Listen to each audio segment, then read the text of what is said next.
A Book of Folklore. By Sabine Baring-Gould. Preliminary. In the early days of exploration of prehistoric relics, little care was bestowed on discriminating the several layers of deposit through which the spade cut, and what was found was thrown up into a common heap. And little account was taken as to the depths at which the several deposits lay. I had the chance in 1892 of visiting La Laguerie Basse on the Vizier in company with Dr. Massenat and M. Philibert Lalande, who conducted the exploration after M. Christie and Lartet had abandoned the field. They had to carry on the work with very limited means, but they arrived, nevertheless, at conclusions which had escaped the earlier explorers. Dr. Massenat had driven a shaft down beside the bed of the peasant who lived under the rock, and who, when I saw him, was bedridden.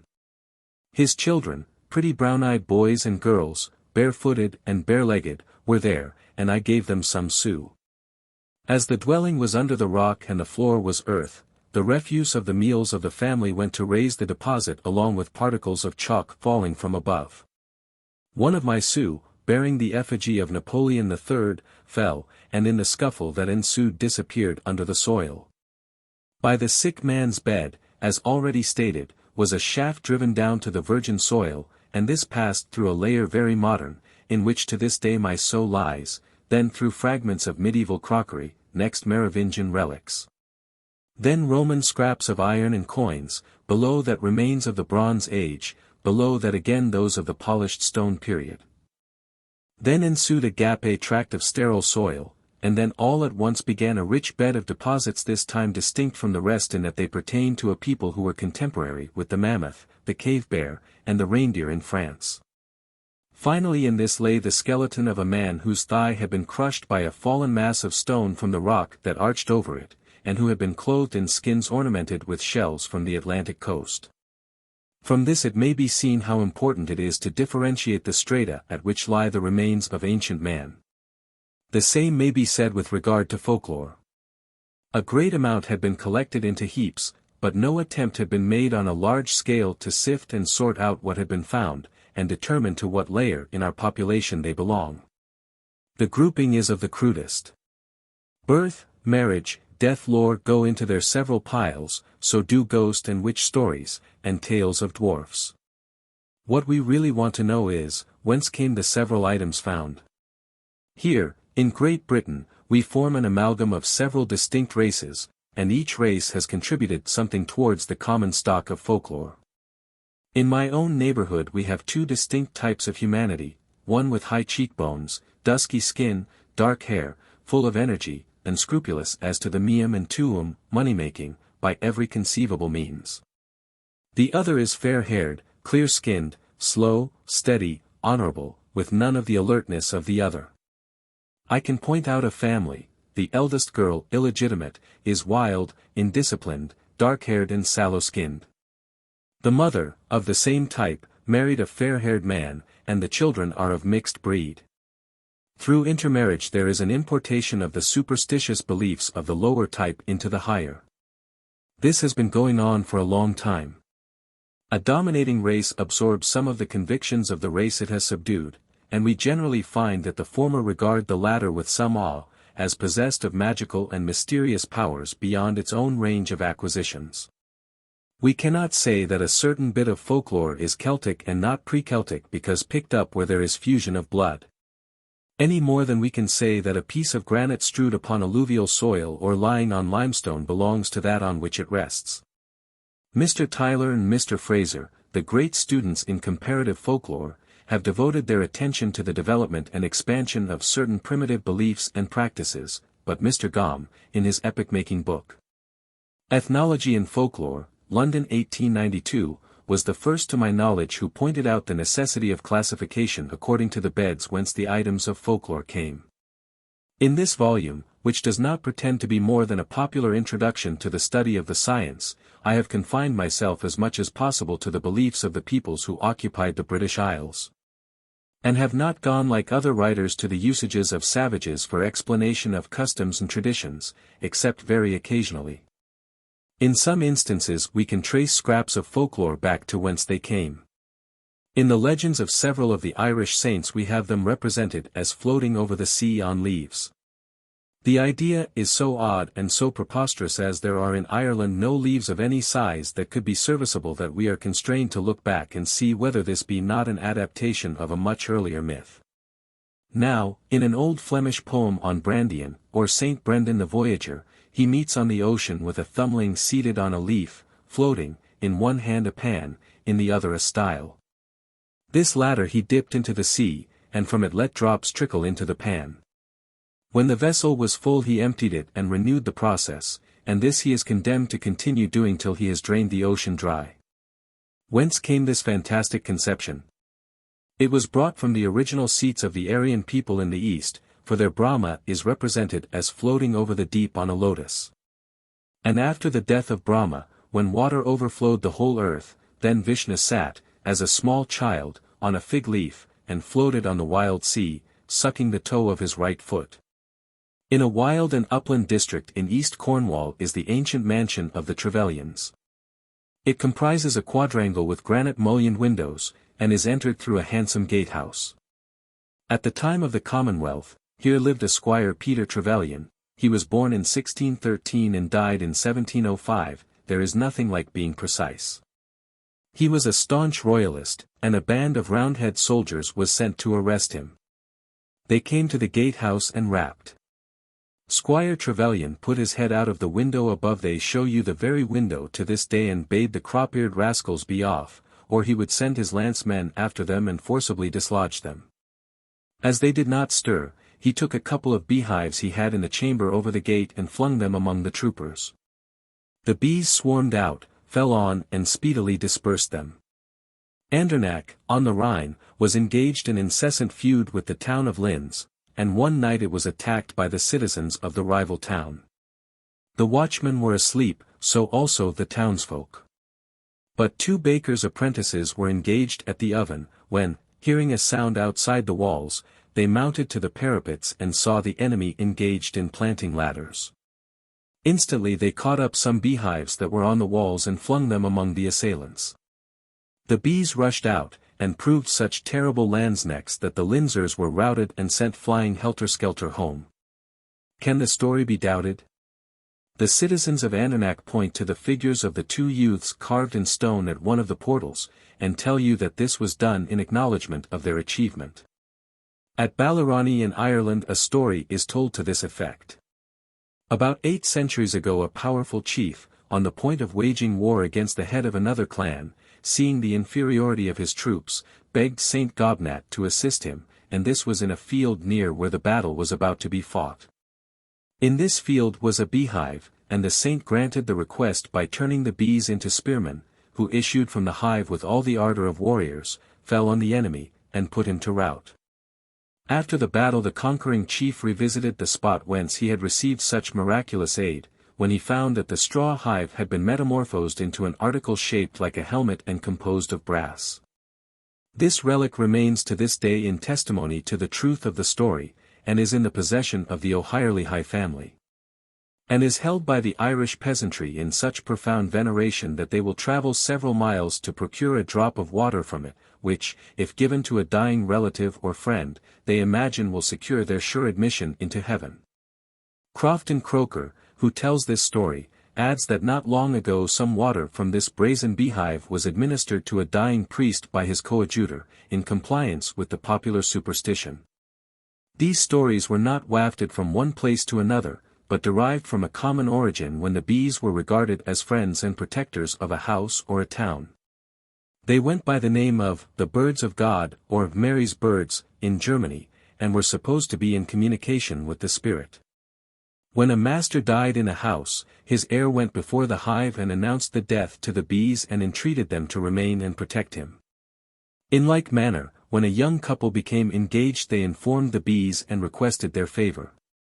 To some extent they would seem to have been regarded as the household spirits guarding a family, and they were always treated with reverence. A hive might never be sold, only given. Now that we have sugar supplied so freely, we can hardly realize to what an extent honey was formerly required, not only for sweetening cakes, but also for the brewing of metheglin, or mead. It was the drink of the gods. And if a child was to be cast out to die, if a compassionate neighbor touched its lips with honey, the heathen father dare not allow it to perish. This occurs in the life of Saint Liager, whose mother Liafberg was saved by this means when the father had ordered her to be drowned. There be certain superstitions not easy to be explained. Actors and actresses have a strong prejudice against performing in green dresses. I have heard a cultured man in Yorkshire explain, quite seriously, that the disturbed condition in England of late, the strikes, the labour unrest, and suffragist outrages, were due to the introduction of the green halfpenny stamp. And green throughout England and Scotland is regarded as an unlucky colour. Mr. Henderson, in his Northern Folklore, says, green, ever an ominous colour in the lowlands of Scotland, must on no account be worn at a wedding. The fairies, whose chosen colour it is, would resent the insult and destroy the wearer. Whether on this account or on any other I know not, but the notion of ill luck in connection with it is widespread. I have heard of mothers in the south of England who absolutely forbade their daughters to wear anything of this colour, and who avoided it even in the furniture of their homes. The real reason is that green being the colour of the elves and pixies, if worn gives these imps a power over those who have assumed their colour, and renders the bride in gown of green liable to be carried off to one of their underground abodes. There is a very curious story told by William of Newburgh, who was born in the reign of King Stephen and wrote his chronicle down to 1198. It is also found in Redwyff of Coggeshall, who wrote his English history in 1223.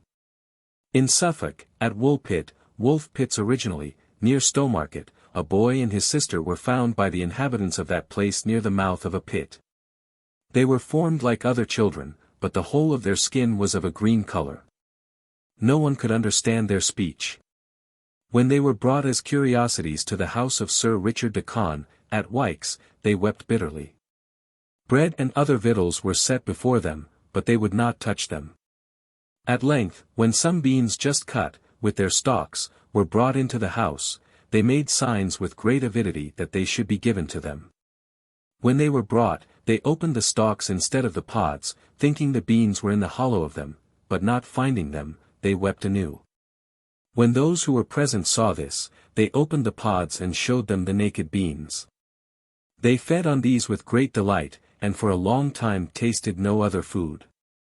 The boy, however, was always languid and depressed, and he died within a short while. The girl enjoyed constant good health, and becoming accustomed to various kinds of food, lost completely that green colour and gradually recovered the sanguine habit of her whole body. She was afterwards baptized and lived for many years in the service of the knight, but was rather loose and wanton in her conduct. William of Newburgh says that he long hesitated to believe the story, but was at length overcome by the weight of evidence. At length the girl married a man at Lena, Lynn, and lived many years. She told that she and her brother came from an underground land where there was no sun, but enjoyed a degree of light like twilight in summer. Whatever credence may be put in her story, it seems that there is some truth in the tale, and that these two children belonged to the elfin or dwarf stock that still lingered in the land. The green hue is probably an addition, so as to make them of fairy stock. One can see now that there was a reason for the prejudice against green as being the color of the strange people so far below the Aryan occupants of the land in intellect and culture. That some of the myths of dwarfs are connected with tradition of real indigenous or hostile tribes is settled beyond question by evidence brought forward by Grimm, Nielsen and Hanisch. With the difficulty of analyzing the mixed nature of the dwarfs, see European folklore, and judging how far they are elves, or gnome or such like nature spirits, and how far human beings in a mystic aspect. It is impossible not to recognize this latter element in kindly or mischievous aborigines of the land, with their species language, and religion, and costume. As a farmer marks his sheep, and his horse turned out on moors by a hole punched in the ear, or a snip, so persons are marked out as pertaining to the gods. Circumcision tharks pertaining to Jehovah or to Allah.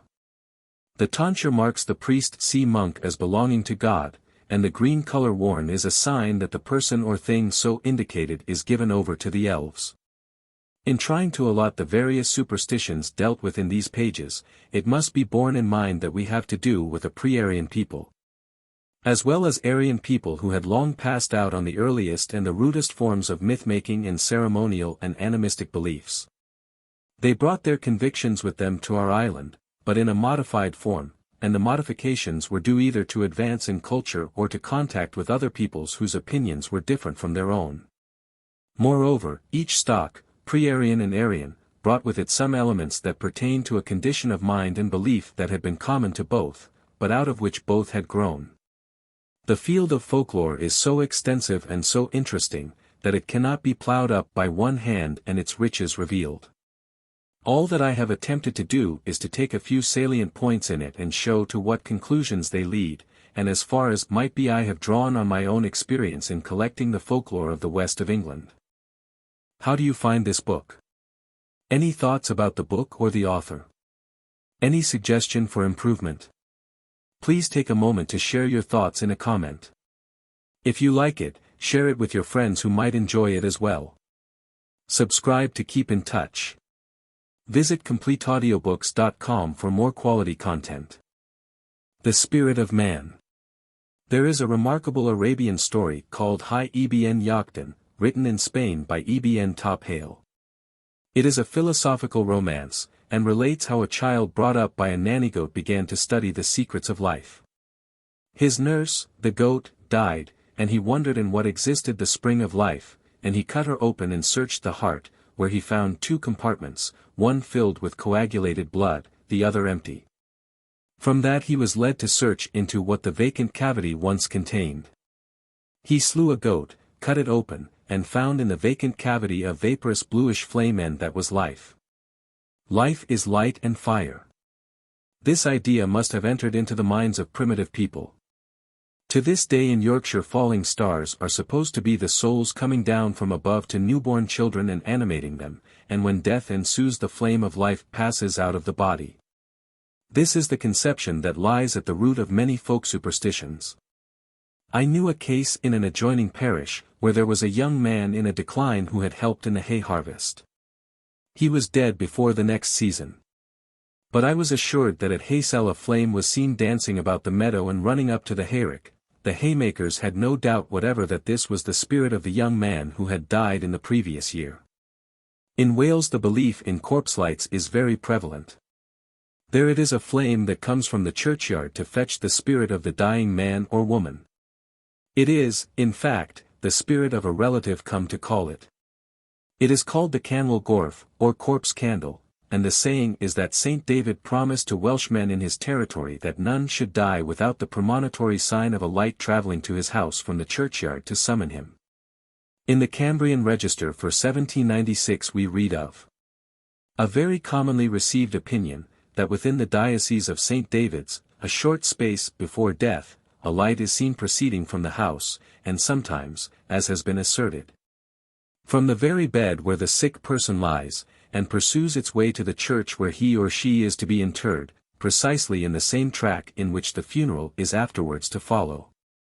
In Devonshire it is supposed that this light is only seen when the moribund has children or relatives buried in the churchyard, and it is the souls of these that come to fetch their kinsman or kinswoman. All under the stars, and beneath the green tree. All over the sward, and along the cold lea. A little blue flame a-fluttering came. It came from the churchyard for you or for me. I sit by the cradle, my baby's asleep.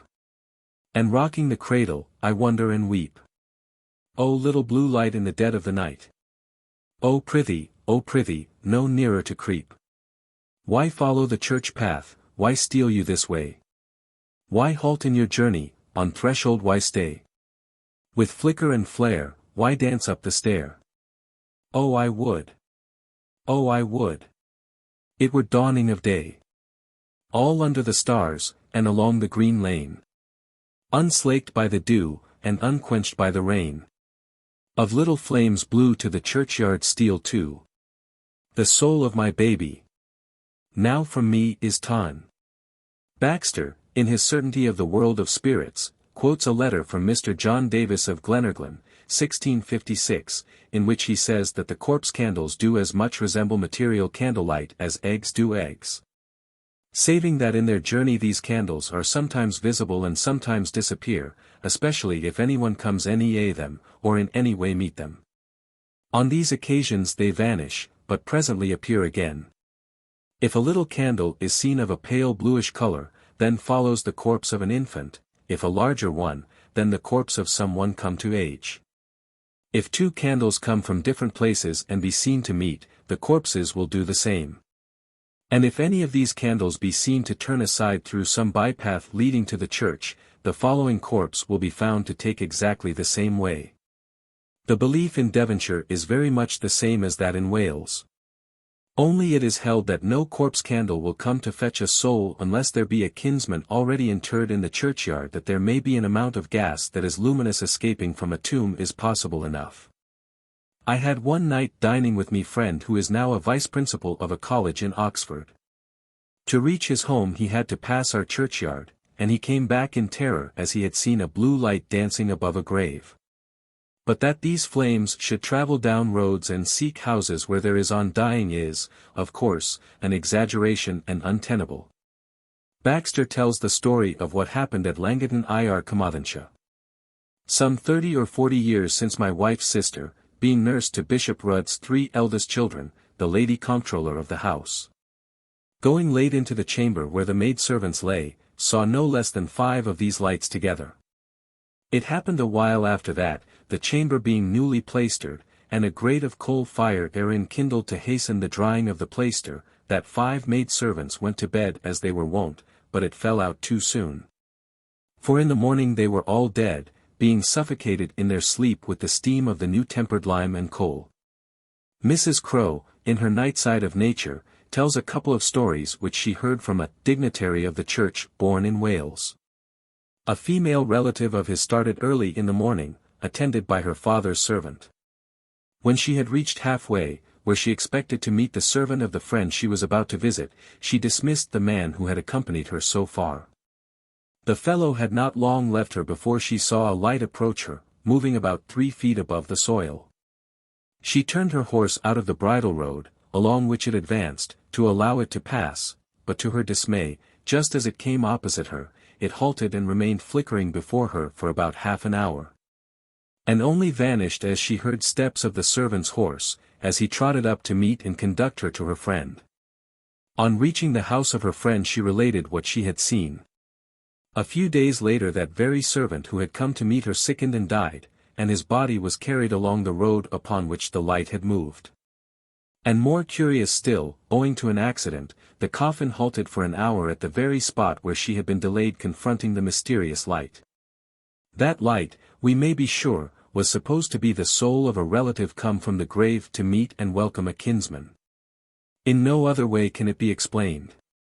Another story is this: a servant in the family of Lady Davis, the aunt of the dignitary who told the above story to Mrs. Crowe, had occasion to start early for market.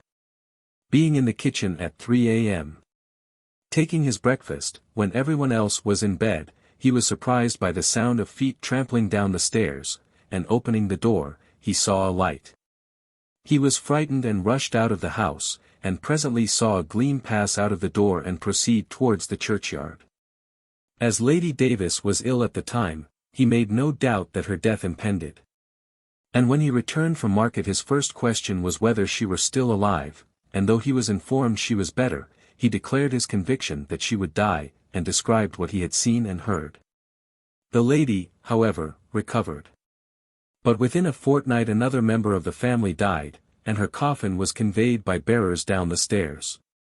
One curious feature in the story is that the man had described how he had heard the sound of a bump against the clock on the stairs. And actually, as the coffin was being taken down, the bearers ran it violently against the clock case. Mrs. Crowe in the Nightside of Nature, tells a story narrated to her relative to Scotland, showing that the idea of corpse candles is not confined to Wales. It was to this effect. A minister, newly inducted into his cure, was standing one evening leaning over the wall of the churchyard, which adjoined the manse, when he observed a light hovering over a particular spot. Supposing it was someone with a lantern, he opened the wicket and went forward to ascertain who it might be, but before he reached the spot the light moved onwards, and he followed, but could see nobody. It did not rise far above the ground, but advanced rapidly across the road, entered a wood, and ascended a hill till it at length disappeared at the door of a farmhouse. Unable to comprehend of what nature this light could be, the minister was deliberating whether to make inquiries at the house or return, when the light appeared again, accompanied by another, past him, and going over the same ground. They both disappeared on the spot where he had first observed the phenomenon. He left a mark on the grave by which he might recognize it, and next day inquired of the sexton whose it was. The man said it belonged to a family that lived up the hill, indicating the house the light had stopped at, but that it was a considerable time since anyone had been buried there. The minister was extremely surprised to learn, in the course of the day, that a child of that family had died of scarlet fever on the preceding evening. Now, compare this story with that framed in the Ballad of the Little Blue Flame, that contains a Devonshire tradition, and we find precisely the same phenomenon. A soul leaves the churchyard to fetch another of the family, and both appear as flames. The poet Pfeffel of Colmar was blind, and he employed as his amanuensis a young evangelical pastor. Pfeffel, when he walked out, was supported and led by this young man, whose name was Billing. As they walked in the garden, at some distance from the town, Pfeffel observed that whenever they passed over a particular spot, the arm of Billing trembled and he betrayed uneasiness. On being questioned, the young man confessed, with some reluctance, that as often as he passed over that spot, certain feelings attacked him which he could not control, and that he always experienced the same in treading in a churchyard. He added that at night when he came near such places he saw luminous appearances. Pfeffel, with a view of curing the youth of what he regarded as a fancy, went that night with him to the garden. As they approached the spot, Billing perceived a feeble light, and when still nearer he saw a luminous ghost-like figure wavering over the spot. This he described as a female form, with one arm laid across the body, the other hanging down, floating in an upright posture, but tranquil, the feet only a handbreadth or two above the soil. Pfeffel went alone, as the young man declined to follow him, up to the place where the figure was said to be, and struck about in all directions with his stick, besides running actually through the luminous appearance. But the figure was not more affected than a flame would have been. The matter got talked about, and a great number of people visited the spot, but it was not till some months later that any investigation was made. Then Pfeffel had the place dug up. At a considerable depth was found a firm layer of white lime of the length and breadth of a grave, and of considerable thickness. When this had been broken through there were found the bones of a human being. No tradition existed in the place to explain this burial, whether it had been a case of murder, or that the human being here buried had died of pestilence. None could tell, but it was abundantly clear that the burial had taken place at some considerable anterior period. The bones were removed, the pit filled up, the lime scattered abroad, and the surface again made smooth. When Billing was now brought back to the spot, the phenomenon did not return. It is possible, it is even probable, that the popular superstition relative to light seen above graves is due to the discharge of phosphoretted hydrogen from a decaying corpse. I drove over one day with my brother to see a church, and before entering it he thoughtlessly threw his overcoat across a grave. On our return he fainted, being overcome by the smell that his coat had acquired. And this grave was not of recent making, but was at the least 8 years old. It is possible enough that such exhalations should become luminous, and thus start the belief that is so general, and which has been expanded by imagination into the travelling of such lights to fetch others. What, we may ask, is the will-o'-the-wisp? Is it not the spirit of the man who has perished in a morass, dancing above where his body lies submerged? Some years ago a convict from Princetown prison escaped. He was last seen flying over Foxtor Mire, and he never was seen again.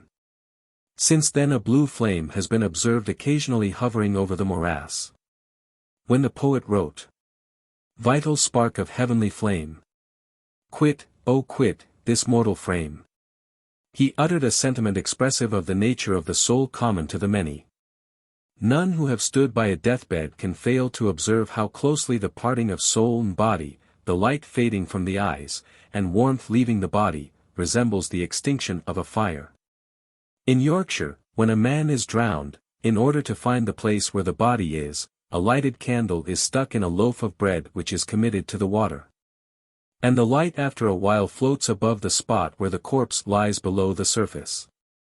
When I was in Yorkshire in 1865 a man was drowned in the Calder Canal, and this method was adopted before dragging for the body.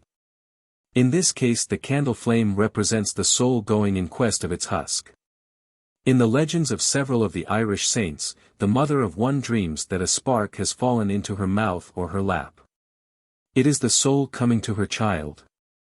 With this may be taken the Yorkshire notion of a falling star, already referred to. Repeatedly in the Icelandic sagas one reads of the Haugelder, cairnfires, flames that flicker and wave above tumuli covering dead warriors who have been buried with their treasures. These fires are none other than the spirits of the dead guarding their plunder. The Eskimo suppose the northern lights to be the spirits dancing about the polar circle. There is at the present day, or was till recently, morass near Stadr by Reykjanes in Iceland, where from the other side of the bay a wavering blue flame is seen, and it is supposed that a treasure lies sunken there. But the light is that of the spirit of him whose gold lies beneath the marsh. It was a belief among the German peasantry that the stars were human souls. When a child died its spirit was taken up to heaven and hung there as a star, but unbaptized children's souls became will-o'-the-wisp. So also those of men who have moved their neighbors' landmarks. Above graves blue flames are seen to dance. Even unborn children are luminous, and this has been the occasion of many horrible murders of women expecting to become mothers, by men who desired to get hold of a hand of such an unborn, unbaptized child. By means of which they believed themselves able to send to sleep all in a house into which they entered for the purpose of robbery. We are distinctly told that it was the luminous character of the unborn that gave them this value. A curious story is told in a letter from a German pastor in Alsace to the editor of Magicon, 4. Page 349. He had gone to Freiburg and was on his way home by night, and early in the morning, at 4 a.m., reached the first outlying houses of his village. The moon was in its last quarter, not a soul was stirring, when, in the road at about 20 or 30 paces from him, he saw a ball of fire burning in the middle of the way. The light given out was pale like that of spirits of wine. He halted and looked at it for some moments and then went forward, when the ball of fire rose with undiminished brightness to the height of about 20 feet from the ground and went to the graveyard, where it descended again and vanished among the graves. There was no trace of fire or ashes on the highway where the fire had been first seen. The pastor, whose name was J.I. Schneider, wrote that he, along with his children, had seen the same apparition a second time. But it is not only as a flame that the soul is conceived to appear, it is supposed to remain with the body. In the year 1832 my grandfather renovated Lew Trenchard Church. He swept away the rude screen and the carved oak benches and repaired the church. The carpenter employed opened the vault of old Madame Gould, the grandmother of my grandfather. She had been a notable woman, and he thought he would like to see her. It was night, and he had his lantern. I tell the tale as he told it me. When he opened her coffin she sat up, and a light streamed from her above that of his lantern. He was so panic-stricken that he fled the church, and ran home a distance of 1/4 of a mile. And as he told me, she followed him, and he knew that, because his shadow went before him the whole way. Arrived at his home, he dashed in and jumped into the bed beside his wife, who was ill, and both saw Madame standing before them, with a light shining about her, which gradually faded. He told me this story himself, with all the sincerity of a man who is speaking the truth. Next day he found his extinguished lantern where he had left it. There are certain manifestations that may have helped on the popular superstition as to the soul being a fire, that may as well be mentioned. I cannot doubt myself that on occasions preceding death there is a luminosity apparent, as though the departing soul were shining through the body, as a candle does through the sides of the lantern. Sir H. Marsh, a London physician, writing in the Medical Gazette in 1842, gives an account of such an appearance that he had himself observed attentively. But the soul has also been thought to take an animal shape. Guntram, the Frank king, was out hunting one day, as Paulus Diaconus tells us, when, feeling tired, he lay down under a tree to sleep. The squire, whilst guarding his royal master, with surprise saw a serpent emerge from the king's mouth and glide down to a rivulet hard by and seek to cross the water, but was unable to do so. Thereupon the squire, determined to see the end of the adventure, drew his sword and laid it over the stream from bank to bank. The serpent, seeing this improvised bridge, wriggled across and disappeared down a small hole at the foot of a hill on the opposite side. After remaining there for a while it returned along the sword and into the king's mouth. Soon after, Guntram, awakening, said that he had just had a most extraordinary dream, in which he thought that he had crossed a torrent on a bridge of steel, and entered a subterranean palace full of gold and jewels. The squire then relating what he had seen, Guntram set a number of men to work, the hill was undermined, and the treasure discovered. Thenceforth that hill bore the name of Montresor. Helenand in his chronicle tells a similar story. Henry, Archbishop of Reims, and brother of King Louis, was travelling one summer with his retinue, and halted in the middle of the day for a rest. The archbishop and some of his attendants went to sleep in the grass, but others kept awake, and these latter saw a little white animal like a weasel issue from the mouth of one of the sleepers and run down to a brook and try to cross it. Then the story goes on like that of Guntram, but without the discovery of treasure. When the man awoke and was asked about what he had dreamt, he said that he had been a long journey and in it he had twice crossed a bridge of steel. Hugh Miller, in My Schools and Schoolmasters, when writing about a cousin named George, says, "He communicated to me a tradition illustrative of the Celtic theory of dreaming, of which I have since often thought. Two young men had been spending the early portion of a warm summer day in exactly such a scene as that in which he communicated to me the anecdote. There was an ancient ruin beside them, separated, however, from the mossy bank on which they sat by a slender runnel, across which lay, immediately over a miniature cascade, a few withered grass stalks. Overcome by the heat of the day, one of the young men fell asleep. His companion watched drowsily beside him, when all at once the watcher was aroused to attention by seeing a little, indistinct form, scarcely larger than a humblebee, issue from the mouth of the sleeping man and, leaping upon the moss, move downwards to the runnel, which it crossed along the withered grass stalks, and then disappeared amid the interstices of the ruin. Alarmed by what he saw, the watcher hastily shook his companion by the shoulder, and awoke him. Though, with all his haste, the little cloud-like creature, still more rapid in its movements, issued from the interstice into which it had gone, and flying across the runnel, instead of creeping along the grass stalks and over the sward, as before. It re-entered the mouth of the sleeper just as he was in the act of awakening. 'What is the matter with you?' said the watcher, greatly alarmed. 'What ails you?' 'Nothing ails me,' replied the other, 'but you have robbed me of a most delightful dream. I dreamt that I was walking through a fine, rich country, and came at length to the shores of a noble river, and just where the clear water went thundering down a precipice there was a bridge all of silver, which I crossed. And then, entering a noble palace on the opposite side, I saw great heaps of gold and jewels, and I was just going to load myself with treasure, when you rudely awoke me, and I lost all. I have little doubt that what cousin George saw was a humblebee issuing from the mouth of the sleeper, for this is the form the soul is not infrequently supposed to wear. These three stories are curious, as they represent a premonition of the final departure of the soul, which, according to a belief alluded to by Sir Walter Scott, after departing from the body has to pass over the brig of dread, no broader than a thread. If it falls off it is forever lost. If, however, it attains the other side of the gulf, it enters into the heavenly palace. My great-great-grandmother after departing this life was rather a trouble in the place. She appeared principally to drive back depredators on the orchard or the corn ricks. So 7 parsons were summoned to lay her ghost. They met under an oak tree that still thrives. But one of them was drunk and forgot the proper words, and all they could do was to ban her into the form of a white owl. The owl used to sway like a pendulum in front of Loo House every night till, in an evil hour, my brother shot her. Since then she had not been seen. But here again we have the Celtic idea of metempsychosis. There is a ballad sung by the English peasantry that has been picked up by collectors in Kent, Somerset and Devon. It is entitled At the Setting of the Sun, and begins thus. Come all you young fellows that carry a gun. Beware of late shooting when daylight is done. For 'tis little you reckon what hazards you run. I shot my true love at the setting of the sun. In a shower of rain, as my darling did hie. All under the bushes to keep herself dry.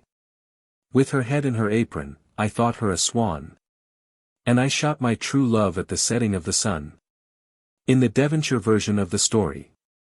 In the night the fair maid as a white swan appears. She says, "Oh my true love, quick, dry up your tears. I freely forgive you, I have paradise won. I was shot by my true love at the setting of the sun." But in the Somerset version the young man is had up before the magistrates and tried for his life. In 6 weeks' time, when the assizes came on, young Polly appeared in the form of a swan, crying, "Jimmy, young Jimmy is clear. He never shall be hung for the shooting of his deer." And he is, of course, acquitted. The transformation of the damsel into a swan stalking into the court and proclaiming the innocence of her lover is unquestionably the earlier form of the ballad. The Devonshire version is a later rationalizing of the incident. Now, in neither form is the ballad very ancient. And in the passage of the girl's soul into a swan we can see bow that among our peasantry to a late period the notion of transmigration has survived.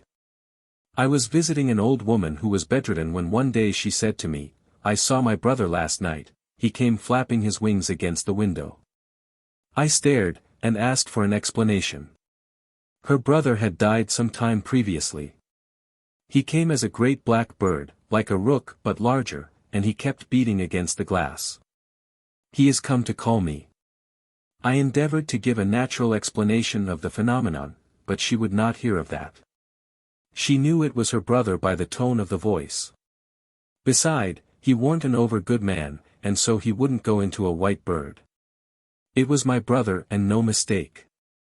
The Oxenham omen of the bird that appears before a death in the family is another instance, for the bird is probably supposed to be the spirit reincarnate of an ancestor. That the soul is on its travels when any person is dreaming, or in a faint, or a cataleptic fit, is generally believed, and the various revelations or visions of heaven and purgatory and hell that have been given to the world, from early times down to Dante's Divina Commedia, derive therefrom. A curious story was told by Mr. John Holloway, of the Bank of England, brother of the engraver of that name. He related how that being one night in bed with his wife, and unable to sleep, he had fixed his eyes and thoughts with uncommon intensity on a beautiful star that was shining in at the window, when he suddenly found his spirit released from his body and soaring into that bright sphere. But, seized with anxiety for the anguish of his wife if she discovered his body apparently dead beside her, he returned and re-entered it with difficulty. He described that returning as distressful, like coming back to darkness. And that whilst the spirit was free he was alternately in the light or the dark, according as his thoughts were with the star or with his wife. After this experience, he said that he always avoided anything that could produce a repetition, the consequences of it being very distressing. A citizen of Bremen had observed for some time that about the hour of midnight his wife ceased to breathe, and lay motionless like a corpse, with her mouth open. He had heard it said that souls could leave the body and go on their wanderings, and return through the mouth. He could hardly believe it, but he resolved on trying the experiment on his wife. So he turned her body over when she was in this condition, with her face buried in the pillow. Then he went quietly to sleep, but on awakening next morning he found his wife in the position in which he had placed her, stone dead. The conception of the soul passing into an animal form is distinctly Aryan. It is the basis of the Brahmin philosophy. The Celts, and after that the Teutons, brought with them from the East the belief in metempsychosis. But of this more in the next chapter. Sacrifice. In the year 1853, a farmer named J.S., in Meavy Parish, between Tavistock and Plymouth, a native of North Devon, lost a good many cattle and sheep, due probably to a change of pasture. He accordingly took a sheep to the top of Catesham Tor, killed and then burnt it to propitiate the evil influences which were destroying his flocks and herds. The offering had the desired effect. He lost no more cattle after that. He told the vicar of the parish, the Reverend W.A.G. Gray, at the time, or shortly after, and did not seem to consider that he had done a superstitious thing. Compare this with a communication made to Jacob Grimm, and inserted by him in his Deutsche Mythologie, page 576, edition 1843. It is a passage from a correspondent in Northamptonshire. Miss C. and her cousin, walking, saw a fire in a field, and a crowd around it. They said, "What is the matter?" "Killing a calf." "What for?" "To stop the murrain." They went away as quickly as possible. On speaking to the clergyman, he made inquiries. The people did not like to talk of the affair, but it appeared that when there is a disease among the cows, or when the calves are born sickly, they sacrifice, that is, kill and burn one for good luck. In an adjoining parish to this, 3 years ago the churchwarden, a farmer, was troubled with murrain among his cattle, and he consulted a white witch, who bade him describe a circle on the ground with chalk in a field, obtain a white cock, and throw it up into the air, in the midst of the ring, when it would fall down dead, and the disorder would cease. He got a carpenter who works for me to throw up the cock. He did so, and the bird fell down dead, as had been foretold. From that moment the cattle recovered. I was told this by the man who threw the cock, and he assured me that the bird actually fell dead. In the island of Mull, on the west coast of Scotland, in the year 1767, there broke out a disease among the black cattle. Whereupon the people agreed to perform an incantation, though they were well aware it was not a very godly act. They carried a wheel and 9 spindles of oakwood to the top of Carnmore. Then they extinguished every fire in every house within sight of the hill. The wheel was then turned from east to west over the 9 spindles long enough to produce fire by friction. If the fire were not produced before noon, the incantation lost its effect. They failed for several days running. This they attributed to the obstinacy of one householder, who would not allow his fires to be put out, as he did not approve of the proceedings. However, by bribing his servants, they contrived to have them extinguished, and on that morning kindled their fire. They then sacrificed a heifer, cutting it in pieces and burning the still warm diseased part. They then lighted their own hearths from the pyre, and ended by feasting on the remains. The words of incantation were repeated by an old man from Morven, who came over as master of the ceremonies, and who continued speaking all the time the fire was being raised. This man was living as a beggar at Beloshiag. When asked to repeat the spell, he declined, as he said that it was the act of this enchantment which had brought him to beggary, and that he dared not say the words again. The whole country believed him to be accursed. Hunt, in his Romances and Drolls of the West of England says, there can be no doubt that a belief prevailed until a very recent period, amongst the small farmers in the districts remote from towns in Cornwall, that a living sacrifice appeased the wrath of God. This sacrifice must be by fire, and I have heard it argued that the Bible gave them warranty for this belief. He cites a well-authenticated instance of such a sacrifice in 1800, and adds, "While correcting these sheets I am informed of 2 recent instances of this superstition. One of them was the sacrifice of a calf by a farmer near Portreath, for the purpose of removing a disease which had long followed his horse and his cows. The other was the burning of a living lamb, to save, as the farmer said, his flocks from spells which had been cast on M. Less than 2 centuries ago it was the usage of a group of parishes which surrounded Applecross N.B. to sacrifice a bull on the August 25th, the feast of St. Thomas, the patron saint, and the presbytery of Dingwall had frequent occasion to interfere and interdict it. The sacrifice took place usually in the island of St. Rufus, or Innis Marie, where the saint had a cell. From the records of the presbytery we learn that there were monuments of idolatry in the island, and stones which were consulted as to future events, that the people adored wells and poured libations of milk on hills. To this day at King's Tainton, in South Devon, a lamb is drawn about the parish on Whitsun Monday decorated with boughs and flowers, and contributions are solicited. On Tuesday it is killed and roasted in the middle of the village. The meat is then sold in slices to any who will buy. The origin of the custom is due to a remote period when the village suffered from a dearth of water and the inhabitants were advised to sacrifice a lamb. They did so, and water sprang up in an abundant fountain at Ryden, that never fails even in the driest summer. Since then the lamb is sacrificed annually. Although the custom has lost nearly all its pagan characters, yet it remains a survival. Something very much the same took place every year on May Day at Home, a village on the fringe of Dartmoor. But it has been discontinued of late years. About 1869, in Moray, a herd of cattle was attacked with murrain, and one was sacrificed by burying alive. Dr. Mitchell says that in the northwest Highlands and Isles of Scotland, to cure epilepsy, a black cock must be buried alive with a lock of the patient's hair and some parings of his nails. This is a cruel and barbarous thing.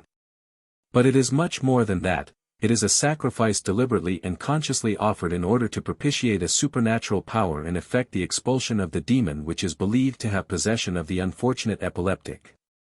The ceremonies which attend the sacrifice leave little doubt as to its origin, or as to its past and present significance. It is nearly always gone about in a secret and solemn manner in such a way as will just tend to secure its important object. A special superhuman agency, who is not the God of the Christians, is acknowledged and appealed to, and an effort is made to avert his malevolence. The whole idea and procedure are as truly heathenish as anything to be found among the savage nations of the world. Nor is this unfelt by those who practice the rite. They show their consciousness of it in a reluctance to tell of what they have done, and in the secrecy which they observe. This secrecy, and this reluctance to speak freely testify also to the reality of their faith. It would be a great mistake to suppose that the persons referred to are the grossly ignorant, and a still greater mistake to suppose that they are irreligious. On the contrary, they are often church-attending, sacrament-observing, and tolerably well-educated people, too, who necessarily participate in all the advantages of the advanced civilization of their country. We have seen that sacrifices are not completely done away with yet in Great Britain, and it is more than possible that a good number still take place without tidings of them reaching our ears. We will now see what reminiscences yet remain of human sacrifices that took place in, not our lands only, but on the continent in remote days. What is common in all such cases, as man becomes more civilized and humane, is to find a substitute for the human victim. We see that in the story of Abraham and Isaac, when the patriarch was about to slay and burn his son, but found a substitute in the ram caught in a thicket by his horns. Until his death, in 1884, William Pengelly, aged 78, was wont annually, at harvest thanksgivings, to bring a cornman to the church, to be set up there as a decoration. It consisted of a small sheaf of wheat with the heads tied tightly together, and wreathed with flowers, and below, by means of a stick thrust through, 2 arms were found. And 5 stalks of barley were bound about each protruding portion of the stick, with the head standing out to represent fingers. Before harvest thanksgivings were instituted, the calm man was taken to the barn and there suspended. It was not invariable that the arms should be formed, and I have seen the cornman without them, or with only indications of arms. As such, if I do not mistake, he is represented as many as 8 times on the carved oak benches of Alternon Church in Cornwall.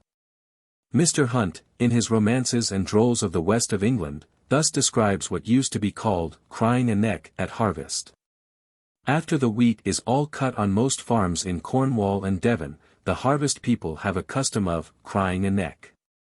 I believe that this practice is seldom omitted on any large farm in these counties. It is done in this way. An old man, or someone else well acquainted with the ceremonies used on the occasion, when the laborers are reaping the last field of wheat, goes round to the shocks of sheaves and picks out a little bundle of all the best ears he can find. This bundle he ties up very neat and trim, and plaits and arranges the straws very tastefully. This is called the neck of wheat, or wheaten ears. After the field is cut out and the pitchers once more circulated, the reapers, binders, and the women stand round in a circle. The person with the neck stands in the center, grasping it with both his hands. He first stoops and holds it near the ground, and all the men forming the ring take off their hats, stooping and holding them with both hands towards the ground. They then all begin at once, in a very prolonged and harmonious tone, to cry, "the neck." At the same time slowly raising themselves upright and elevating their arms and hats above their heads, the person with the neck also raising it on high. This is done 3 times. They then change their cry to "Wee Yen. Wee Yen," which they sound in the same prolonged and slow manner as before, with singular harmony in effect, 3 times. The last cry is accompanied by the same movements of the body and arms as in crying "the neck." After this they all burst out into a kind of loud joyous laugh, flinging up their hats and caps into the air, capering about, and perhaps kissing the girls. One of them then gets the neck and runs as hard as he can down to the farmhouse, where the dairymaid, or one of the young female domestics, stands at the door prepared with a pail of water. If he who holds the neck can manage to get into the house in any way unseen, or openly by any other way than the door at which the girl stands with the pail of water, then he may lawfully kiss her. But, if otherwise, he is regularly soused with the contents of the bucket. The neck is generally hung up in the farmhouse, where it often remains for 3 or 4 years. Mr. Hunt wrote in 1865. Since then the custom has almost if not wholly ceased to be observed, owing to the general abandonment of the sickle and the introduction of reaping machines. Mr. Hunt is wrong in supposing that "Wee Yen" is a corruption of "we have done." It is "we hay, I'm," i.e. we have taken the corn spirit. I, in my boyhood, often saw the neck crying. Mrs. Bray, in a letter to Robert Southey, 1832, gives a description of cutting the neck, but she missed the final ceremony, the flight of the man who carries it and gets drenched with water. We were passing near a field on the fringe of Dartmoor, where the reapers were assembled. In a moment the pony started nearly from one side of the way to the other, so sudden came a shout from the field which gave him this alarm. On my stopping to ask my servant what all this noise was about, he seemed surprised by the question, and said, it was only the people making their games, as they always did, to the spirit of the harvest. She then goes on to describe the ceremony much in the same way as Mr. Hunt, only that, according to her, the reapers hold their sickles aloft, not their hats, and as I remember it, her account is correct. She also gives the cry as "Wee Haven. Wee Haven." The meaning of this usage would quite escape us unless we had analogous customs elsewhere to elucidate it. The whole matter has been gone into with great minuteness by Mr. Fraser in the Golden Bough, and therefore I will not enter into it here fully, but give a summary of facts connected with it. But prior to doing so, I will quote 2 accounts of similar usages in Bavaria from Ganghofer's Oberland 1884. The girl who is last in the driving out of the sheep is mocked by the youths, who make a man of straw and nail it up against the stall door. The girl seeks to defend herself with a bucket of water, but the youths also bring pails of water, and in the end all get thoroughly drenched. This takes place at Tegernsee on Whitsunday. Elsewhere in Bavaria is performed the Santragel ceremony. A boy or young man, on Whitsunday, is wrapped up in green boughs from head to foot, is seated on the leanest cow of the village, with a band going before him, and he is conveyed to the edge of a lake or river and is there thrown in. As on more than one occasion a Santragel narrowly escaped drowning, the authorities forbade this, and the flinging into the river or lake is commuted into sousing with a bucket of water.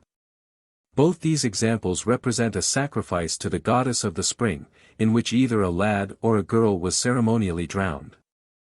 And in the Cornish example of the neck, the lad flying with the calm man and met by a pail of water thrown over him, leads us to trace back to a time when he was actually drowned.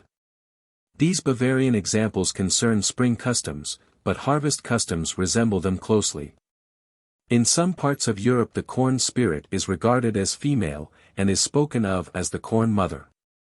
And in such cases it is a woman who makes up the figure out of corn straw, or else is wrapped up in straw and led about processionally. The cutting of the last shock is supposed to be the killing of the corn spirit. Sometimes, and that not infrequently, a youth or a woman is wrapped up in the straw and treated very roughly, only now not slain. In a good many cases the corn man or woman was not drowned but burnt.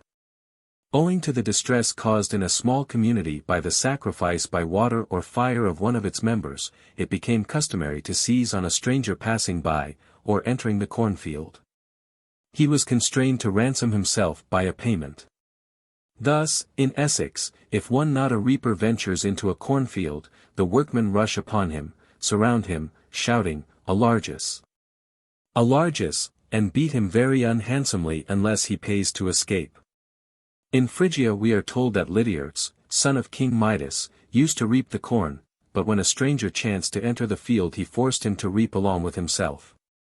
Finally he would wrap the stranger in a sheaf, cut off his head with a sickle, and carry away his body wrapped in the straw. But at last he was himself slain by Hercules, who threw his body into the river. As Hercules was probably reported to have slain Lydiartes in the same way in which Lydiartes slew others, we may infer that Lydiartes was wont to throw the bodies of his victims into the river.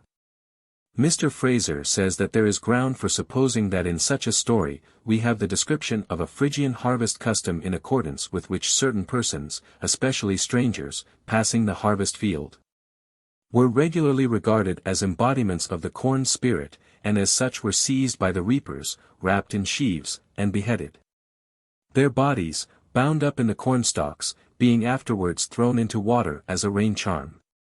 The grounds for this supposition are first, the resemblance of the Lydiartes story to the harvest customs of European peasantry. And second, the fact that human beings have been commonly killed by savage races to promote the fertility of the fields. Mr. Fraser, following Manhart, produces an enormous number of instances, far too many to be given here. Savage races at the present day sacrifice human beings for the prosperity of their harvest. At Lagos in Guinea it was the custom annually to impale a young girl alive soon after the spring equinox, in order to secure good crops. The Merinos, a Bechuanatanbi, sacrifice a human being for the same purpose, and choose as stout a victim as they can find. He is killed among the wheat, and his blood is burned along with the frontal bone, the flesh, and brain, and the ashes are dispersed over the fields to fertilize the soil. The Khans of India were wont to kidnap Brahmin boys. At sowing and reaping, after a triumphal procession, one of them was sacrificed, his blood was sprinkled over the ploughed field or the ripe crops, and his flesh was devoured. The Khans are a native race in Bengal. What we know of them is from accounts by British officers engaged in putting them down some 60 years ago. They regularly sacrifice to ensure good crops. The victim or Maria must be purchased, or be the son of a victim. Khans often sold their children for the purpose, considering the beatification of their souls certain, and their death for the benefit of mankind, the most honorable possible. A victim was always treated with great respect as one consecrated to the earth goddess. A Maria youth, on attaining maturity, was given a wife, who was herself foredoomed to be sacrificed. Their offspring were also victims. The periodical sacrifices were generally so arranged that every head of a family was enabled, at least once a year, to procure a shred of flesh for his fields.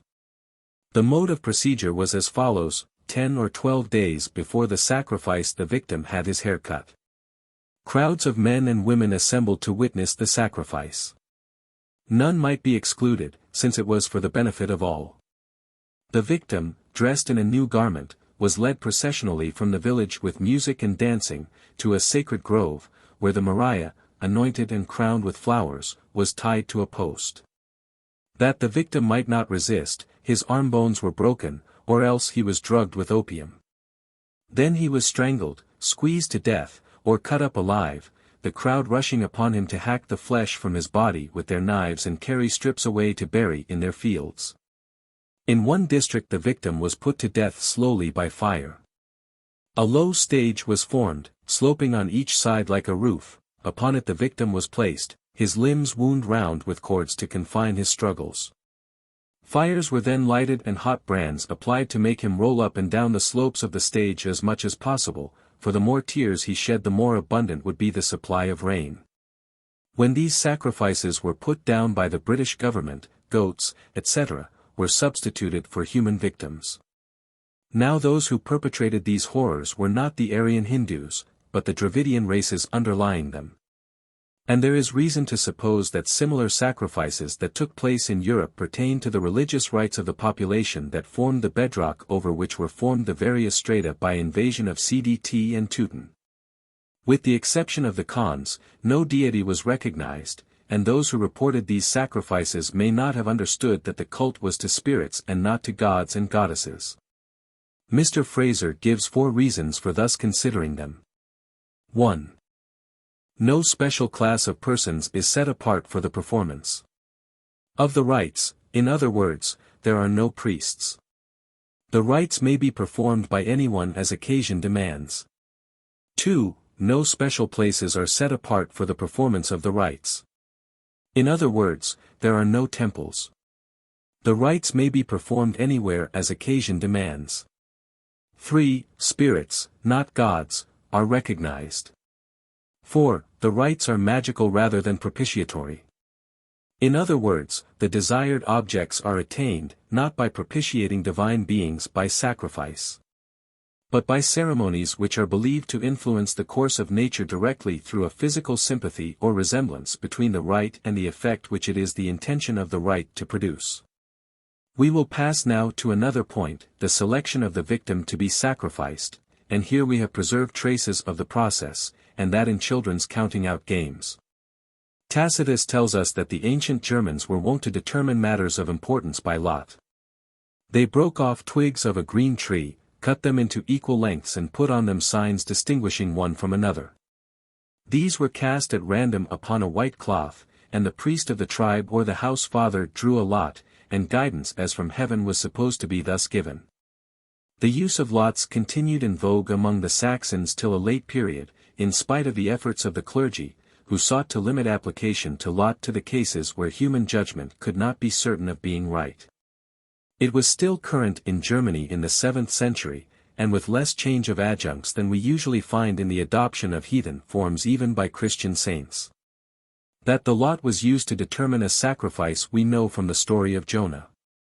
When the storm fell on the ship, the sailors said every one to his fellow, "Come, and let us cast lots, that we may know for whose cause this evil is upon us." So, they cast lots, and the lot fell upon Jonah. In very much indeed in exactly the same way it is determined who is to be thrown overboard in an old English ballad still sung by our peasantry. "'Twas of a sea captain came o'er the salt billow. He courted a maiden, down by the green willow. Oh, take of your father his gold and his treasure. Oh, take of your mother her fee without measure. The damsel robs her parents, and flies with the sea captain in his vessel. And when she had sailed today and tomorrow, she was wringing her hands, she was crying in sorrow.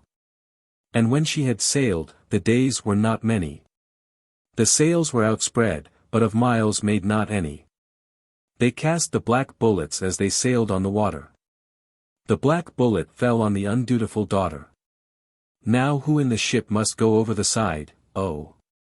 Oh, none save the maiden, the fair captain's bride, oh. So the undutiful daughter is thrown overboard." Tyler, in his Primitive Culture, holds that things held of highest importance and greatest weight by men in a savage state become the playthings of children in a period of civilization.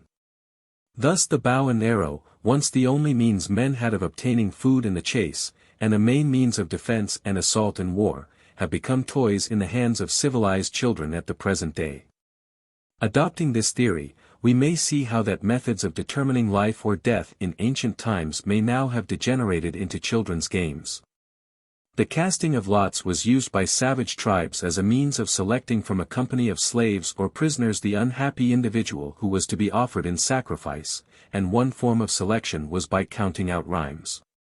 In an essay on wandering words, Mr. T.W.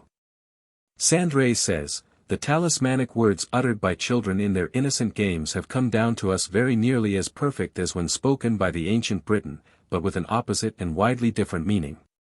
The only degree of likeness that lies between them now is, that where the child of the present day escapes a certain kind of juvenile punishment, the retention of the word originally meant death in its most cruel and barbarous way. The correspondence, as Mr. H.C.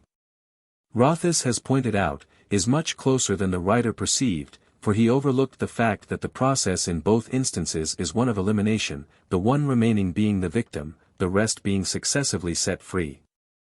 I have tried in my novel Perpetua to give a description of what took place, according to tradition, at Nîmes once in every 7 years. Nîmes possesses a marvelous spring, a river of green water that swells up out of the bowels of the earth and fills a large circular reservoir. A temple of Nemesis stood near the basin, and Nemesis was the tutelary god of the town.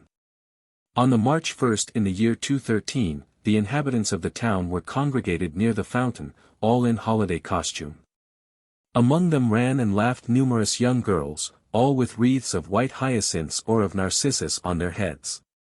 Yet, jocund as the scene was, to such as looked closer there was observable an undercurrent of alarm that found expression in the faces of the older men and women of the throng. At least in those of such persons as had their daughters flower-crowned. For this day was especially dedicated to the founder and patron of the town, who supplied it with water from his unfailing urn, and once in every 7 years a human victim was offered in sacrifice to the god Nemesis. To ensure the continuance of his favor by a constant efflux of water, pure, cool and salubrious. The victim was chosen from among the daughters of the old Gaullist families of the town, and was selected from among girls between the ages of 7 and 17. None knew which would be chosen and which rejected. The selection was not made by either priest or priestess attached to the temple.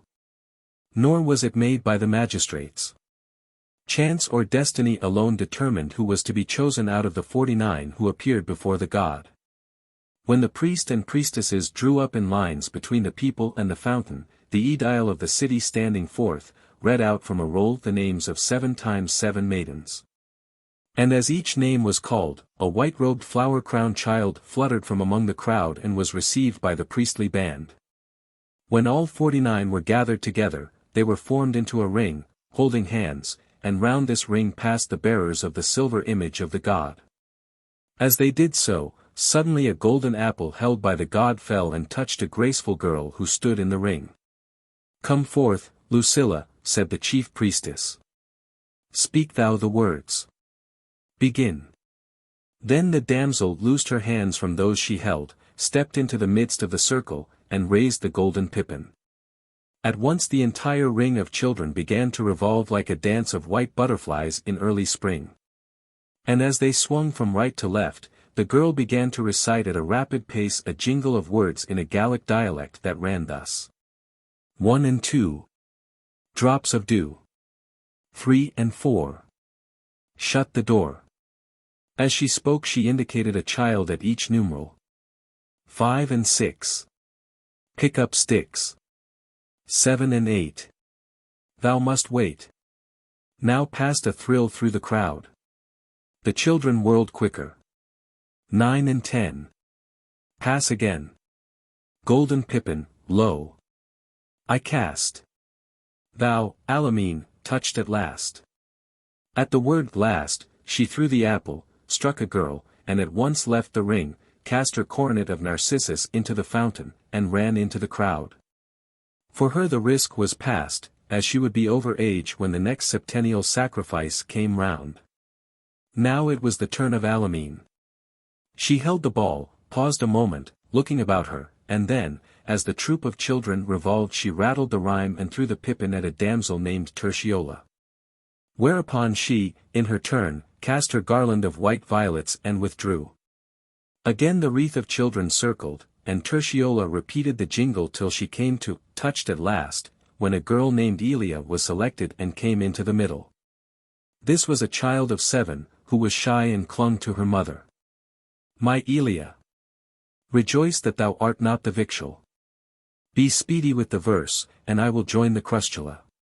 So encouraged, frightened child rattled out some lines, then halted, her memory had failed, and she had to be reminded of the rest.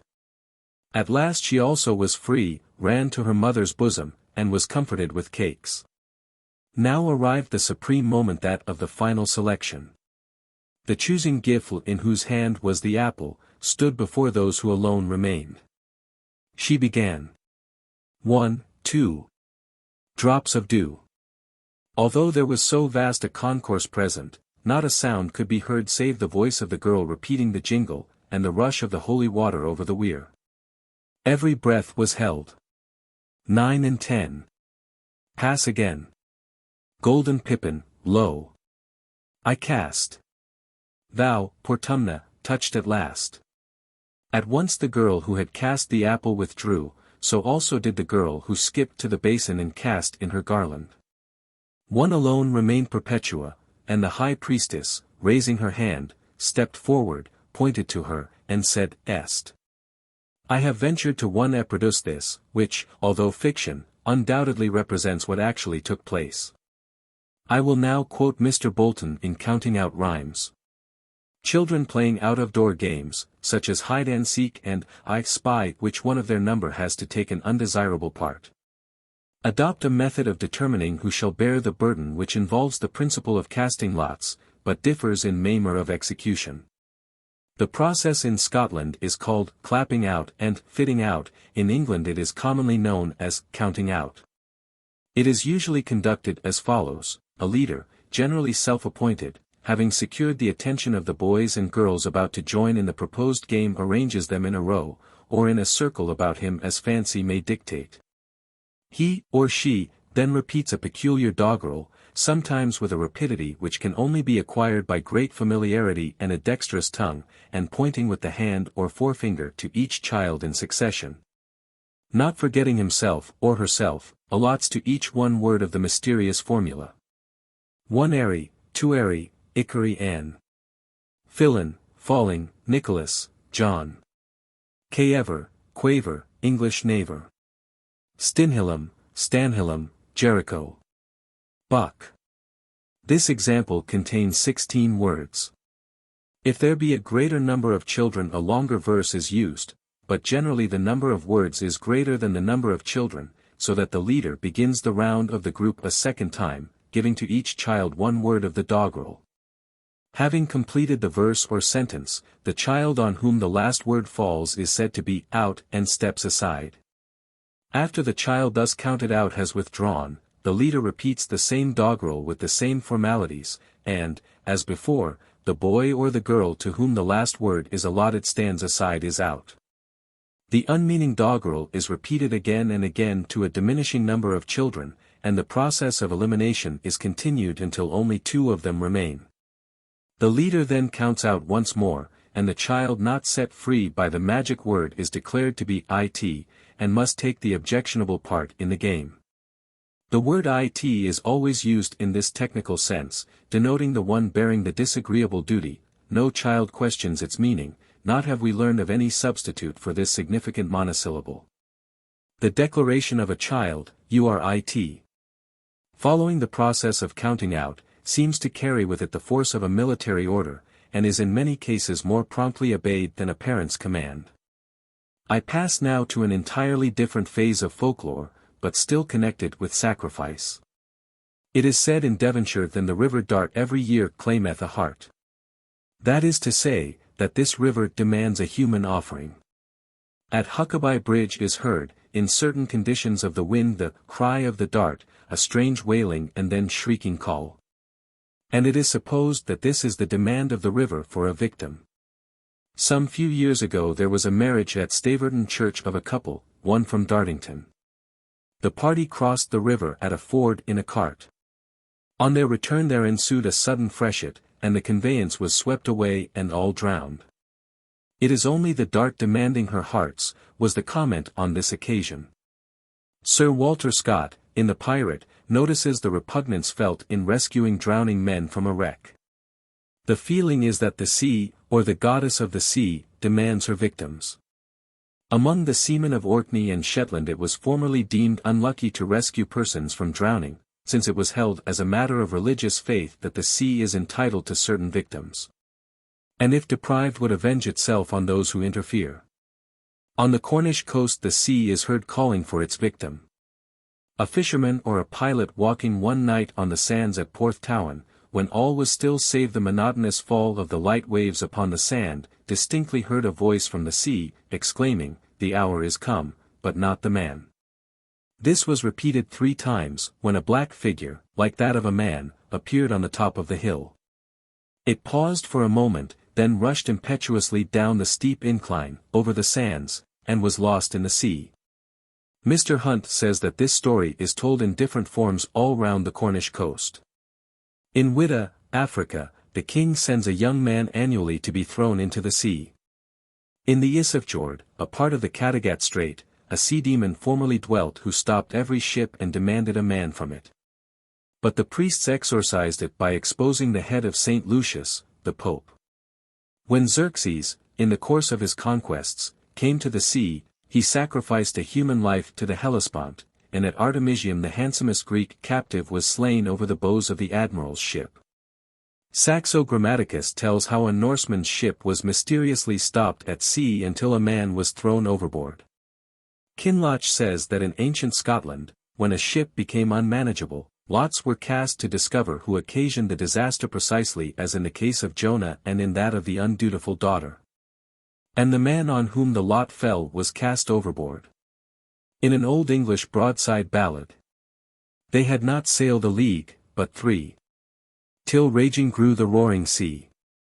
There rose a tempest in the skies, which filled our hearts with great surprise. The sea did wash, both fore and aft, till scarce one sail on board was left. Our yards were split, and our rigging tore. The like was never seen before. The boatswain then he did declare, the captain was a murderer, which did enrage the whole ship's crew. Our captain overboard we threw. It is but a step from drowning a man as an offering to the hungry sea to allowing a man to drown, refusing him help, as was the case in Orkney and Shetland and in Cornwall as well. On the west coast of Ireland, when the Spanish sailors were wrecked from the Armada, the Irish murdered and threw them back into the sea, not that they bore them animosity. These Spaniards were Roman Catholics as well as the Irishmen, but because it was unlucky to rescue anyone from the sea, which exacts its toll of human life.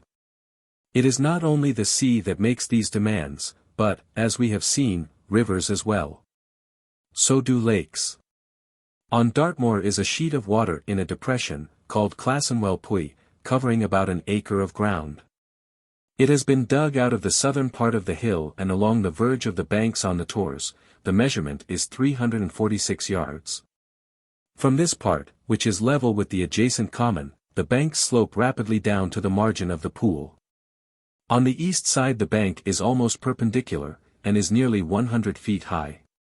According to popular superstition, a voice can be heard at night shouting a name of some inhabitant of the parish of Walthampton, in which it is situated, several times and on successive nights, when that individual is certain to obey the call by death. Now let us consider another current of popular superstition. At the foundation of any building, a church, a town hale, a private mansion, almost invariably a coin is laid beneath the foundation stone. The coin takes the place of an animal. I will not enter fully into this, because I have dealt with it at large elsewhere. But I will mention the salient facts. There can be no doubt that in the early Middle Ages a horse, a lamb or a dog was laid under the foundations. In Devonshire almost every church had its ghostly beast which guarded the church and churchyard. In the parish of Lew Trenchard it was 2 white pigs yoked together with a silver chain. In an adjoining parish it was a black dog. In another it was a calf. In Denmark the church lamb was a constant apparition. But the burial of an animal under a foundation stone was a substitution for a human victim. In 1885 Holsworthy Church in Devon was restored, and in the course of restoration the southwest angle wall of the church was taken down. In it, embedded in the mortar and stone, was found a skeleton. The wall of this portion of the church was faulty, and had settled. According to the account given by the masons who found the ghastly remains, and of the architect who superintended the work, there was no trace of a tomb, but every appearance of the person having been buried alive, and hurriedly. A mass of mortar was over the mouth, and the stones were huddled about the corpse as though hastily heaped about it. Then the wall was, rest of chapter missing. The mystery of death. A few years ago I was planning a dolmen, in English usually, but incorrectly, called a cromlech, near Brives, in the department of Caries, when the local antiquary, M. Philibert Lalande, informed me that it had been excavated, and on that occasion a curious fact had been revealed. It contained half a skeleton. The upper half had been incinerated and was enclosed in a pot. But from the waist downward there had been carnal interment, above the feet were bronze anklets that had stained the bones green. Clearly there had been a domestic quarrel over this lady's corpse, for that of a female it was. Some desired to have her cremated, according to the last new fashion, whereas others preferred following the ancestral usage of interment of the dead body. At length they split the difference by sawing the good woman in half, with each party disposing of their share in the manner most consonant to their opinions. Of one thing there can exist no manner of doubt, that carnal interment was the original custom of that prehistoric race that, for want of a better name, we designate Ivernian. And that the cremating of the dead came in with the Aryan conquerors or settlers. These two methods of disposing of corpses indicate divergence of sentiment relative to death. The supposition that death was the complete annihilation of the living, the thought that any human being who today is a dweller full of joy and vigor in our midst, could possibly be absolutely extinct tomorrow. Such a notion was utterly and entirely foreign to the mind of prehistoric man, as it is to the savage of today. The earliest and rudest conception of death is that of suspended animation, like sleep or a fit. Lartet has described to us the sepulchral cave of Aurignac in the Pyrenees, in which were found human skeletons of the post-glacial date, showing tokens of reverent burial, with rude stone weapons laid ready for their use. And provisions supplied for their entertainment, as also remains of funeral feasts at the cave's mouth. In the vast American continent, in which tribes are widely scattered and isolated, many in a state of lowest barbarism, the belief in a continuance of life after death is general. And the dead warrior is buried with his most useful weapons and choicest ornaments. Even the babe, whose life is usually accounted of little value among savages, was buried by the careful mother with precious strings of wampum that had occupied her busy fingers more months of patient toil than the days of the infant's short life. Among the rude stone monument builders, whose huge Aulis coverts in the northwest of France, in Ireland, in Denmark and southern Sweden are our wonder today, these immense structures, reared at the cost of enormous labor, were dwelling houses for the dead. In life these megalithic monument builders were content to squat in small beehive huts, in which they could not stand upright. But for the dead, they reared palaces. These were not abodes for the invisible soul, but for the bodies. And for the bodies food was supplied. Most of these structures have either a movable slab as door, or else one perforated, through which meals for the deceased might be passed. On the Causse above Terrasson, in Dordogne, is a dolmen with a cup-like hollow in the capstone. A friend of mine living near learned that the peasants were wont to place either money or meal or grapes in it. So one night he concealed himself within the cist. Presently a peasantess came and deposited a sou in the cavity, when my friend roared out in patois, "Ce n'est pas assez. Donnez-moi encore." Whereupon the woman emptied her purse into the receptacle and fled. In North Devon, at Washfield, the squire, a Mr. Worth, was a sportsman. When he died, in the 18th century, he gave orders that his hounds should be slaughtered and buried with him. The dogs were indeed killed, but interred outside the churchyard wall. At the funeral of a cavalry officer or a general, his horse is led in the procession, and is slightly wounded in the frog of one hoof, so as to oblige it to limp. Originally the horse was killed and buried with the warrior, and our usage is the faint trace of the old barbarous custom that has undergone modification. It is now quite a common practice in England to decorate the graves with flower wreaths. These take the place of the earlier gifts of food, and show that still in men's minds lingers the pre-Aryan cult of the dead body. The Roman Church has accepted it altogether, and the worship of relics is neither more nor less than the survival of prehistoric beliefs and usage. At Eben, above the Inn Valley, in the church, immediately over the high altar, is a grinning skeleton, tricked out with sham flowers and spangles, behind glass. It is the body of Saint Nothburga. And when the priest is saying Mass at the altar, it looks precisely as though he were sacrificing to this skeleton. I have seen many more quite as revolting exhibitions. There is a curious book entitled De Miraculis Mortuorum, on the miracles of the dead, by a physician, Christian Friedrich Garmann, published at Leipzig, 1670. The object of the writer is to refute widely extended beliefs that the dead are still alive in their graves, because the hair and the nails continue to grow after death, because strange sounds and voices have been heard to issue from tombs. Because when coffins have been opened the face cloth has been found to have been gnawed, eyes that were closed have opened, children have cut their teeth after death, and so on. Some very horrible stories are told. The real interest of the book consists in establishing the fact that in the 17th century ideas relative to death pertaining to savages and primeval man prevailed largely in Germany. Saxo Grammaticus tells us a grim tale. Asmund and Asvid, brothers in arms, had vowed not to be separated in death. It fell out that Asvid died, and was buried along with his horse and dog in a cairn. And Asmund, because of his oath of friendship, had the courage to be buried along with him, food being put in for him to eat. Now just at this time, Eric, king of Sweden, happened to pass nigh the barrow of Asvid, and the Swedes, thinking it might contain treasure, broke into it with mattocks, and came on a vault made of timber. To explore this, a youth was let down in a basket. But Asmund, when he saw the boy descend, cast him out, and got into the basket himself. Then he gave the signal to draw up. Those who drew thought by the weight that the basket contained much treasure. But when they saw the unknown figure of a man emerge, scared by his strange appearance, and thinking that the dead had come to life again, they flung down the rope and fled.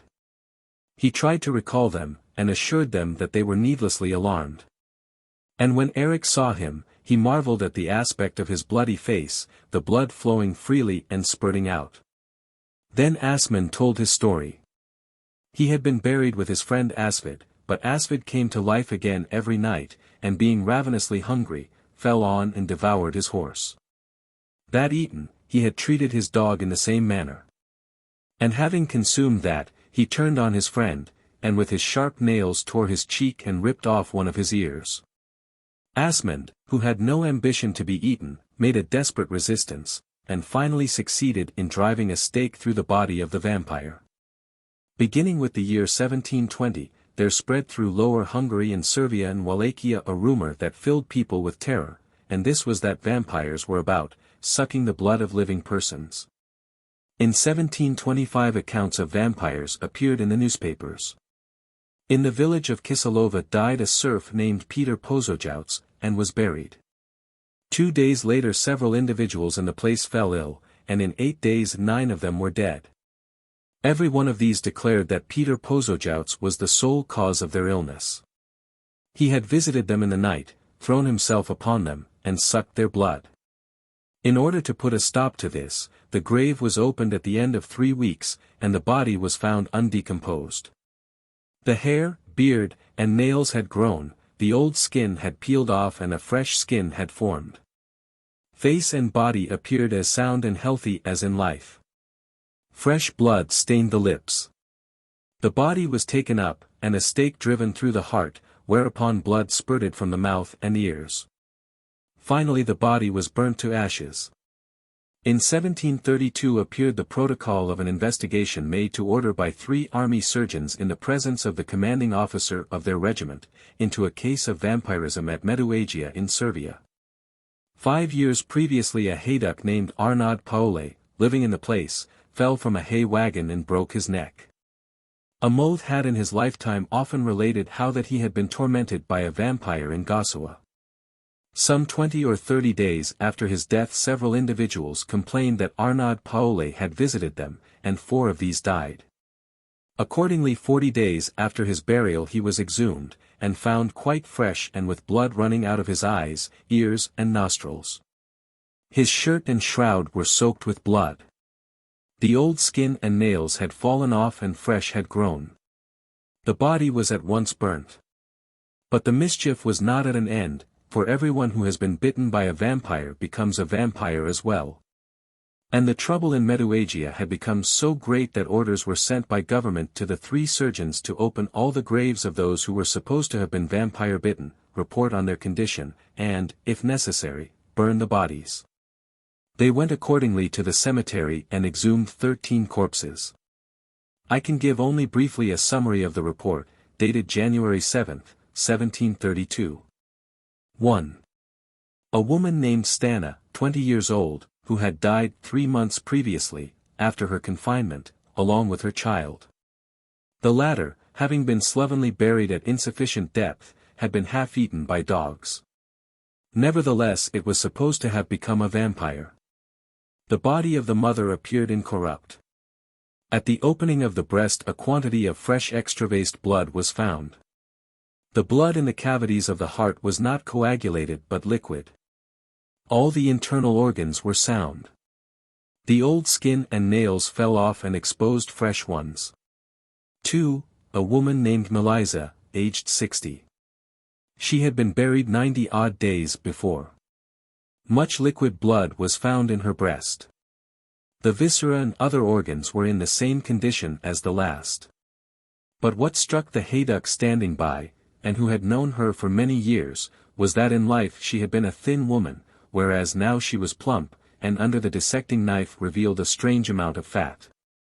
She had protested in her last illness that she was the victim of a vampire. 3. An 8-days-old child which had been 90 days in the earth. This also in the so-called vampire condition. 4. The son of a hayduck named Milo, 16 years old. The body had been interred 9 weeks before. It was quite sound and in the vampire condition. 5. Joachim, also a hayduck's son, aged 17 years, had lain in the earth 8 weeks and 4 days. His body was in the vampire state. 6. A woman named Russia had been buried 6 weeks previously, and her child, 18 days old, who had been buried 5 weeks previously. Blood found in her breast and stomach. 7. The same may be said of a girl of 10 who had been laid in the earth 2 months before. She was sound and incorrupt, and had fresh blood in her bosom. 8. The wife of the present mayor of the village and her child. She had died 7 weeks ago and the child 21 days previously. Both were found in a condition of corruption through lying in the same earth and close to the others. 9. A servant of the hayduck, Corporal Raid by name, who had lain in the ground 5 weeks, undergoing rapid decomposition. 10. A woman buried 5 weeks before, also in decomposition. 11. Stanko, a hayduck, 60 years old, who died 6 weeks before the investigation. Much liquid blood in the breast and stomach, and the whole body in vampire condition. 12. Milo, a hayduck, 25 years old, buried 5 weeks before. In the vampire state. 13. Stanjoika, wife of a hayduck, buried 18 days before the examination. Her face was rosy. She had been bitten, so she had asserted, by Milo, just mentioned. And actually on the right side under the ear, was a blue scar about a finger's length, with blood about it. At the opening of her coffin fresh blood ran out of her nostrils, and there was balsamish blood in the breast and in the ventricle of the heart. The intestines were all healthy and sound. After this visitation all the bodies that were in vampire condition were beheaded and then burnt. A very general belief among the peasantry of England is or was that if a young man and a young woman are engaged and one of them dies before they are married, the tie still subsists, and can be only broken with difficulty. The dead one may claim the living. On this is founded Burger's Ballad of Leonore. I knew a handsome old woman, wife of a farmer of my neighborhood in Devon, who had betrothed herself to a youth in the place, but he died before the wedding came off. After a sufficient time had elapsed she got engaged to the farmer, whom she eventually married. Directly after this the dead lover appeared to her at night and said, "Joanna, you cannot marry another than me, till you have returned my present, the red silk handkerchief. I'll stop it till I have that back." She left her bed and took the kerchief out of a drawer and handed it to him, whereupon he disappeared. If remonstrated with, and told that this was a dream, she would wax warm and say, "I know it is true. I know it, for the silk handkerchief disappeared from that night." And if Yudha opened his grave, Yudha found it in his coffin. Sometimes the dead lover insists on taking away his betrothed, unless she can redeem herself by answering certain riddles. There is a widely known and sung ballad called The Unquiet Grave. It begins. Cold blow the winds of night, sweetheart. Cold are the drops of rain. The very first love that ever I had. In greenwood he was slain. The damsel goes to the graveyard and sits above where he is buried. A 12-month and a day being up. The ghost began to speak. Why sit you here, by my graveside? And will not let me sleep? What is it that you want of me? And will not let me sleep? Your salt and tears they trickle down. And wet my winding sheet. What is it that I want of thee? Oh, what of thee in grave? A kiss from off thy lily-white lips. And that is all I crave. Cold are my lips in death, sweetheart. My breath is earthy strong. If you do touch my clay-cold lips, your time will not be long. It is, by the way, a mistake to say that the ghost began to speak, for it is obvious from what follows that it is the dead man and not the ghost at all. The ballad is not complete. There are verses lost. But the gist of it seems to be that the damsel seeks release from her dead lover, and desires to return him the betrothal kiss, but when she finds that there is death in this, she seeks another solution, and is set tasks. Go fetch me a light from dungeon deep. Wring water from a stone. And likewise milk from a maiden's breast. That never babe had none. She stroke a light from out a flint. An ice bell, icicle, squeezed she.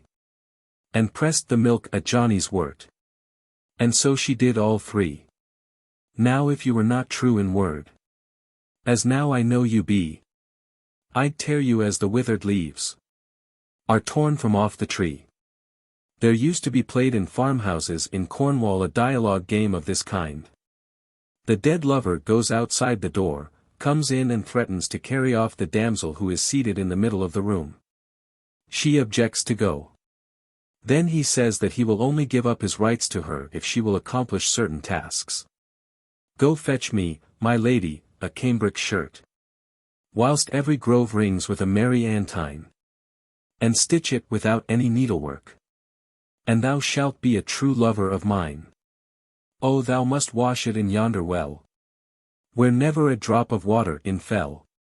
Oh, thou must bleach it on yonder grass, where never a foot or a hoof did pass.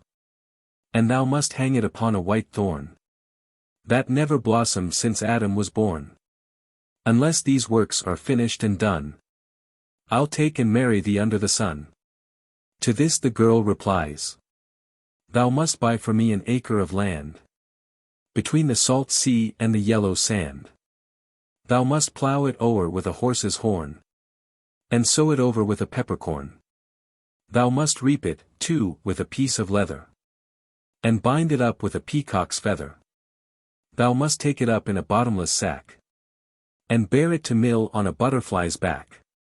And when these works are finished and done, I'll take and marry thee under the sun. In all stories of this kind, says Professor Child, the person upon whom a task is imposed stands acquitted if another of no less difficulty is devised which must be performed first. Among the Bretons, when a young couple are engaged, they go to the graves of their parents and grandparents, and announce the fact to them. In all these cases the dead are supposed to be in a comatose state, and there is no thought of the soul as apart from the body. But there have existed ideas concerning the intercourse between the dead and the living still more close. The classic story of the Bride of Corinth formed the basis of a not over-pleasant ballad by Goethe. A similar idea is found in Iceland. Helgi Hundingsbane was visited in his grave mound by his wife Sigrun, who spent a night there with him. He informed her that all her tears fell on and moistened him. Here, Helgi, said she, have I prepared for thee in thy mound a peaceful bed. On thy breast, chieftain, will I repose as I was wont in my lifetime. To which the dead Helgi replies, nothing is to be regarded as unexpected, since thou, living, a king's daughter, sleepest in a grave mold in the arms of a corpse. In some cases the devil has taken the place of a dead man. This would appear to be what has happened in the following story, taken down by me verbatim from an old woman in the parish of Luffincott in North Devon. I will give it in her own words. There was an old woman lived in Bridgerule parish, and she had a very handsome daughter. One evening a carriage and four drove to the door, and a gentleman stepped out.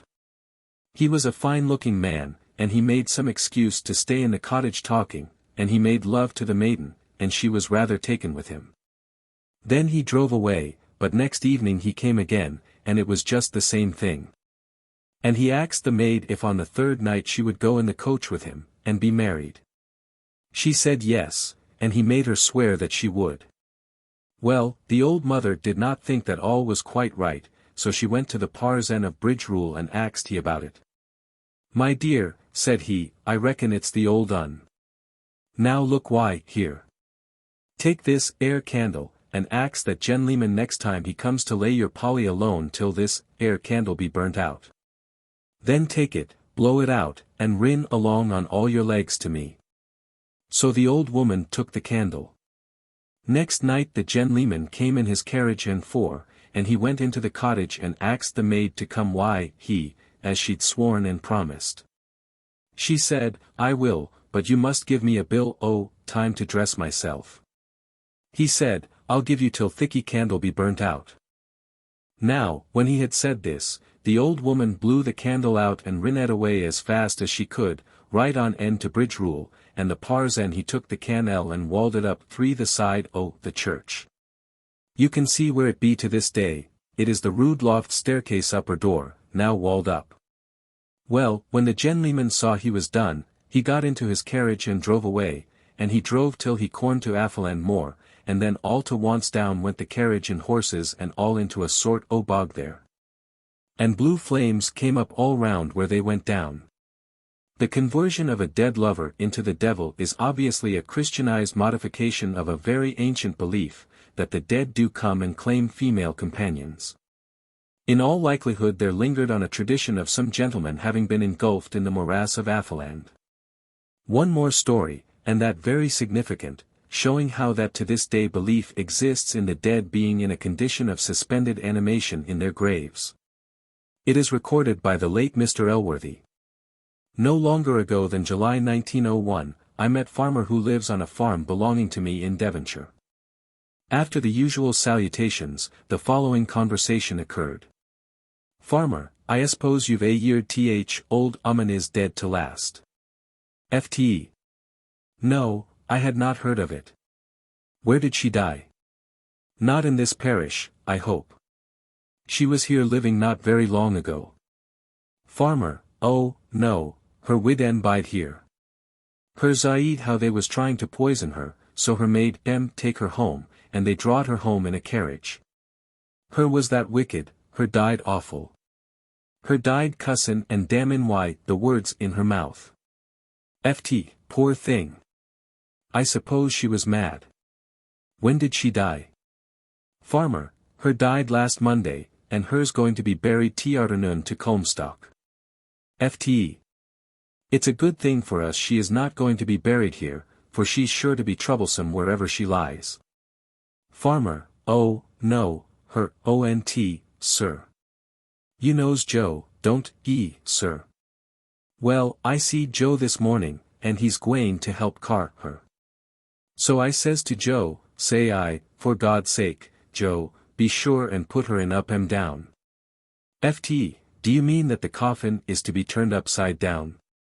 Farmer. "Aye, sure, and no mistake. Her ont be troublesome then, 'cause if her do begin to diggy, her can ony diggy downwards." Mr. Elworthy adds, "I have known other cases of interments that have been made face downwards." Now Frobenius, in The Childhood of Man, says that on the Sherry River that flows into Lake Chad in Central Africa, on a death they make a breach in the walls of the hut, through which the blindfolded body, face downwards and head foremost, is carried out, the breach being then again closed up. The people of the Sherry explain that they turn the body face down and bandage the eyes to prevent the spirit from knowing which way the body was taken. Frobenius is here a little mistaken. This treatment of the body is in order to prevent the body from returning and being vexatious to its relatives. All these superstitions pertain to very early conceptions of death, of a period when carnal interment was practiced. In the year 1779 there were living together 2 widows, sisters, and the daughter of one of them, at a farm called Blackabroom, in the parish of Bratton Clovelly in Devon, when a man, a tramp, called and asked for food. They gave him his tea, after which he murdered all 3, and searched the house for money, but only found £5, as the rest had been securely concealed. The man, whose name was Wetland, went into Hatherley, where he betrayed himself by unguarded talking about the murder. He was arrested and hung in chains on Broadberry Down, a crescent of high land covered with heather, and where lie many tumuli. The gallows tree is still in existence in a barn near. Now I believe it to be an absolute fact, that till the body fell to pieces, the women coming home from market every Saturday were wont to throw up to him a bunch of tallow candles for him to eat. And they generally succeeded in getting the dips to catch in his chains. As the candles disappeared during the week pecked by birds, the women concluded that Welland had actually fed on them. Obviously the idea was still prevalent that life continued to exist in the body after execution. The gallows was standing in 1814. In 1832 occurred a great rising of the peasantry in Hungary against the nobles. It was ruthlessly put down, and 50 Slovak peasants were hung on gallows in different parts. Curiously enough, every New Year's Day, each body was afforded by the relatives a new suit of clothes. Paget, Hungary and Transylvania, 1850. Here again, clearly the dead are supposed to be still alive, after a fashion. 2 farmers in the neighborhood of Cologne, living in the same village, were at enmity with each other all their days. During an epidemic both died within a few hours of each other, and as burials were many, a double grave was dug, and the 2 men were put in, back to back.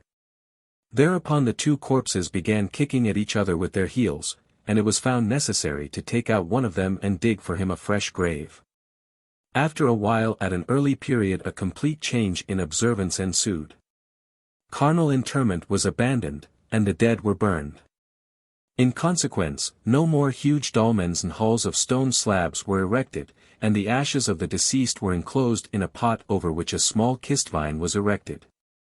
With the burning of the dead the old belief in the bodies of the departed walking, requiring food, sucking blood, claiming brides, suffered eclipse, only to return full again with Christianity, when bodies were once more interred.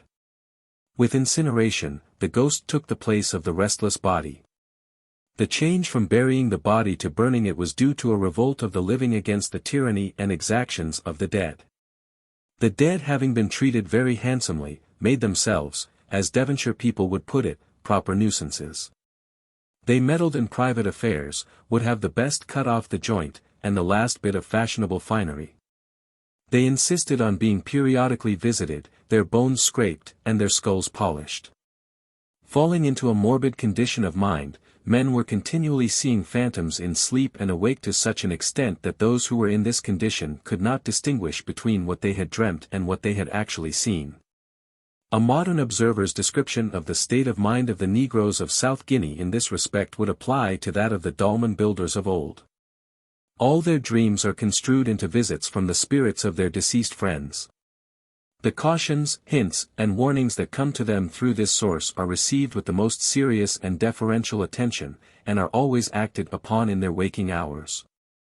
The habit of relating their dreams, which is universal, greatly promotes the habit of dreaming itself, and hence their sleeping hours are characterized by almost as much intercourse with the dead as their waking are with the living.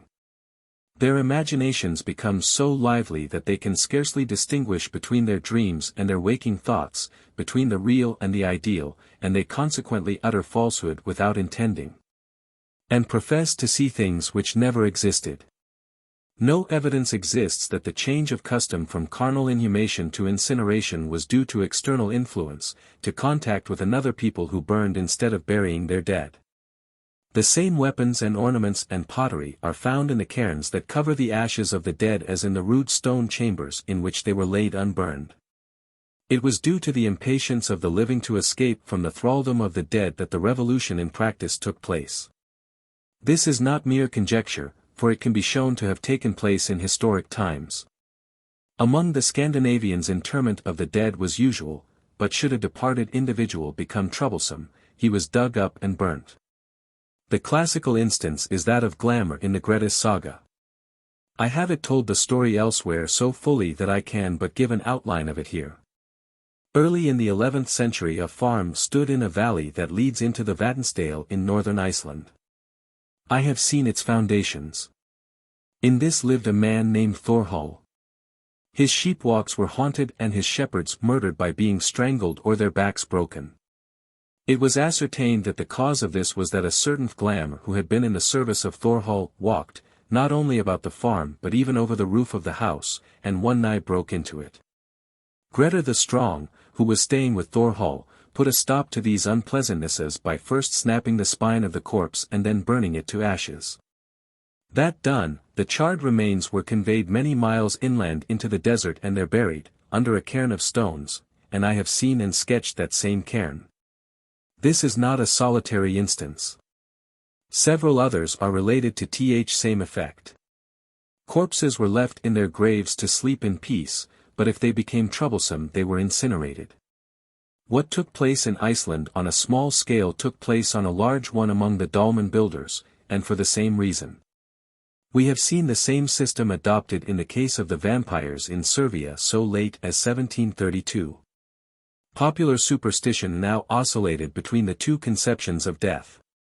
We have seen a Devonshire farmer entertain precisely the same notions relative to a corpse that are found among savages almost at the bottom of the cultural ladder. But undoubtedly the legacy from the age of incineration, the idea of the spirit detached from and independent of the body manifesting itself, is the most prevalent. There was a woman in Horbury Bridge, near Wakefield, who kept a little shop. We had many a long walk together, and she told me 2 stories of her experiences that show that the 2 independent conceptions relative to death were in her mind. A woman had died in the house, and the body was put in a shell in the room over the kitchen, where she and a friend were sitting. All at once both of them heard a noise overhead, as if the corpse were getting out of its coffin, and this was followed by steps on the floor. The 2 women listened in alarm, till they heard the dead body return to its former place, when they ventured upstairs. The corpse was in its shell, but the linen that had enfolded it was rumpled, and some flowers that had lain on the bosom were displaced. The other story was this. When this good woman was a girl of 16 her mother died, and she went into a situation in the same hamlet, where she was very unhappy because unkindly treated. One night she left the house, ran to the churchyard, and, kneeling by her mother's grave, told her the tale of her sorrows. Then she saw the vaporous form of her mother standing or floating above the grave mound. As the woman described it, it was as if made out of fog and moonshine, but the face was distinct. And she heard the apparition say, "Bear up, Bessie, lass. It's no but a little while, and then thou'lt be right." Whereat the figure slowly dissolved and disappeared. The belief in ghosts is so prevalent, so widely extended, and so many more or less authentic stories of their appearances exist, that a thick book might be filled with them. What is more to the point is that though most educated individuals repudiate the notion, they nevertheless retain a sneaking conviction that there may be some truth in the many stories that they hear. And they endeavor to explain them on natural grounds. All these stories derive from the period when men burnt their dead, and so put an end to the conception of the continued life after death of dead bodies. I have already mentioned the doctrine of metempsychosis, brought with the Aryans from the East, their first home. But along with the notion that human souls after death passed into some other body, there were other explanations given as to what became of disembodied souls. One went that they wandered in the wind. The moaning, the screaming, and the piping of the blast was set down to the voices of the souls, bewailing their fate as excluded from shelter under a roll and a seat by the fireside. The wind blows cold on waste and wold. It bloweth night and day.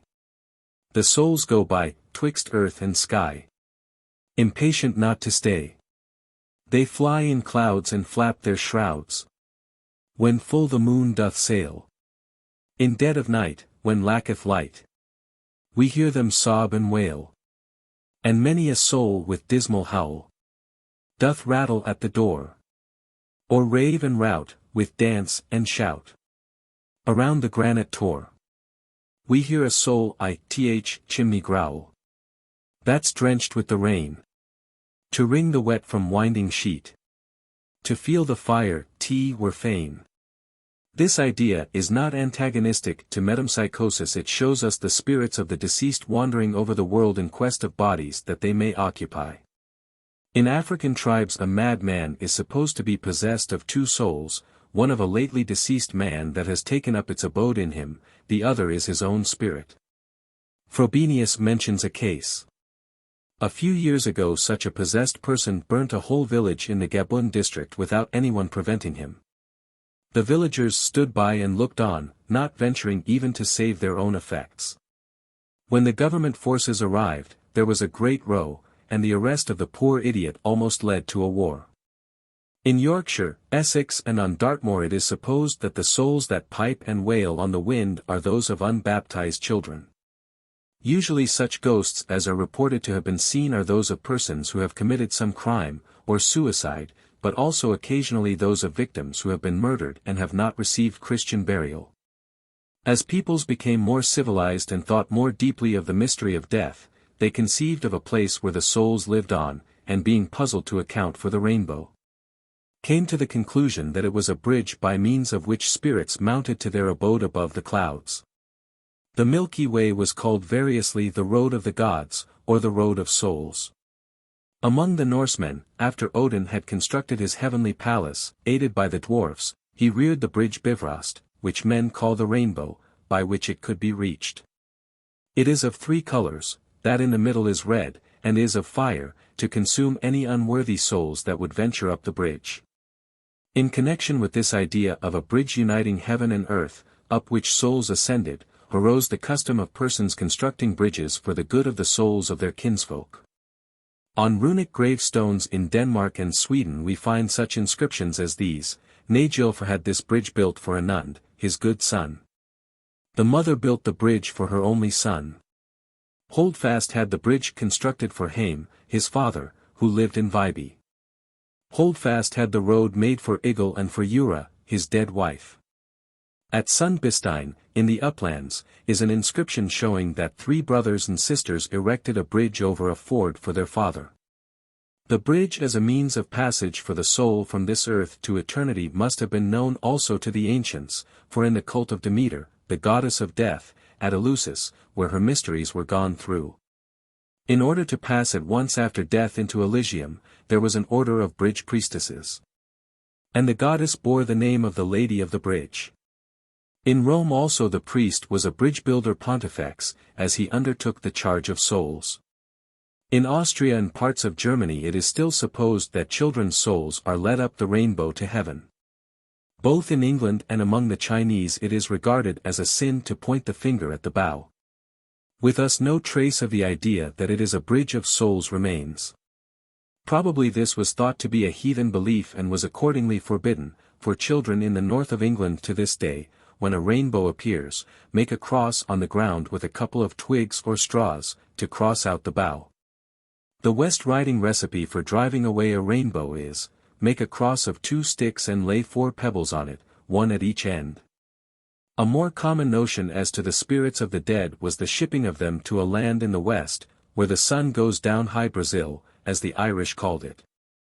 In Yorkshire, North and East Riding, the clouds at even sometimes take the form of a ship, and the people call it Noah's Ark, and observe if it points humberways as a weather prognostic. Although I have never heard them say that it was a soul ship, I have little doubt that originally it was supposed to be such. Noah's Ark was not empty. There is a story in Gervas of Tilbury that leads to this surmise. The book, Otia Imperalia, was written in 1211. On a certain feast day in Great Britain, when the congregations came pouring out of church, they saw to their surprise an anchor let down from above the clouds, attached to a rope.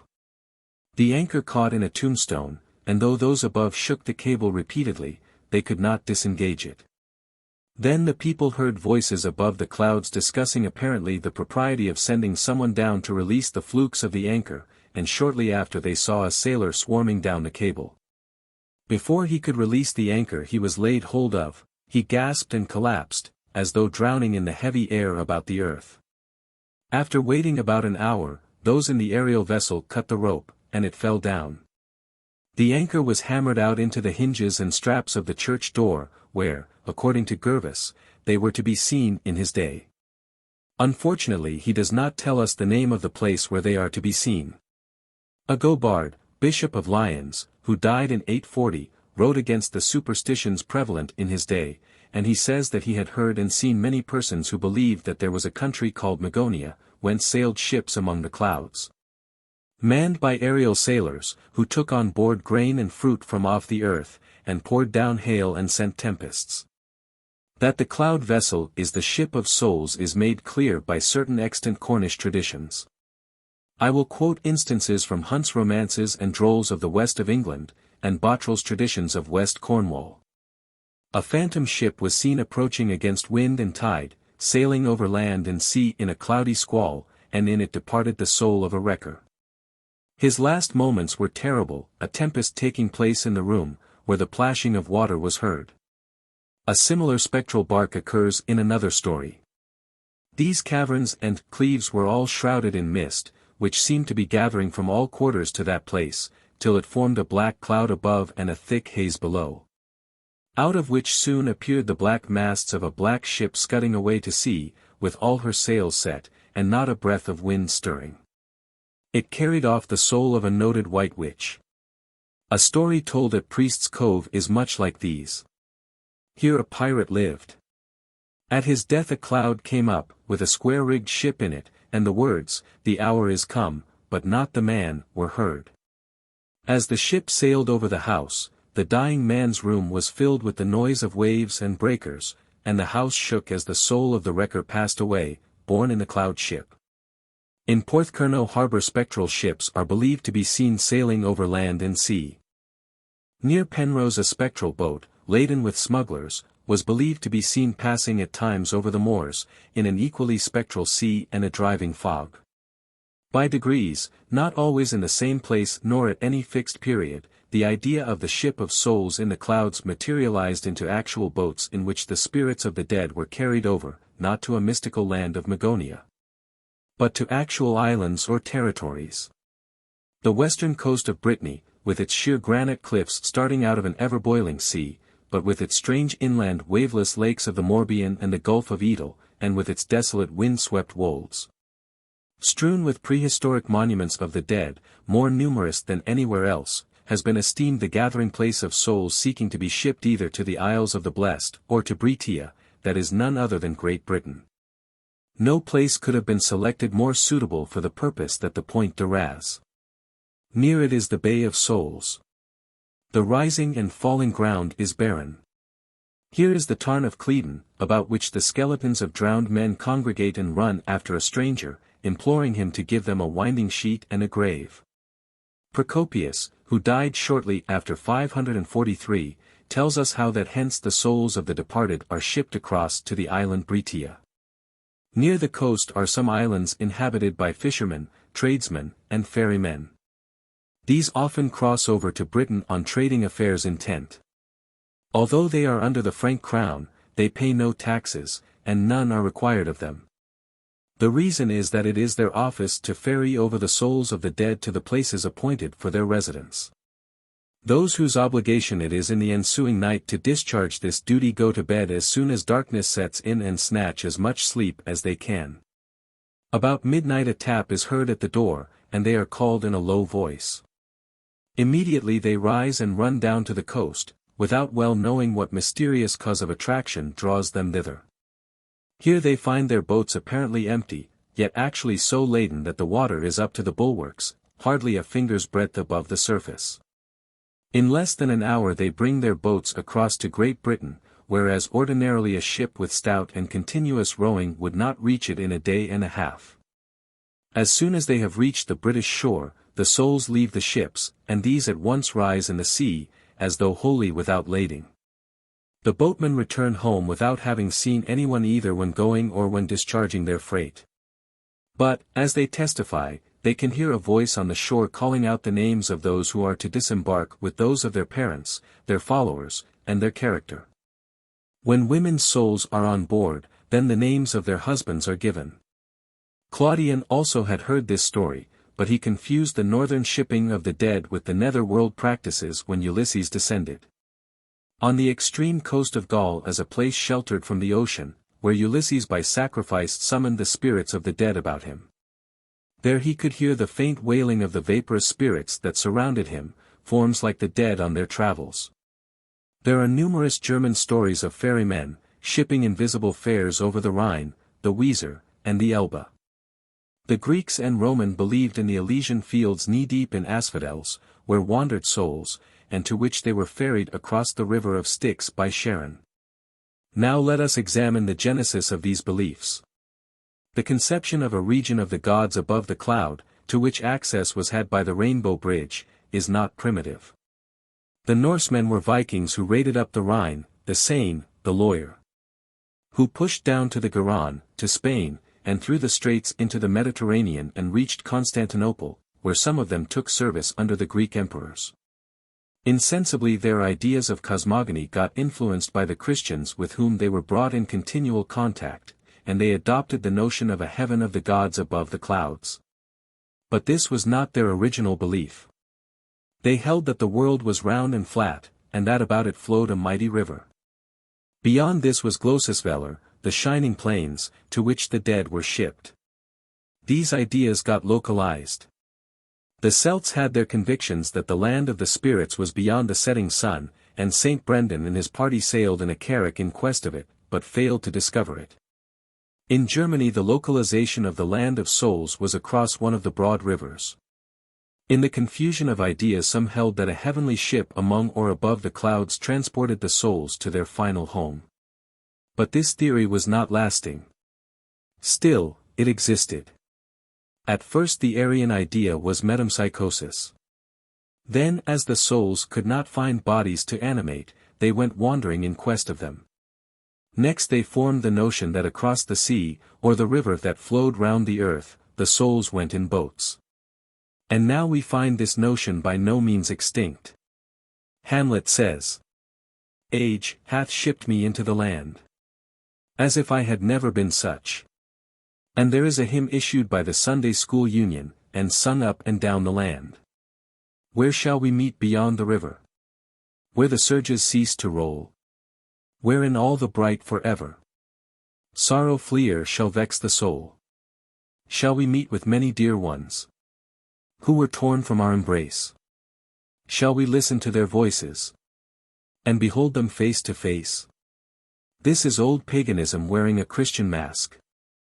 The ancient Greeks put on their tombs the word euploia, favorite voyage, showing the popular ideas on the subject. For this, modern Greeks substitute a pair of oars laid on the grave. Manhart was quite right in saying, from the aforecorded customs and stories it appears abundantly clear that the traversing of souls across water is deeply grounded in the consciousness of the people. As this is also found among the Celts, the Greeks, the Irish, and in the Hindu religions, it is apparent that this conception goes back to a period before the separation of the several branches of the stock. King Arthur was carried away in a boat after the battle in which he received his death wound to Avalon, the Isle of Apples, that was identified afterwards with Glastonbury. Now let us look at the final phase of this notion of the shipping of the dead, and this we discover in the myth of the Flying Dutchman. The earliest trace of this I find in the Greek Acts of Saints Adrian and Natalia. Adrian was martyred about the year 304, but the Acts are much later. After the death of Adrian, at Nicomedia, his wife Natalia took ship to go to Byzantium. As the vessel was on its way, storm and darkness came on, and out of the gloom shot a phantom ship filled with dark forms. The steersman of Natalia's vessel shouted to the captain of the phantom ship for sailing directions, not knowing in the darkness and mist that this vessel was not real and freighted with living men. Then a tall black form at the poop shouted through the flying spindrift, to the left, lean over to the left, and so the steersman turned the prow. At that instant a luminous figure stood out in the night, at the head of the vessel, with a halo about him such as we see encircle a lantern in a fog. It was Adrian in glory. And he waved his arm and cried, "You are sailing aright. Go straight forward." And Natalia uttered a cry and sprang forward, crying, "It is my husband, it is Adrian come to save us." Then the light vanished and all was dark. The storm blew down on them, laden with the shrieks of the discomfited demons, as the black fiend ship backed into the gloom. Here, as a matter of course, in a saintly legend, the souls of bad men in the phantom ship become devils. The next story of which I am aware is one that purported to be from an old manuscript not older than the 16th century, and probably of the 17th. That appeared in the Morgenblatt for. Whilst we were sailing from the Rio de Plata for Spain, one night I heard a cry, "A sail." I ran at once on deck, but saw nothing. The man who kept watch looked greatly disturbed. When I spoke to him, he explained the reason of his condition. Looking out, he had seen a black frigate sail by so close that he could see the figurehead which represented a skeleton with a spear in his right hand. He also saw the crew on deck, which resembled the figurehead, only that skin was drawn over their bones. Their eyes were sunk deep in the sockets, and had in them a stare like that of dead bodies. Nevertheless they handled the cordage and managed the sail, which latter was so thin as to be like cobwebs, and the stars could only be dimly seen through them. The only word he heard, as the mysterious bark glided by, was "water." The man who had seen this became depressed through the rest of the voyage and died soon after. There are various versions of the story framed to account for the vision of the Flying Dutchman. That most usually accepted is that an unbelieving Dutch captain had vainly tried to round Cape Horn against a head gale. He swore he would do it, and when the gale increased, laughed at the fears of his crew, smoked his pipe and swillied his beer. As all his efforts were unavailing, he cursed God, and was then condemned to navigate always without putting into port, only having gall to drink and red-hot iron to eat, and eternally to watch. In Normandy the phantom boat puts in at All Souls. The watchman of the wharf sees a vessel come within hail at midnight, and hastens to cast it a line. But at this same moment the boat disappears and frightful eerie cries are heard that make the hearer shudder, for they are recognized as the voices of sailors shipwrecked that year. Hood has described this in the Phantom Boat of All Souls' Night. The theme has been adopted by novelists, poets and dramatists. It is a tale told in various forms in nearly every maritime country, and till of late years sailors firmly believed in the existence of the Flying Dutchman, and dreaded seeing the phantom vessel. These are all the abraded remains of the ancestral belief of our Aryan forefathers relative to the souls of the deceased being conveyed over the river of Vedarafli, hard to cross, of the Vedas, the Styx of the Greeks, the Joel of the Scandinavians, the earth-surrounding river, into the land of spirits beyond. Fetches. In the infancy of man there were two phenomena that sorely perplexed him, his reflection in standing water, and his shadow. The universal ignorance of the most elementary laws of nature goes far to explain the origin of many myths that were adopted as solutions of problems not understood. Why did a man, on looking into still water, see himself reproduced? He knew nothing of the principle of reflection, and he supposed that he saw a real double of himself. What was the cause of the shadow dogging his steps? It was not caused by his body intercepting the rays of the sun. That was a conception far beyond his reach. He supposed that his shadow was his attendant spirit. Consequently he had two companions, one luminous and the other dark, one good and the other evil. I had plate-glass windows in my dining room. Frequently peacocks, seeing themselves reflected in the panes, flew at them and shattered the glass, supposing that they saw rivals in the affections of the peahens. Tigers have been caught by placing mirrors in traps. The tiger approaches, sees his reflection, enters to rub noses or to bite the beast of his species he sees. Primitive man had no greater degree of intelligence in the particular of his reflection than have peacocks and tigers. Throughout the Aryan stock we find a belief in fetches, wraiths, or doubles, i.e. of man being attended by his duplicate, often considered as a guardian spirit.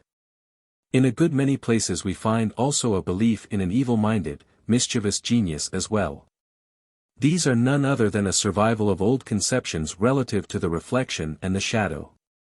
I have known children cry out with rage when a comrade whipped or stamped on their shadow, crying out that it hurt them, or at least was an insult. The Greeks held that there were agathidemons, good spirits, also kakademons, attached to men swaying them to this side or to the other, and Socrates took counsel of, and followed the guidance of, his demon. It was not till Christianity occupied the field that these demons were all comprehended as devils. The Romans had their genii, every man had his genius, an attendant spirit, even the gods were supposed to have their genii. All the acts of life from birth to death, all the vicissitudes of life and human activities, all the relations between men and their fellows, all enterprises, were due to the impulses afforded by these guardian spirits. Every household had its Laras and Petes, but these were of a different order, as they were ancestral deities, the spirits of the founders of the family. To get deeper into the beliefs of an Aryan people on this topic, we must go to Scandinavian and German sources. The Norsemen believed that every man had his fylgja, follower, a spirit intimately related to him, and that died when he did. It did not always follow, it often preceded him to look into the future and foretell what was to be. When the fylgja preceded anyone it was possible to stumble over it. When a certain Thorstein was 7 years old, he came running with childish impetuosity into the room of one Geider. In so doing he tripped and sprawled on the floor, whereat Geider laughed. Somewhat later, Thorstein asked what had occasioned this outburst of merriment. Whereupon the other answered, I saw, what you did not see, as you burst into the room, for there followed you a white bear, running in front of you, but when it saw me it remained stationary, and you stumbled over it. This was Thorstein's own fylgja, and Geider concluded from its appearance that the lad was destined to great things. The fylgja was often seen in animal shape, an interesting reminiscence of transmigration. For though the belief in the metempsychosis of the human soul had been given up, the idea lingered on and attached itself to the companion spirit. The fylgja showed themselves sometimes in the form of men, but also in that of any beast which represented the character of temperament of the man it followed. Brave men had their companion spirits in the shape of bears or wolves. That of a crafty man appeared as a fox. A timorous man had a fylgja in the form of a hare or a small bird. The Icelander Einar Eyjolfsson foresaw the death of his brother Gudmund in dream. He fancied that an ox with long horns ascended out of the Eyjafjord and leaped upon the high seat of Gudmund in his farm of Madravolar, and there fell dead. This ox, said Einar, is a man's fylgja.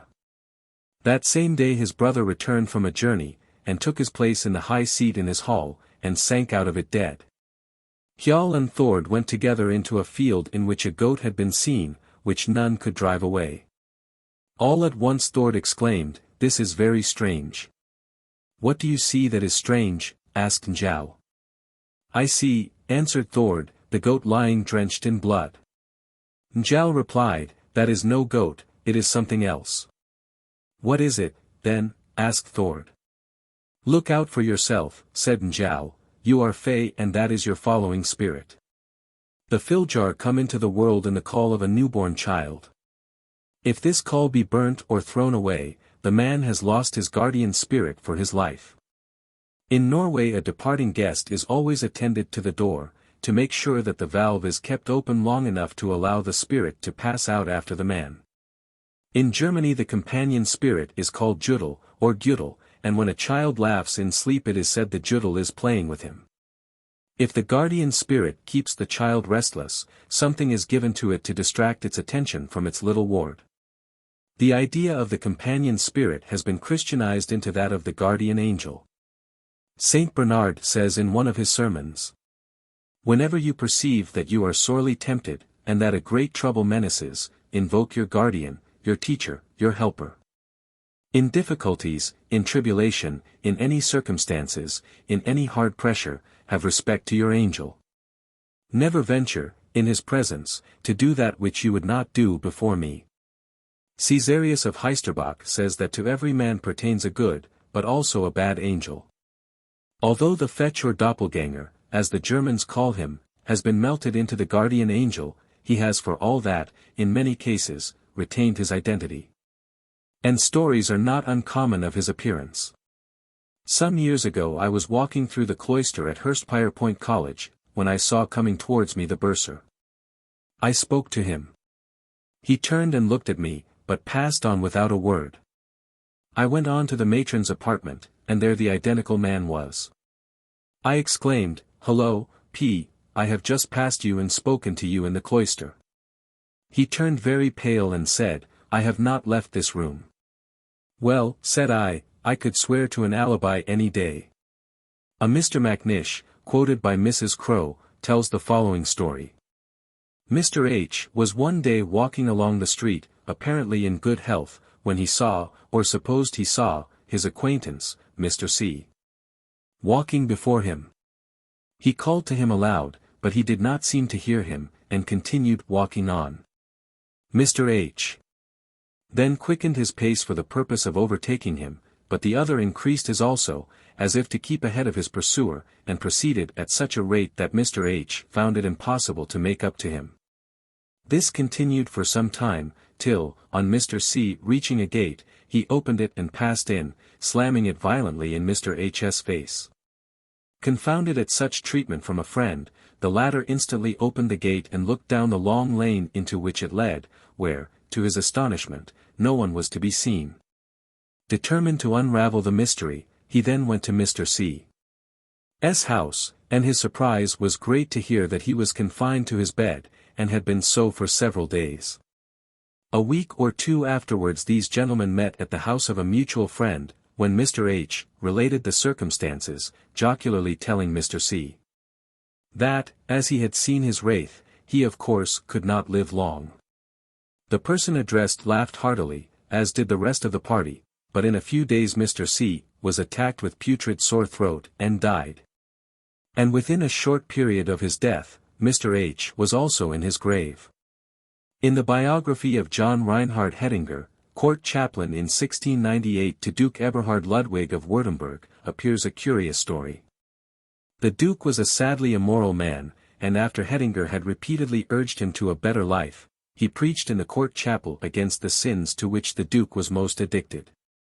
The prince was furious, and sent orders to the court chaplain to come to him alone in the palace at a certain hour. Hettinger went and was introduced. The intention of the Duke was to reprimand him harshly and then punish him severely.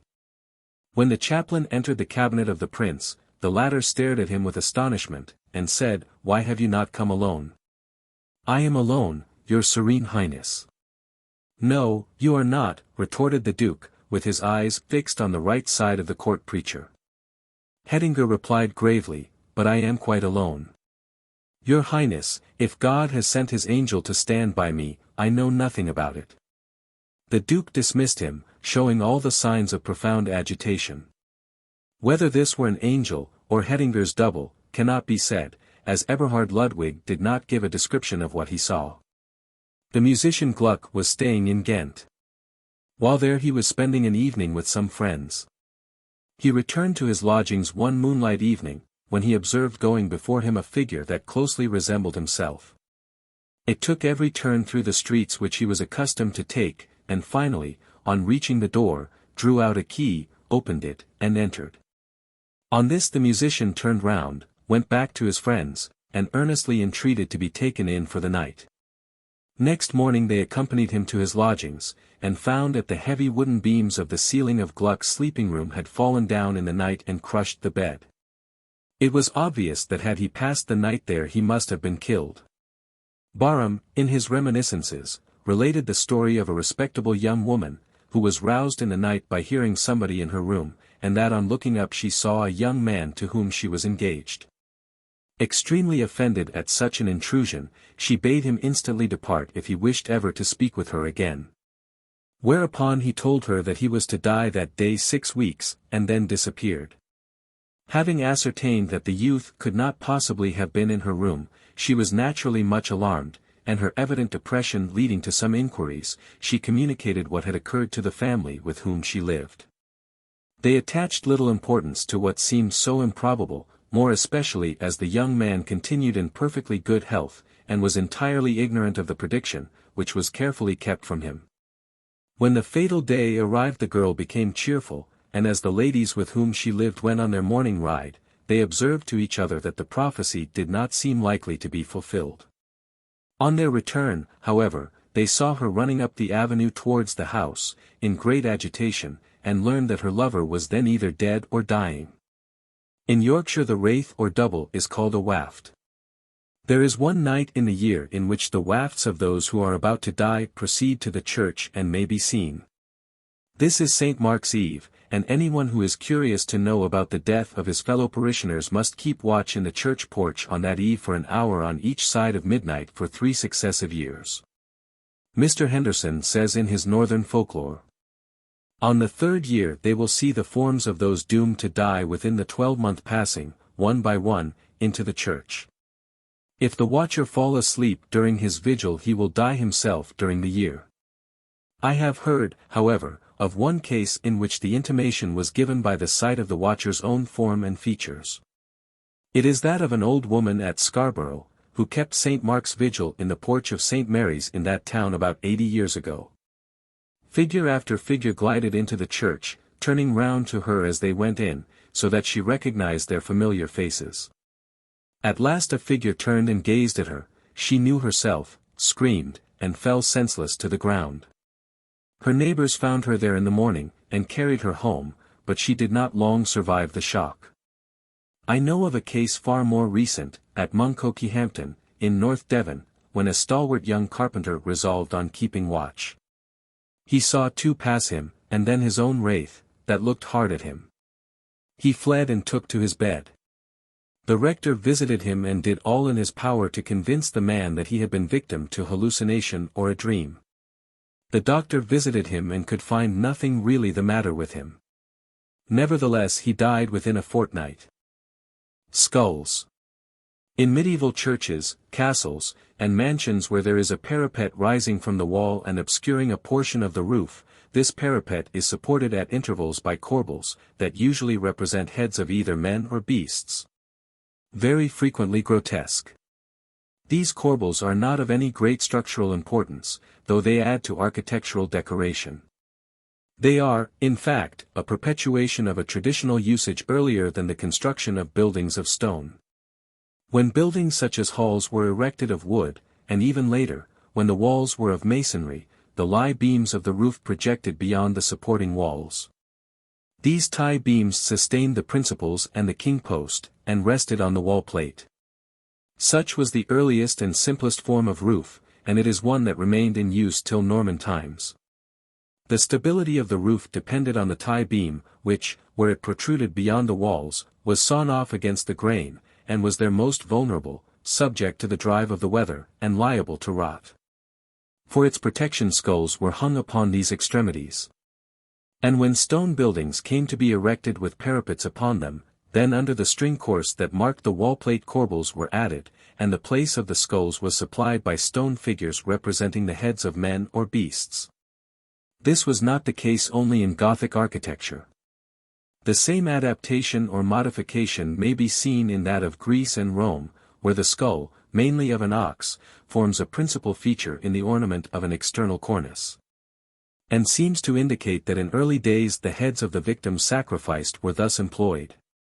Nowadays the sportsman nails up the skulls and antlers of the stags he has shot, or the masks of foxes he has hunted, in his hail, but in Bavaria and Austria they still decorate the exterior as well as the interior of the shooting lodge.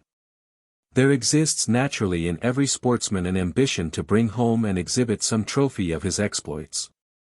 And as at the present day his energies and barbarous instincts are confined to the slaying of wild animals, it is only the heads of wild animals that he can display to his own satisfaction and that of admiring friends.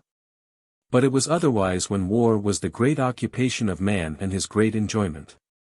Then he preserved the heads of his enemies killed in fair fight. And after they had been efficiently dried, he hooked them onto the ends of the tie beams of his house, or dangled them inside against his walls, and was able to yarn to his comrades over each, and tell all the incidents of the fight. And display his superior courage or adroitness. Every single head provided a theme for a story on a winter's evening, and every head pointed out proved conclusively that the story was fact and not fiction. The head hunting of the Dayak of Borneo is but a degraded and despicable survival. A girl will not marry a native till he has some heads to show. Accordingly he lurks among the rushes till the girls come down to the riverside for their ablutions, when he dashes among them and cuts off as many heads as he can secure victims. Such trophies are worthless as evidences of his heroism, but they pass and are accepted. "I have cut off 4 heads," said a Dayak to his fellow. "I 7. Thus a missionary in Borneo overheard 2 natives conversing. And a few weeks later the second was dead. His village friends hooked his body out of the river. But it was now headless. Then they knew, and the missionary also knew, that now the other owned 5 heads. The reason why only the skulls are preserved is that this is comparatively easy. The body itself decays and molders, and is thus not only difficult to preserve but also has the repulsive properties of soft corrupting flesh, whereas it is always easy to keep the skull. But even that may be felt too cumbrous, and the North American Indian contented himself with a scalp as a trophy. And the ancient fish chief extracted the brain of his slain enemy, mixed it with chalk, rolled it into a ball, and so preserved a trophy of his prowess. Jehu had the 70 sons of Ahab beheaded in Samaria and set up in 2 heaps at the entrance of the palace of Jezreel, and I have seen a photograph of such piles before the doorway of the Bay of Tunis. The last exhibition of heads as a decoration was over Temple Bar, when those of the Jacobite rebels of 1746 were set up there on iron rods. They remained there till 1772, when one of them fell down in a storm, and the others soon followed. Previous to the rebellion of 1745, for about 30 years, Temple Bar exhibited the head of a barrister named Layer, who had been executed for a Jacobite conspiracy soon after Atterbury's plot. The stone balls that adorn the gateposts into a manorial park actually, it is believed, represent heads, and were set up to show that the lord of that manor possessed right to pronounce capital sentences. But now they are on the gateposts of every petty suburban villa. At Gorlitz, north of the Riesen Jeberge, in the marketplace above the town Hale, are iron rods or spikes. Halfway up each is a ball, to represent a head that has fallen under the sword of the city executioner. When I was a boy at Pau, in the south of France, there was a house in the Grande Place that had been erected by a retired executioner who had had lively times during the Reign of Terror. Along the front was a balustrade for a parapet, and at intervals stone balls, and these were said to represent the number of heads that he had cut off with the guillotine. Although among the Aryans human sacrifice was not common, I do not find any evidence that the heads of the victims were made use of as ornaments. This was a privilege reserved for warriors who had fallen in battle. Nor were slaves decapitated for this purpose, though very frequently sacrificed. It is, however, other in Africa.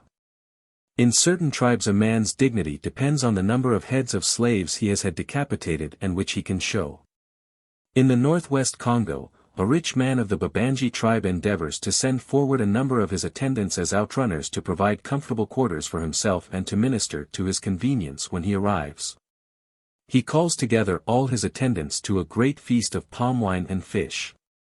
But eating and drinking are only the preliminaries to the real business that has to be transacted, the sacrifice of a slave. The actual victim is not announced beforehand, the essential reason being that he has to be taken out of the midst of the revelers and then they're consigned to death. Before the residences of well-to-do Babanji are tables laden with skulls, some blanched, others still with the skin about them and in a condition of putrefaction. The black gentleman conducts his admiring and envious guest about the table and points out to him what a large retinue he will possess in the other world. He fully understands that, when he is dead, his legal successors will grudge sending human victims after him. Their view rather is, why should we send slaves to the man in the other world, when we ourselves shall want them to provide for our comfort hereafter? The custom among the Scandinavians and others of the Aryan race of drinking out of skulls of their enemies is but another instance of disregard of the human frame, a purposeful exhibition of contempt for the skull. The earliest instance is in the Eddaic lay of Vigland or Voluni, the same as the English Wayland the Smith. That the story was familiar to our Anglo-Saxon forefathers we know, because Alfred the Great refers to it. It was also well known in Germany. Vigland was a smith who lived by the side of a lake in the realms of Nideth, king of Sweden. Hearing of his great skill, Nideth and his men visit the hut whilst the smith is absent, and find a number of gold rings strung together. They take one. On Vigland's return he finds that one is missing. Nevertheless he goes to sleep, but on waking he is surrounded and taken prisoner. The queen, mistrusting the man, has him hamstrung. The king sets him on an island in a lake, and bids him make gold and silver ornaments for him and fashion steel weapons. Nideth had 2 sons, whom he strictly forbade going near the forge. They were, however, inquisitive, and did visit it, and persuaded Vigland to show them what he had made.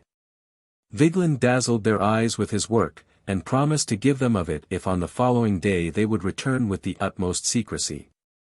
They agreed and went, whereupon Vigland murdered them both, sunk their bodies in a morass, but chased their skulls in silver and formed out of them 2 drinking bowls for the king. He set the boys' eyes in gold and sent them to the queen as brooches, and the teeth of her brothers he made into a necklace for their sister. The story is extremely barbarous, and, as it can be traced even to Greece, it probably forms part of a legend told prior to the Aryan dispersion. The necklace of teeth is a specially early trait. Should love and devotion, and the effort to maintain relations with the departed, triumph over fear, then the reverse process to the getting rid of the dead ensued. The dead were preserved at least in part. As, however, the children of nature are always wavering between fear and respect for the dead, so also all burial rites oscillate between the destruction and the preservation of the body. Thus it happens that extremely opposite sentiments give rise to most complicated practices and conceptions, which are frequently in flagrant contradiction with one another. Be that as it may. I think that what we shall see in Europe of inconsistencies is due to there having been in it the Aryan race, which placed little value on the body, but esteemed the soul as the essential quality of personality. And on the other hand, the rude stone monument builders, who had no conception of the soul as apart from the body, and whose religion consisted not in animism at all, but in ancestor worship, this is to say, of the ancestor buried in his cairn or dolmen. We know that periodically a family or tribe opened the ancestral tomb and scraped and cleaned the bodies of their forebears. We know this, because we can trace the scratches made on their bones with flint scrapers, as also, because not having a perfect knowledge of anatomy, they sometimes replaced the bones wrongly, as the tibia of the right leg placed on the left side. We know also, from actual finds, that a loving widow would occasionally secure the skull of the late lamented and suspend it round her neck. Or if not the entire skull, yet a portion of it, prized as an inestimable treasure, as it kept her in some relation with him whom she had lost. It is remarkable how completely the Roman Church has surrendered to the usages of the primeval man in the cult of relics. I have seen repeatedly above altars in Switzerland and Tyrol grinning skulls under glass forming the most conspicuous object of adoration above an altar. The builder of megalithic monuments has passed away, or been absorbed by nobler and more intelligent peoples, but his worship of the dead remains intact. The only difference being that the devotion is no longer offered to the skull of an ancestor, but to that of a more or less fictitious saint. I suppose that the officials are in some places becoming a little ashamed of this, for at St. Ursula's, Cologne, where a few years ago the space above the arches and below the clerestory windows was crowded with small boxes containing skulls. They have of late years been placed under curtains. But the sacristy still maintains the appearance of a charnel house. It is significant how the cult of images and relics disappeared out of England and Scotland without leaving a trace, or only the faintest. At Llandilo, under the Presili Hills, in South Wales, is a holy well of St. Tylo, and in the farmhouse hard by, Mr. Melchior, the tenant, preserves the brain pan of the skull that was shown and used before the Reformation as that of the saint. He is the hereditary guardian of the relic. Unhappily for its genuineness, the open sutures prove that it must have been the head of a young person, and as Tylo died at an advanced age, it could not have belonged to him. Moreover, a part of the superciliary ridge remains, and this is of slight elevation, so that it seems almost certain to have been a portion of a young woman's head. Patients drank water till quite recently from the well out of the reputed skull, and many cures are recorded. At Skeholt, in Iceland, was preserved and venerated the supposed skull of Saint Thorlak, till on examination it proved to be a coconut that had been washed up in one of the fjords. But if there remains but the most meagre trace of the worship of saintly relics in England, there remain tokens of what appears to have been at a remote period a veneration for the heads of ancestors or founders of houses. Near Launceston is the ancient house of Tracemarrow that belonged to Sir Hugh Piper, governor of Launceston Castle under Charles I. By the marriage of Philippa, daughter and heiress of Sir Hugh, the house and property passed into the Vivian family. Then it passed to a Dr. Luke, whose wife was a Miss Vivian. He sold it to an old yeoman farmer of the name of Daw, and it remained in the Daw family till about 5 years ago, when it was again sold. Now, in a niche in the old buildings for centuries was to be seen a human skull. All recollection of whose it was had passed away. One of the Daws, disliking its presence, had it buried, but thereupon ensued such an uproar, such mighty disturbances, that it was on the morrow dug up again and replaced in its recess. The Daw family, when they sold Tracemarrow, migrated to Canada, and have taken the skull with them. There was a screaming skull at Wadden, in Dorsetshire, about 50 years ago, kept respectfully in a recess on the stairs. But as it was liable to be fractious and cause disturbances in the house, it was given to the Dorchester Museum, where it now is. The story about it is that it was the head of a Negro, and it bore on it the mark of a cut from a sword. The black man went to his master's room at night, and the latter, believing him to be a burglar, killed him by mistake. He was killed in the bedroom over the dining room. The owners of Wadden were the Grove family of Zeals, in Wiltshire. When Mississippi Chaffin Grove died some years ago, her cousin, Mr. Troit Bullock, inherited, but with the property had to take the name of Chaffin Grove. A few miles distant from Wadden is Bettiscombe. Here also is a screaming skull. The house was rebuilt in Queen Anne's reign, but the richly carved wainscoting and fine old oak stairs pertain to the earlier house that was pulled down when the present mansion was built. This was done by Azariah Pinney, who had joined Monmouth's forces, and was exiled to the West Indies, he being one of those who escaped sentence of death by Judge Jeffreys at the bloody assizes, held at Dorchester, after the rebellion. His life was spared through the influence of a friend at the court of James II. He remained in the West Indies for a period of 10 years, and then returned with a black servant, to whom he was much attached, and then the man died. But whether the skull be his, or, if so, why it was preserved above ground, none can say. It would seem probable, however, that it was taken along with the wainscoting out of the earlier house. The prevailing superstition is that, if it be brought out of the house itself will rock to its foundations, and the person guilty of the sacrilegious act will die within the year. The house had remained uninhabited for some years until, about 1760 or 1770, a farmer came into occupation. Finding the skull, he declared with an oath that he would not have the thing there, and he had it thrown into a pool of water. During that night and the next the farmer heard some uncanny noises, and on the third day he said he would have the skull back. He did so, and then, as the story goes, all the noises ceased. It has been carefully preserved since, and kept in a kind of loft under the roof in a cigar box. In Loo Island, off East and West Loo, is still, or was a few years ago, a skull preserved in a cupboard in the sitting room, behind glass. I have not been able to find any tradition connected with it. Loo Island was at one time a great resort of smugglers, till a coastguard station was established on it. At Warbleton Priory, near Heathfield, in Sussex, were 2 skulls preserved till some few years ago, when they were stolen, greatly to the wrath of the proprietor. Legends were told, in the usual way, of the hideous cries and wailing that would ensue were they disturbed. But there has been no trouble in the house since. Very vague traditions remain as to their origin. Near Chapel en Loughfrith, in Derbyshire, is a farmhouse where the skull of one called Dicky is preserved. A skull in perfect preservation is at Higher Chilton Farm, in the village of Chilton Cantello, Somerset. This is the headpiece of one Theophilus Brome, who died in 1670, and was buried in the north transept of the church.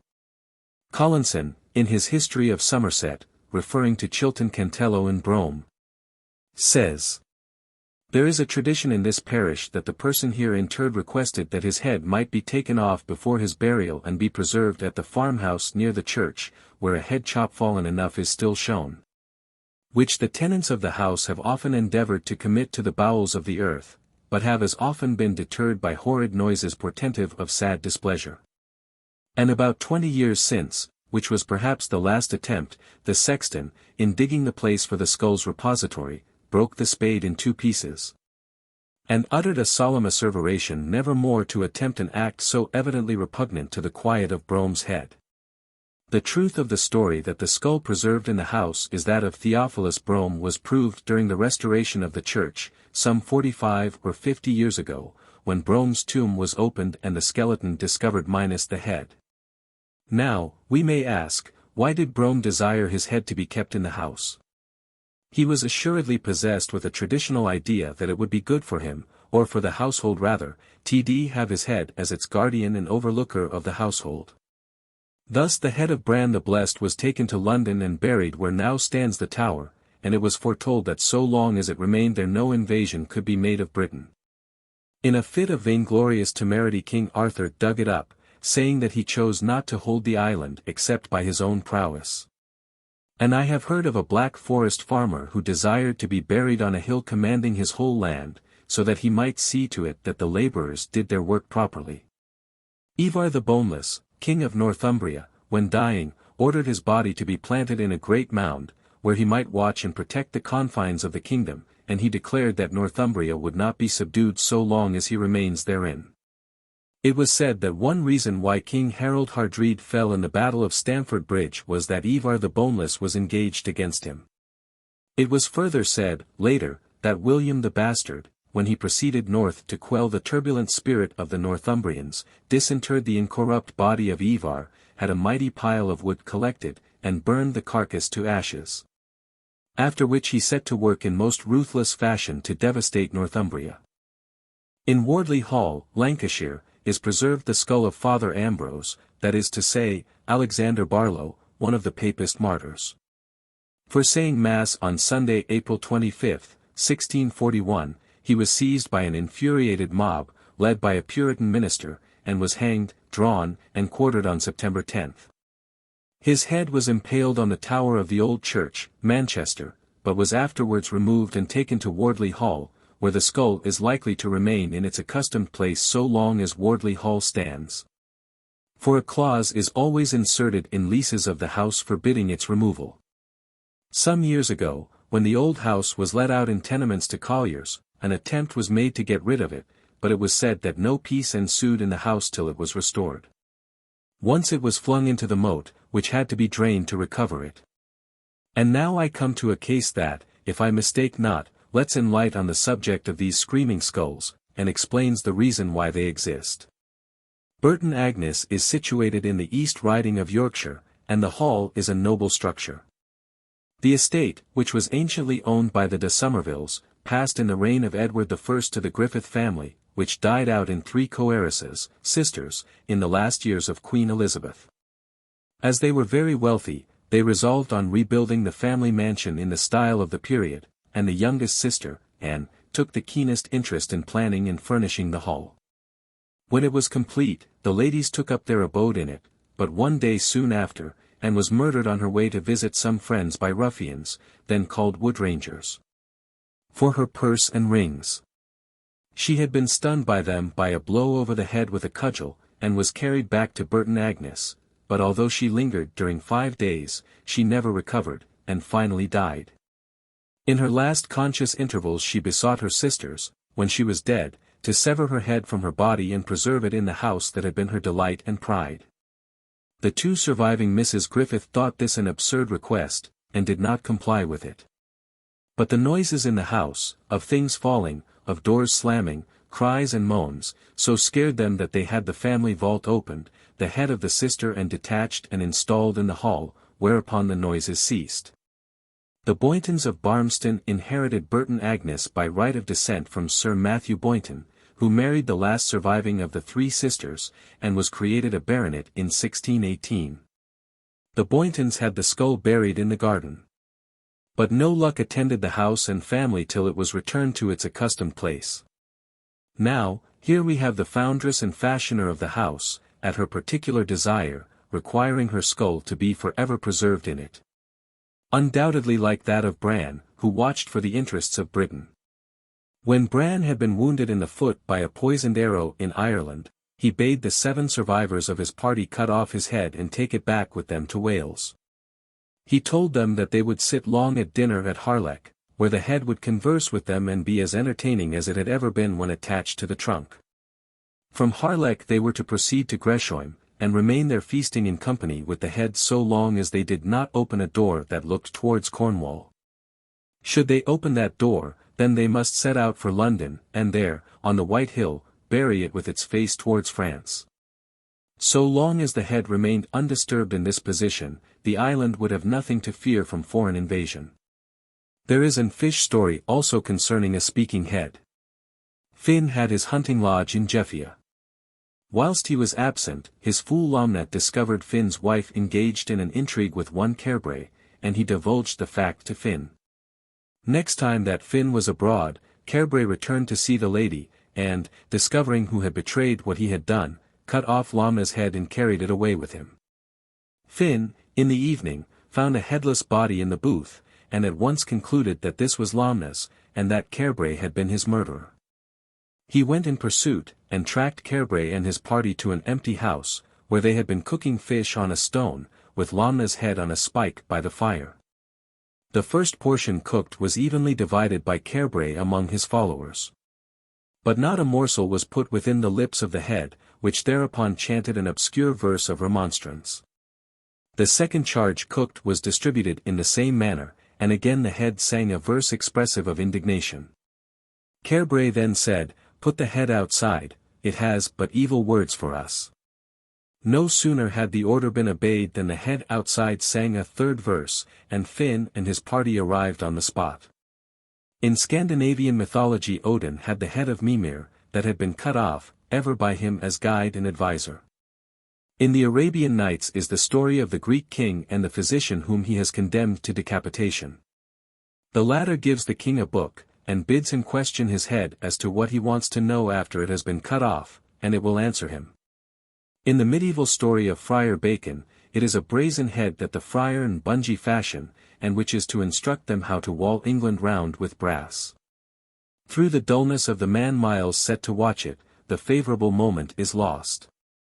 That at some time in the remote past the skull of the ancestor was regarded as oracular is possible enough, but we have no evidence to that effect. What we have seen has been the survival of the preservation of the skull, presumably of an ancestor, at all events of a founder, as a protecting relic, not genius, for no thought of spirit enters into it. It is the osseous mass of bone that is the guardian, not any soul that once inhabited it. I may instance the usages of the natives of the Torres Straits. Here the corpse is first laid upon a horizontal frame sustained by posts at the corners. The moisture is pressed out, and then after a long time, when the bone is everywhere exposed, the head is detached, and the rest buried or thrown into the sea, after which some funeral feasts ensue. The important part of the ceremony consists in the solemn delivery of the skull to the survivors. Sometimes the head is placed at night on the old bed of the deceased, so that he seems to be sleeping with the family as in his lifetime, till at last the head of the family, or the chief, puts the skull as a pillow under his own head. Thenceforth it is treated with great respect and is given a sort of hutch in which to rest. One such from the Solomon Islands may be seen in the British Museum. The few screaming skulls in the country may be regarded as the last lingering remains of a custom once general, at a still earlier date universal. But it is a custom that goes back into the darkest ages of mankind at all events, to that of the dolmen builders, who used stone weapons, and had not as yet acquired the knowledge of bronze. Pixies and Brownies. In the year 1838, when I was a small boy of 4 years old, we were driving to Montpellier, on a hot summer day. Over the long straight road that traverses a pebble and rubble-strewn plain on which grows nothing save a few aromatic herbs. I was sitting on the box with my father, when to my great surprise I saw legions of dwarfs of about 2 feet high running along beside the horses. Some sat laughing on the pole, some were scrambling up the harness to get on the backs of the horses. I remarked to my father what I saw, when he abruptly stopped the carriage and put me inside beside my mother, where, the conveyance being closed, I was out of the sun. The effect was that little by little the host of imps diminished in number till they disappeared altogether. When my wife was a girl of 15, she was walking down a lane in Yorkshire between green hedges, when she saw, seated in one of the privet hedges, a little green man, perfectly well made, who looked at her with his beady black eyes. He was about a foot or 18 inches high. She was so frightened that she ran home. She cannot recall exactly in what month this took place, but knows that it was a summer day. One day a son of mine, a lad of about 12, was sent into the garden to pick pea pods for the cook to shell for dinner. Presently he rushed into the house as white as chalk, to say that whilst he was engaged upon the task imposed upon him he saw standing between the rows of peas a little man wearing a red cap, a green jacket, and brown knee breeches, whose face was old and wan, and who had a grey beard and eyes as black and hard as sloes. He stared so intently at the boy that the latter took to his heels. I know exactly when this occurred, as I entered it in my diary, and I know when I saw the imps by looking into my father's diary, and though he did not enter the circumstance, I recall the vision today as distinctly as, when I was a child. Now, in all 3 cases, these apparitions were due to the effect of a hot sun on the head. But such an explanation is not sufficient. Why did all 3 see small beings of a very similar character? With pressure on the brain and temporary hallucination, the pictures presented to the eye are never originally conceived, they are reproductions of representations either seen previously or conceived from descriptions given by others. In my case and that of my wife, we saw imps, because our nurses had told us of them and their freaks. In the case of my son, he had read Grimm's tales and seen the illustrations to them. Both Saint Hildegard and Saint Bridget of Sweden had visions that were supposed to fill gaps in the gospel narrative or amplify the stories there told. It is noticeable that in these revelations there is not a waft of Orientalism, they are vulgarly Occidental. Every one may be explained by the paintings, carvings, and miniatures with which these ladies had been familiar from childhood. If we had not these monuments of medieval art remaining, we could construct Catholic iconography from the revelations of these ecstatics. We may now go a step farther back. Where did our nurses, whence did Grimm obtain their tales of kobolds, gnomes, dwarfs, pixies, brownies, etc.? They derived them from traditions of the past, handed down from generation to generation. But to go to the root of the matter. In what did the prevailing belief in the existence of these small people originate? I do not myself hold that a widely extended belief, curiously coinciding, whether found in Scandinavia, in Germany, in England, Scotland, and Ireland, can have sprung out of nothing. Everything comes out of an egg or a seed. And I suspect that there did exist a small people, not so small as these imps are represented, but comparatively small beside the Aryans who lived in all those countries in which the tradition of their existence lingers on. They were not, I take it, the dolmen builders. These are supposed to have been giants because of the gigantic character of their structures. They were a people who did not build at all.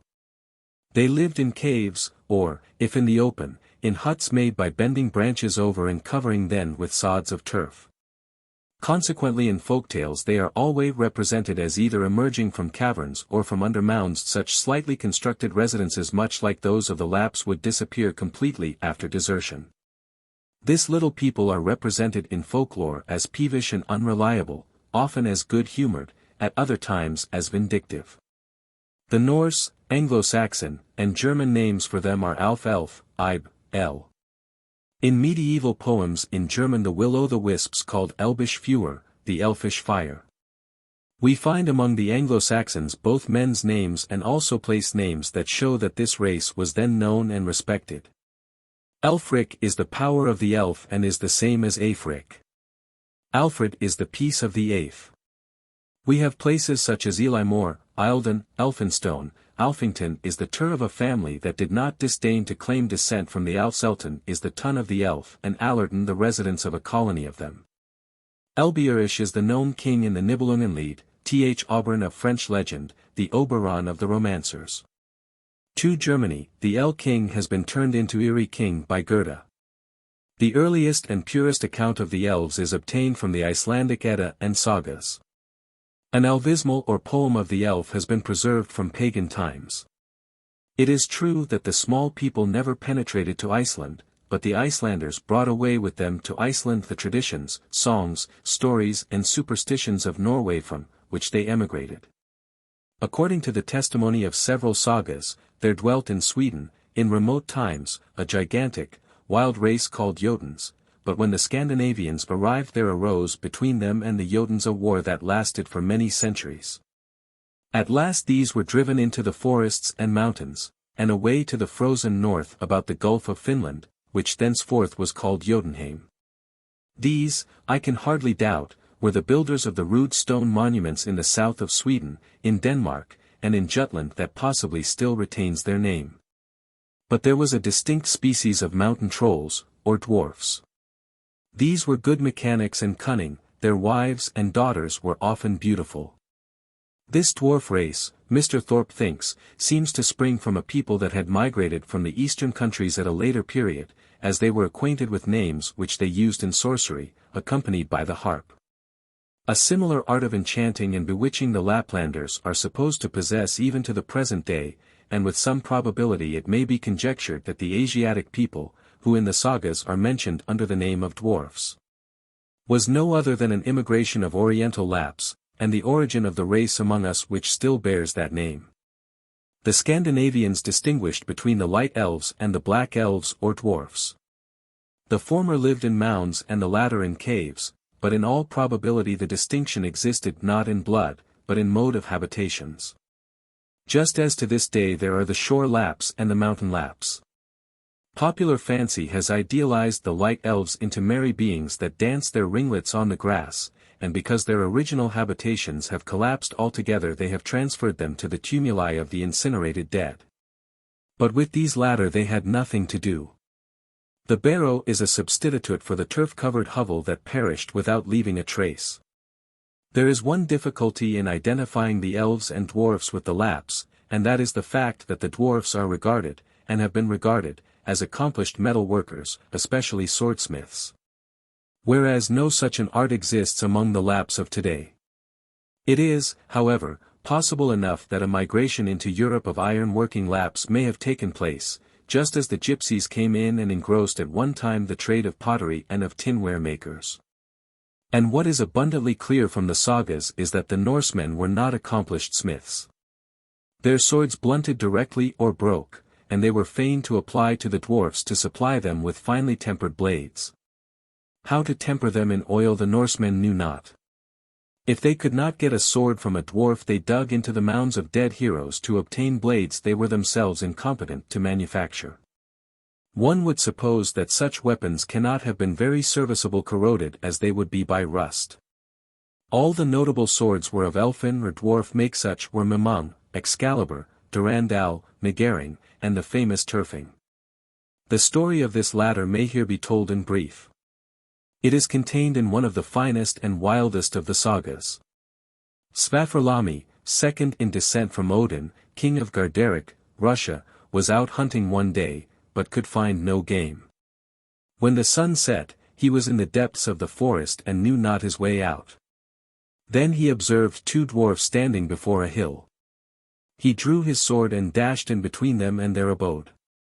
They pleaded to be allowed to escape, but he asked of them their names, and they replied that the one was named Dairin and the other Dvalin.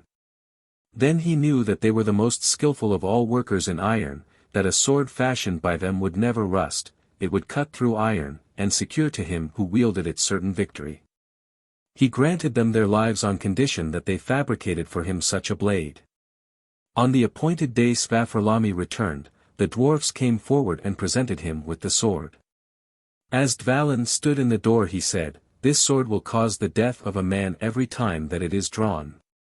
3 of the most infamous acts will be done by it, and it will bring about your own ruin. At that Svafarlami smote at the dwarf, and the blade cut into the hard rock. But the sword was his, he named it Turfing, bore it in every battle, and with it slew the giant Thiassi and took his daughter to wife, and had by her a daughter Ivor. One day he was engaged in conflict with the berserk Arngrim, who bore a shield lined with plates of steel. Svafarlami with Turfing smote through it, but with the force of the blow the blade entered the soil. As he stooped to withdraw it, Arngrim dexterously twisted it, and with it clove the king from head to foot.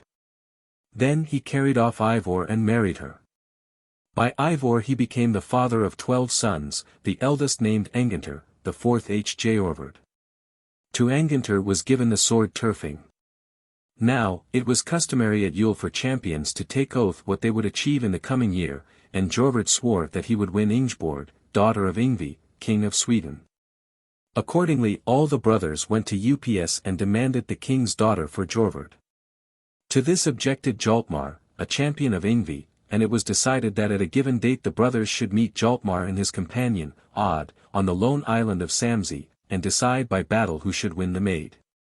Before the appointed day the brothers visited a friendly Earl Bjartmar, where Angantyr celebrated his wedding with the Earl's daughter. The fight took place, all the brothers and Jaltmar were slain, and Odd buried the sons of Svafarlami along with their weapons in a great mound. Angantyr left an only child, a daughter named Hervair, who dressed herself as a man, went on Viking expeditions, and visited the island of Samsey with full purpose to recover the sword Turfing, that was buried with her father. A weird account is given of how at night she sought the grave mound and sang strophes to her father, demanding the surrender of the dwarf's blade. To this, from his grave, Angantyr replies and objects to be parted from it. But finally the daughter prevails. The grave mound gapes, and from amidst lambent flames the sword is flung towards her.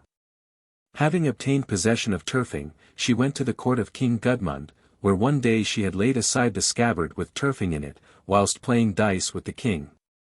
A retainer of Gudmund ventured to draw the sword and obtain command of it, whereupon Hervor sprang up, seized the blade, and cut the man down. Eventually Hervair resumed her female habit and married the son of Gudmund, by whom she had 2 sons, Angantyr and Heidrek. The elder was peace-loving and amiable, but the younger was malevolent and quarrelsome, and became so intolerable at home that his father banished him. On leaving, his mother handed to him Turfing. As he left, his brother Angantyr accompanied him part way. Heidrek drew the sword to admire it, when, as the sun flashed on the blade, the berserk rage came on him and he cut down his brother. Heidrek went on, joined the Vikings, and as he served King Harald many a good turn he was given in marriage the king's daughter Helga. The destiny of Turfing must be fulfilled, and with it Harald fell by the sword under the hand of his son-in-law. Later, Heidrek went to Russia, where he took the king's son in charge as his foster child. One day when out hunting together the pair were parted from their retinue, when a wild boar appeared. Heidrek's spear broke against the tusks of the beast, whereupon he drew his sword and killed it. But Turfing could only be satiated with human blood. Heidrek turned round, but seeing no other man present save his foster son, slew him. Finally, he was himself transfixed with Turfing by his slaves, when he was asleep, and had suspended the fateful weapon over his bed. His son and successor, Angantyr, slew the murderers and recovered the sword. In a battle against the Huns, in which Angantyr was engaged, it committed great execution, but among the slain Angantyr found his own brother Hlodr. Thus ends the story of the dwarf-fabricated sword Turfing. The introduction of iron into Europe came comparatively late, far earlier in some parts than in others. Even among the Hebrews bronze was much more familiar as a metal than iron. In the 4 first books of Moses bronze is mentioned 83 times, and iron only 4 times. India is rich in iron ore, but in its early literature iron is only certainly mentioned at the close of the Vedic period, and then it is called dark blue copper, the contrary to the South African Kaffirs, who call copper red iron, gold yellow, and silver white iron. In the midst of the 6th century before our era, the work of the blacksmith was strange and excited great curiosity. Herodotus tells a story of a Spartiate who went to Gygia, in Arcadia, and saw a smith at work, for the first time, with the utmost amazement. There were, in fact, no beds of iron or in grease, and all iron was brought to it from the east. The most famous and unsurpassed ironworkers who produced steel weapons were the Calibii of the Caucasus, sometimes placed in the north of the range, sometimes to the south, but always close to the Black Sea. Their fame was spread through all the ancient world, and to the present day it is stated there is a Caucasian tribe that devotes itself to iron work and supplies the other tribes with weapons. In the 7 against Thebes of Aeschylus, the brothers were slain with the hammer, wrought Scythian steel. Into Italy the use of iron arrived earlier than into Greece, and the Ligurians in the northwest of the peninsula were supposed to be of Greek origin, because that even in historic times they employed bronze lance heads. Among the northern inhabitants of Europe it was a much longer time before they became acquainted with iron. Tacitus informs us how rare it was among the Germans in his time, AD 100, and Caesar, when he set foot in Britain, found the island well peopled, with abundance of cattle, and instead of coins using bits of bronze or iron of various weights. In the interior of the land tin was found, and iron, but in small quantities, on the coast. The Britons had no knowledge of alloying copper with tin, consequently all the bronze they had in use was imported. It would seem from this that as yet the Britons knew nothing of the making of steel, or using iron in any other way than as a currency. It was even worse in the northeast of Europe. The Stonians, a Lettish-Prussian people, for hundreds of years of our present reckoning used iron as a rarity, and as weapons employed wooden clubs. The Finns at the same time pointed their spears and arrows with bone, through deficiency of iron, as Tacitus says. A curious story is told us by the Byzantine historian Simocatta. When the Emperor Maurice, in AD 591, was marching against the Avars on the shores of the Sea of Marmara, there were brought to him 2 unarmed men of strange aspect, who carried musical instruments like lutes. It was ascertained from them that the Khan of the Avars had sent to their people, who lived on the coast of the Baltic, demanding aid against the Byzantine emperor, and they were sent as messengers to reply that they were a peaceable people, unaccustomed to wars, and unacquainted with the use of iron. That the Gauls and Celts, at least on the continent, were acquainted with steel weapons is certain from the Hallstatt and Latine finds. The former may safely be said to derive from an Eastern Asiatic source, probably from the Calibii of the Caucasus. The Latine find may, however, be due to indigenous Celtic industry, inspired from the same source. The importers of Caucasian steel into Europe were the Thracians, who with the Illyrians of the same race occupied the northern part of the Balkan peninsula from the Bosphorus to the Adriatic. Imports across the Bosphorus from Pontus would be numerous, and Thracians and Illyrians would be the distributors along the upper course of the Danube. These primitive people have been expelled from their lands, and driven west by successive waves of invaders from the north, the Goths, the Avars, and the Sclaves, and by pressure from the south by the Macedonian conquerors and the Greek colonists. But they have left their tombs, and these are rich in iron. Bronze was largely in use still, but mainly in ornaments. At Glusinac, in Bosnia, on the eastern slope of the Romanja Plantina, is a plateau on which are thousands of the graves of these ancient people. They consist of small cairns and cover interment of bodies unburnt, with swords, spearheads, and axes, ornaments of bronze, beads of glass and amber, tools, knives, pincers, etc., of iron and hones. The last remains of the ancient Thracians are the Albanians. They were a small dark race, probably of Aryan stock, as they so readily assimilated Greek culture. The extensive finds at Hallstatt in the Salzkammergut pertain to the earliest Iron Age, when that metal was coming into use, but had not as yet supplanted the bronze. The graves at Hallstatt contained skeletons outstretched, others burnt, in the proportion of 525 skeleton graves to 455 containing the ashes of the dead.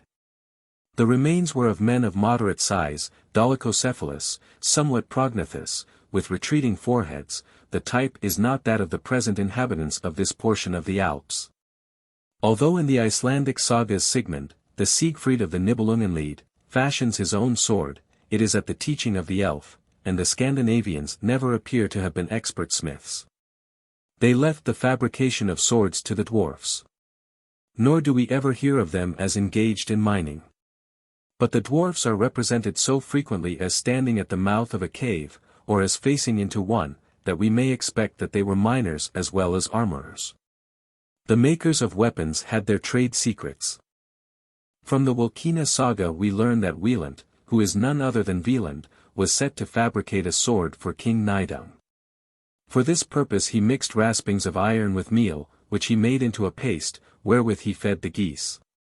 He then collected all their droppings and fashioned the blade out of that, and it was so wondrous sharp that it cut through a yard-long flock of wool that was thrown into a stream and carried against the edge. The Egyptians used to make steel out of meteoric iron by heating it in a fire made of camels' dung.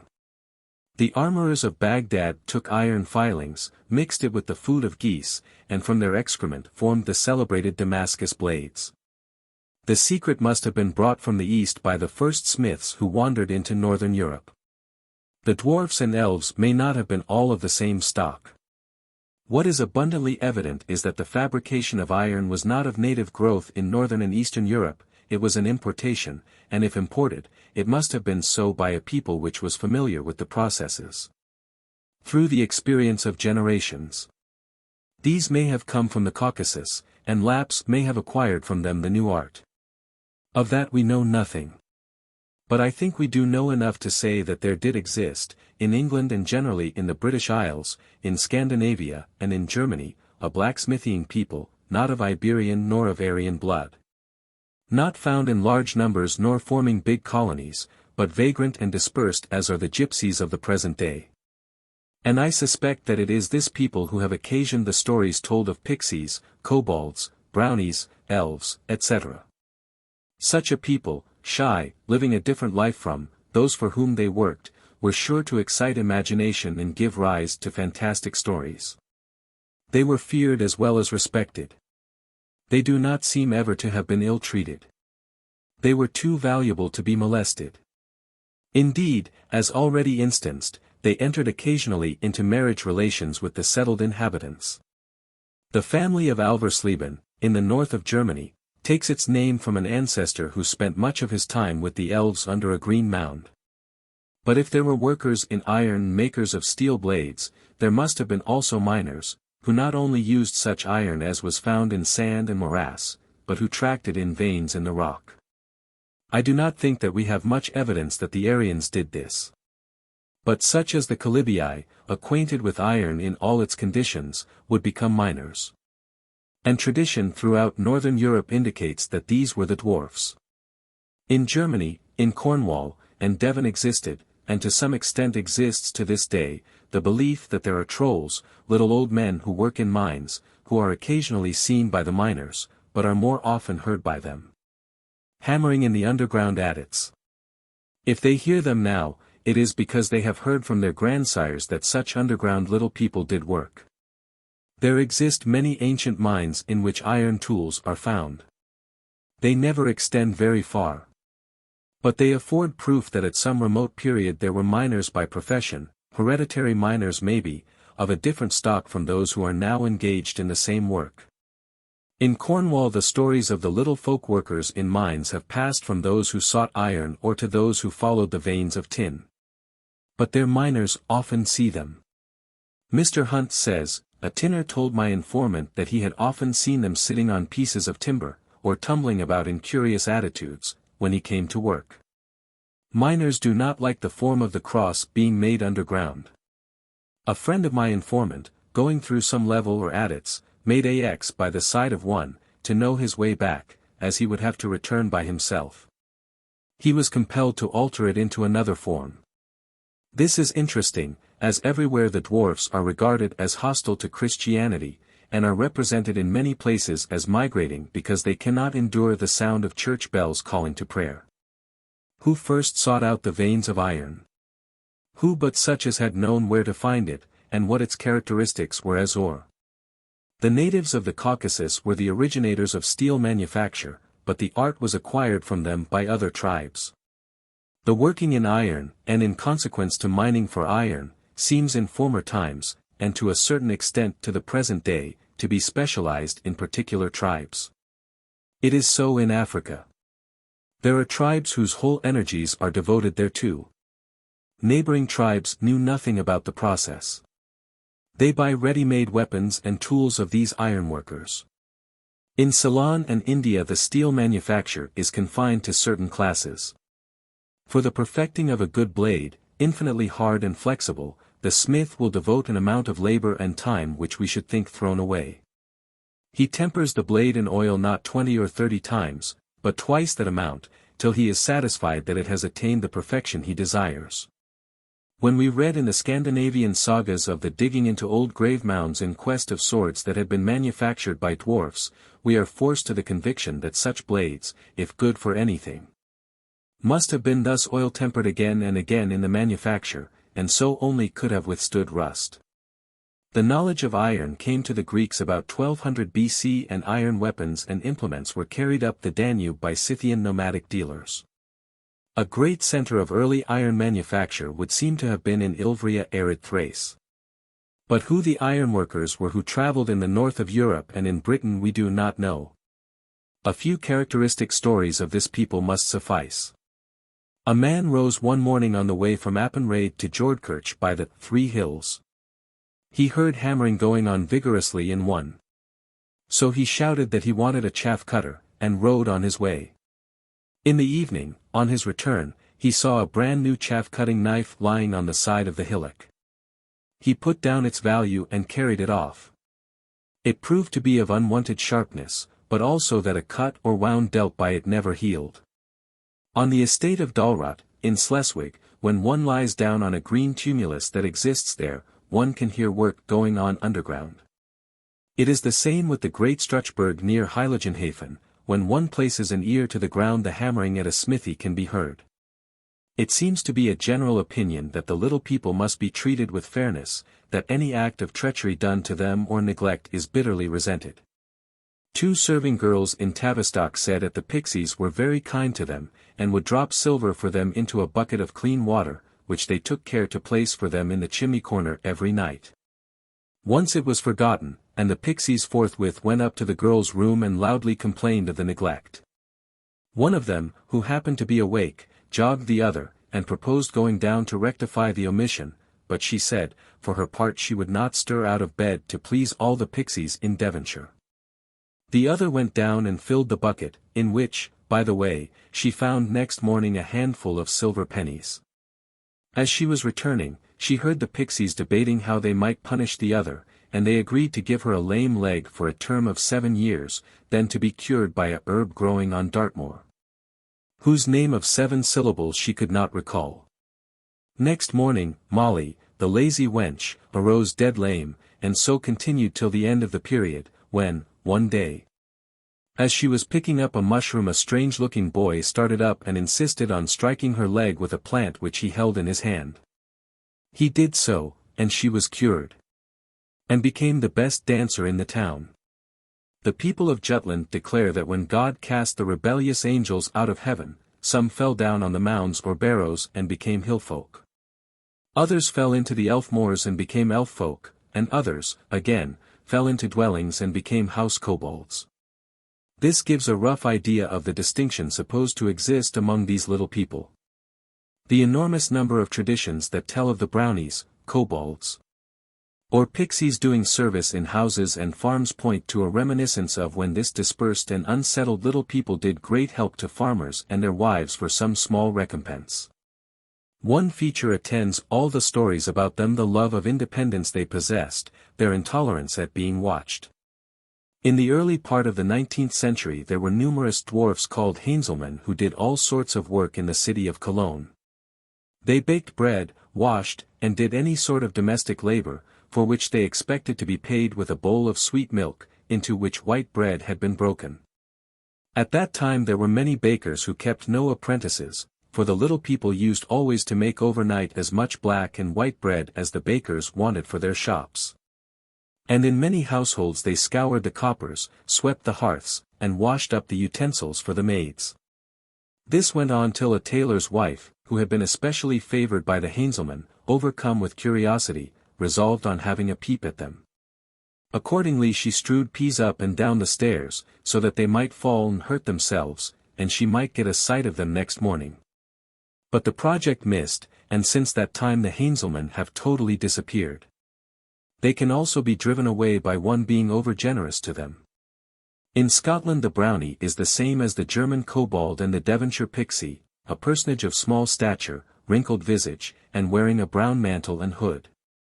His residence is in the hollow of an old tree, a ruined castle, or the abode of man.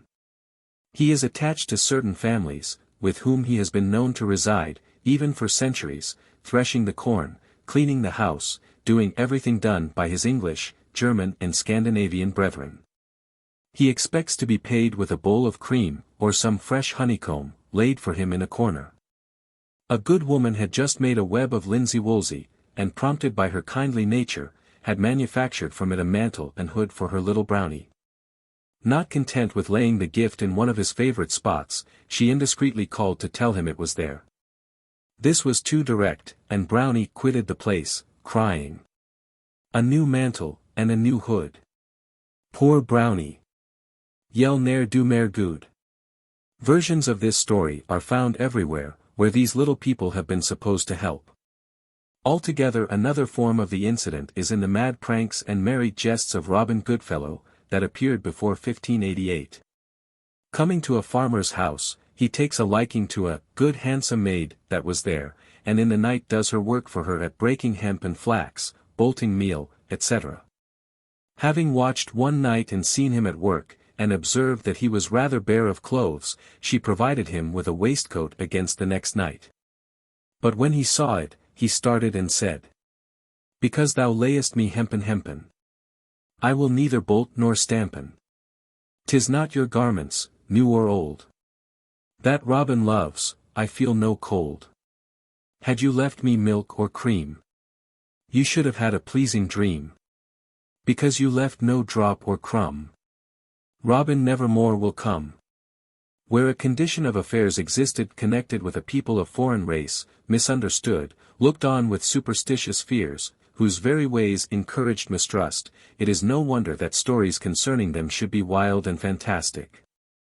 Not only so but that many a myth connected with beings pertaining to a religion superseded by Christianity was certain to adhere to them and assist in making them nebulous and extravagant. That is what one would expect to take place. Have any burials of this people been discovered? I will not say that they have not, but they have not been discriminated, not looked for. In September 1900, I received a summons to go to Padstow in Cornwall, as at Harlan Bay near there a prehistoric necropolis had been discovered in blown sand that had been carried some way inland and was hard compacted. A gentleman had bought a field there, and was about to build a house. I found that he was impatient to get his dwelling ready before winter, or, at all events, have the foundations and walls got on with, and he would not allow a slow and careful exploration. It had to be done in a hurry. What was more, and even worse, the fact of the discovery got into the Cornish and Devon papers. The season was that of tourists. The owner charged 6d a head for visitors, and they came in swarms, pushing everywhere, poking about the skeletons and skulls with their umbrellas and parasols, scrabbling in the graves in quest of finds. And from the moment this rabble appeared on the scene no work could be done save protection of what had already been uncovered. A more distressing and disappointing exploration could not be imagined. However, some points were determined. More than 100 graves were uncovered. They were composed of boxes of slate in which the skeletons sat crouched, mainly, but not exclusively, on the right side. Some were of females, some of mothers with their infants in their arms. No skull was discovered that indicated death through violence, and all skeletons were complete. Some of the coffins were in layers, one above another, rudely speaking, they pointed east and west, the heads being to the west. But what governed the position seemed to be the slope of the hill, that fell away somewhat steeply from the south to the north. Some bronze fibulae were found, finely drawn armlets of bronze wire making spiral convolutions about the wrist, a necklace of very small amber and blue glass beads strung on this bronze wire. A good deal of iron so corroded that, what with the friability and the meddlesomeness of the visitors, who would finger everything exhumed, it was not possible to make out more than that they did not represent fragments of weapons. The fibulae were exhibited in London by Mr. Charles H. Reed, and described in the Proceedings of the Society of Antiquaries, Vol. 21, pp. 272-4. They are of the crossbow type, not British, their nearest analogues are found in the Iberian Peninsula. The pin of the brooch was perfect when found, but not so when Mr. Reed saw it, and he wrongly describes it. He considered the Harlan interments to date from about the 3rd century BC. There were found at the time a great many needles and prongs of slate, which were afterwards exhibited on the spot and sold to tourists as stone spearheads. They were no such thing. They were splinters of a soft local slate that had been rolled by the wind and grated by the sand into the shape they assumed, and such are found all through the district. Dr. Beddoe came down and examined the skulls and skeletons. He considered the interments to be late, and of a race somewhat short in stature, with dolichocephalic skulls, not prognathous. We may conjecture with some confidence that it was after the Gallo-Belgic and before the Roman conquest. There were marked peculiarities in the skulls, distinguishing them from those of the Aryan Celt and from those of the men of the Bronze period. It seemed to me that a necropolis of an intrusive people, peaceable, who, whereas all around them burnt their dead, continued religiously to enter theirs.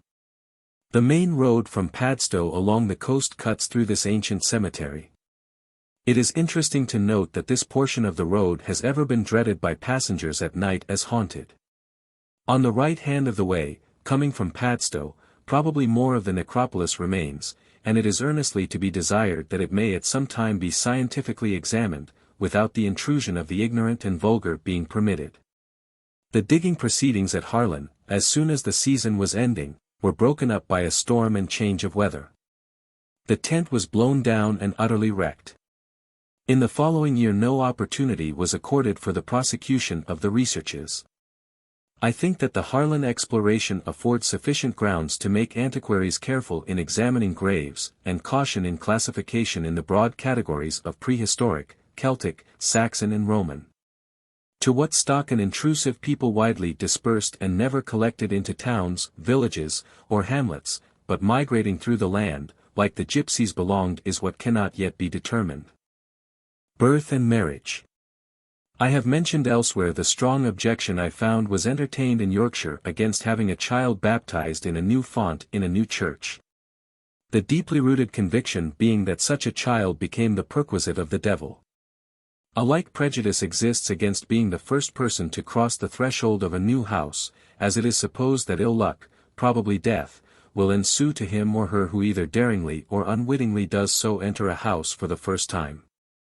I am not sure that the practice of asking some stranger to cut the first sod, and making of that an honor, is not an ingenious way devised of passing on the ill luck that would have fallen on one engaged on the undertaking for which the sod has to be cut, to another person ignorant of what it entails. We had in Devonshire an addition made to our churchyard, to which, as on a lower level, descent had to be made by a flight of steps. The utmost repugnance was felt by the villagers to have one of their dear ones be the first laid in it. At last a poor gypsy boy died and was buried in the new ground, and since then the dread has been dispelled. These superstitious fears of being the first to pass over a new bridge, enter a new house, be baptized in a new font, be laid in a new cemetery, are very widely spread. The bronze valve of the doors of Aachen Cathedral has a crack in it. The story goes that the town could not get the church built without the assistance of the devil, who found sufficient gold for the purpose on condition that he should be given the first who passed into the church when completed. But as the news of the conclusion of the compact got wind, no one would enter. So a trick was devised. A wolf was caught, and on Sunday, when the bells rang for service and a crowd was assembled before the gates, the wolf was let loose and dashed into the sacred building. The devil came down in a whirlwind, laid hold of his prey, but, seeing how he had been balked, dashed the brazen doors together with such violence that one split, and the rent is visible to this day. In commemoration of what had occurred, a brazen wolf was cast and planted by the doors.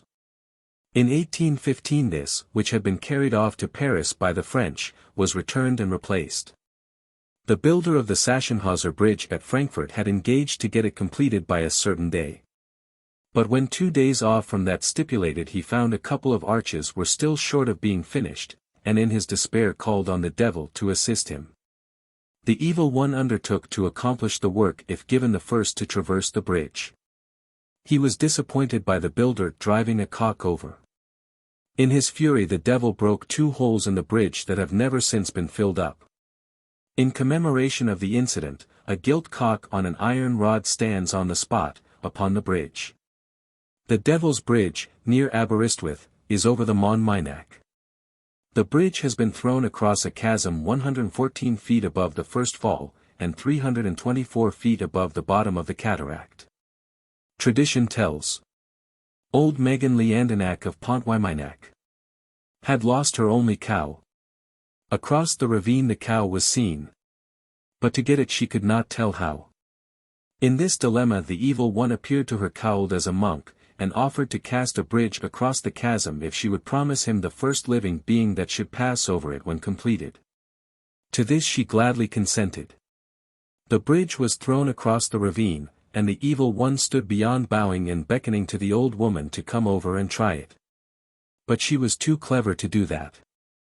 She had noticed his left leg whilst he was engaged in the construction, and saw that the knee was behind in place of in front, and for a foot he had a hoof. In her pocket she fumbled, a crust out tumbled. She called her little black cur. The crust over she threw, the dog after it flew. Says she, the dog is yours, crafty sir. Precisely the same story is told of St. Cadoc's Causeway, in Brittany. All these stories derive from one source, that it was held necessary to offer a sacrifice when either a house or a bridge or any public building was erected. The usual way was to lay the victim under the foundation stone. I have dealt with this subject already, so that I will but touch on it here. In the ballad of the Cout de Keeldar, in the minstrelsy of the border, it is said. And here beside the mountain flood, a mossy castle frowned. Since first the Pictish race in blood, the haunted pile did found. In a note Sir Walter Scott alludes to the tradition that the foundation stones of Pictish raths were bathed in human gore. But we are drifting away from the point specially to be considered the sacrifice of the firstborn. For this is what really the dim superstition amounts to that shrinks from allowing a child of one's own to be the first to be baptized in a new font or the first to be buried in a new cemetery. The conviction that the firstborn child had to be sacrificed is very ancient. We see it in Genesis, where Abraham takes Isaac to Moriah, and in the subsequent redemption of the firstborn by an offering to Jehovah. This was a belief or practice borrowed by the Hebrews from the Canaanitish inhabitants of the land.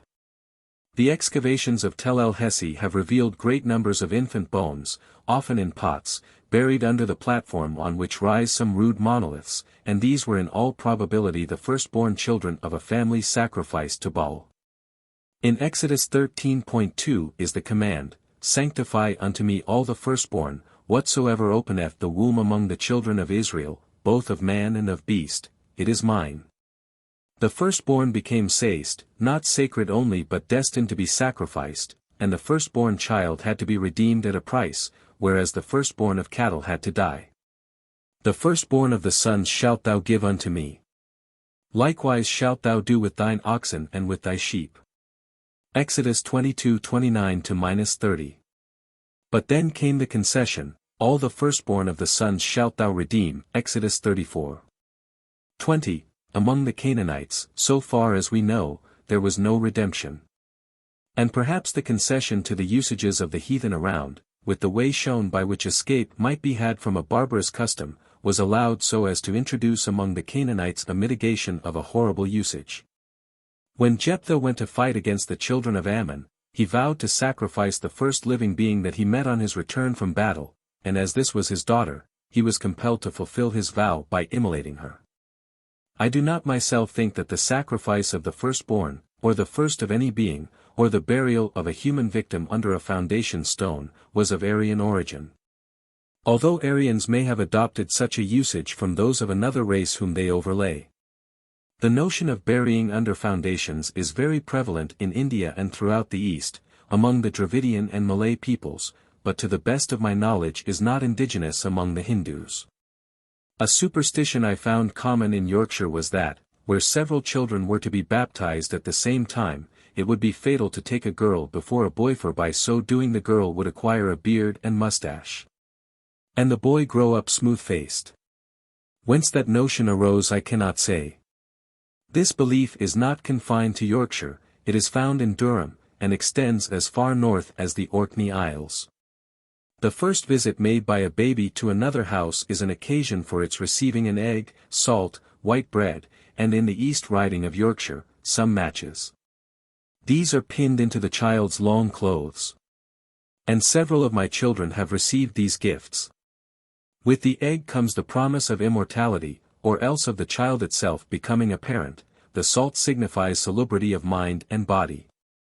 The white bread a promise of having all things needful during life, and, finally, the matches are to light the child on its way to heaven.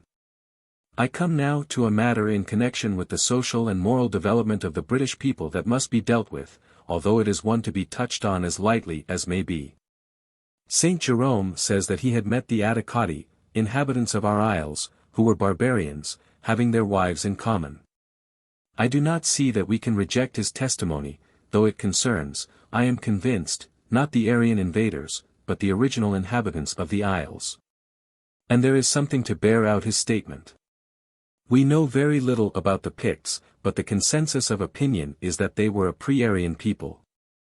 And we have the succession recorded of the Pietist kings. From this we learn that the kingship descended through the mothers. That, in fact, a matriarchate existed. This in itself implies polyandry, and among wild tribes this did exist to a large extent. To the present day, in Tibet, a woman belongs to several men. In Ceylon she is the wife of perhaps 3 brothers. And when one husband visits her, he leaves his staff at the door to show that he is in possession. At the present day, in England, an illegitimate child bears the mother's name. And although the father may be perfectly well known, he has no rights over his issue, nor over the property of the mother, which passes to her own offspring. In my neighborhood there is a high ridge of down, in a half-moon, in the lap of which lie several villages. In my boyhood it was quite possible to distinguish between the villagers of 2 of these. Those in one were blue-eyed, fair-haired, clear-skinned, upright, truthful, straightforward men, somewhat sluggish in temperament. But the others were dusky, high-cheekboned, with dark hair, tricky, unscrupulous, very energetic and sadly immoral. The railways and excellent roads have tended to fuse the types, but, nevertheless, I could pick the distinct races out without difficulty at the present day. I do not say that the fair and evidently Aryan colonists were as moral as might be desired, but if there were a lapse, there was shame, whereas with the others there was none at all. The first were amenable to discipline and to spiritual influences. The others were quite beyond reach. Only where there was a fusion of blood was there any chance of amendment. At an early period, where the woman belonged to several men, all rights to property and to succession to authority descended through the mother. There are tribes in which this is still the case. But there came a great revulsion of feeling. The father at last determined to insist on his paternity, and polyandry practically ceased. In Britain, Christian legislation came in to assist the change. But as we shall see presently, where that did not exist, a most curious system was adopted to establish paternity. In Tyrol, at the present day, so as not to break up an allodial farm, where there be, say, 5 brothers, on the death of the father lots are cast as to which of the brothers is to marry and continue the family. The lot does not always fall on the eldest, but however it falls, it is submissively obeyed.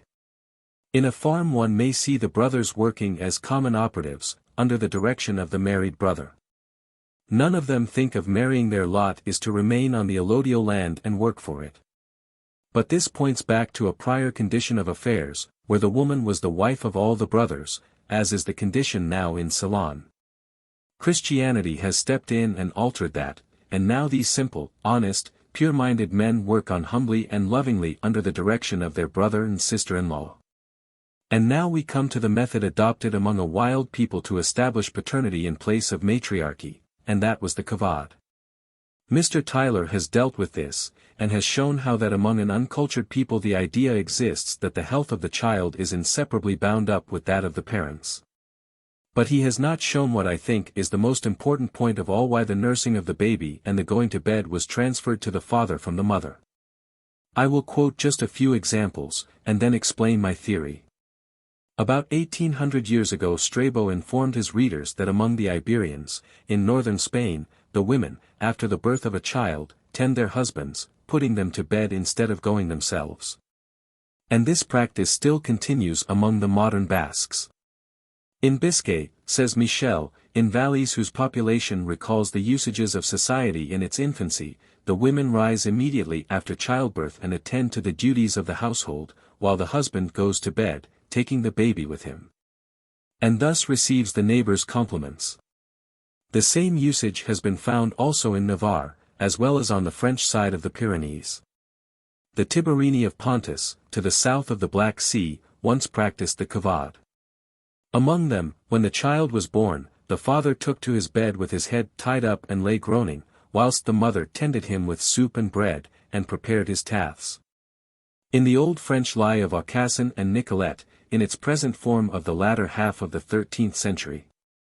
Aucassin arrives at the palace of the king of Torlor and finds him, au lit en couche, whereupon he takes a stick to his majesty, turns him out of bed, and makes him promise to abolish this absurd custom in his realm.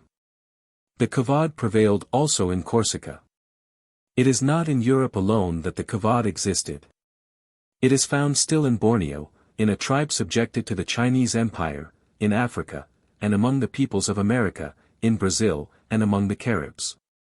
The peoples, says Mr. Tyler, who have kept it up in Asia and Europe seem to have been not the great progressive, spreading, conquering, civilizing nations of the Aryan, Semite and Chinese stocks. It cannot be ascribed even to the Tartars, for the Lapps, Finns, and Hungarians appear to know nothing of it. It would rather seem to have belonged to that ruder population, or series of populations, whose fate it has been to be driven by the great races out of fruitful lands to take refuge in mountains and deserts. In primitive society the women were the property of the men, and one woman was often enough the property of several men, or else the women of a tribe belonged to the entire tribe, and no child could say who was his father. Indeed, the woman could not identify the father of her child. Consequently there was a stage in society in which the children were related to their mother only.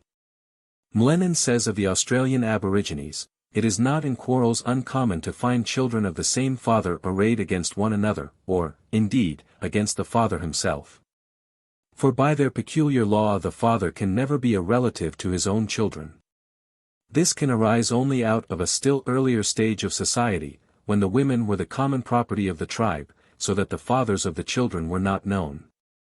The institution of the kavod marks a revolt against this horrible condition of affairs, and indicates a moral change, when the father was resolved to insist on his own parentage and property in the child.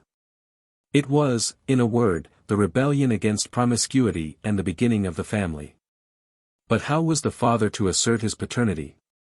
Only by pretending to be confined of the babe, showing by every possible exhibition of debility, and exhaustion, and by solicitude in eating and drinking only such things as could not hurt the child, as if he were actually suckling it. That was the curious method adopted to escape to a higher social stage. If among the Semitic and Aryan peoples there is found no trace of the kavod, it is because these peoples never did emerge from a social state in which the family did not exist, in which the patriarchate was not recognized. And recognized as the great social basis. I will now take up another point. It may be noticed how that in most of our nursery tales relating to the adventures of several brothers it is always the youngest who comes out topmost. The typical story is the white cat. A king sends his 3 sons forth, promising to bestow the kingdom on him who shall present him with the smallest dog. This the youngest produces. Then he subjects them to a fresh trial. He will confer the crown on him who can procure lawns so fine as to be drawn through a needle's eye. Again the third son succeeds. The last trial is succession to the throne is to be accorded to him who brings back the most beautiful princess. Again, and finally, the youngest triumphs, as he produces the white cat transformed into a most miraculously beautiful damsel.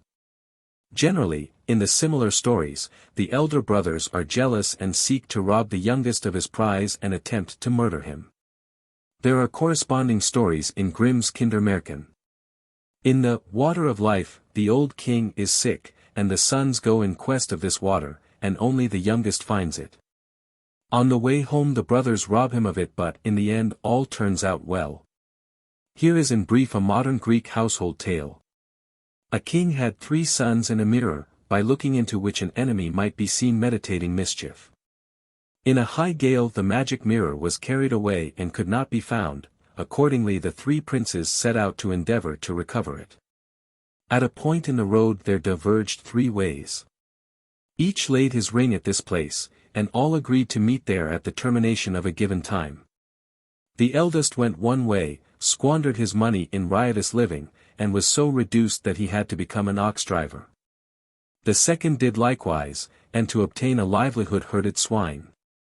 The third went on till he came to the cottage of an old woman who took him in, and who had a beautiful daughter.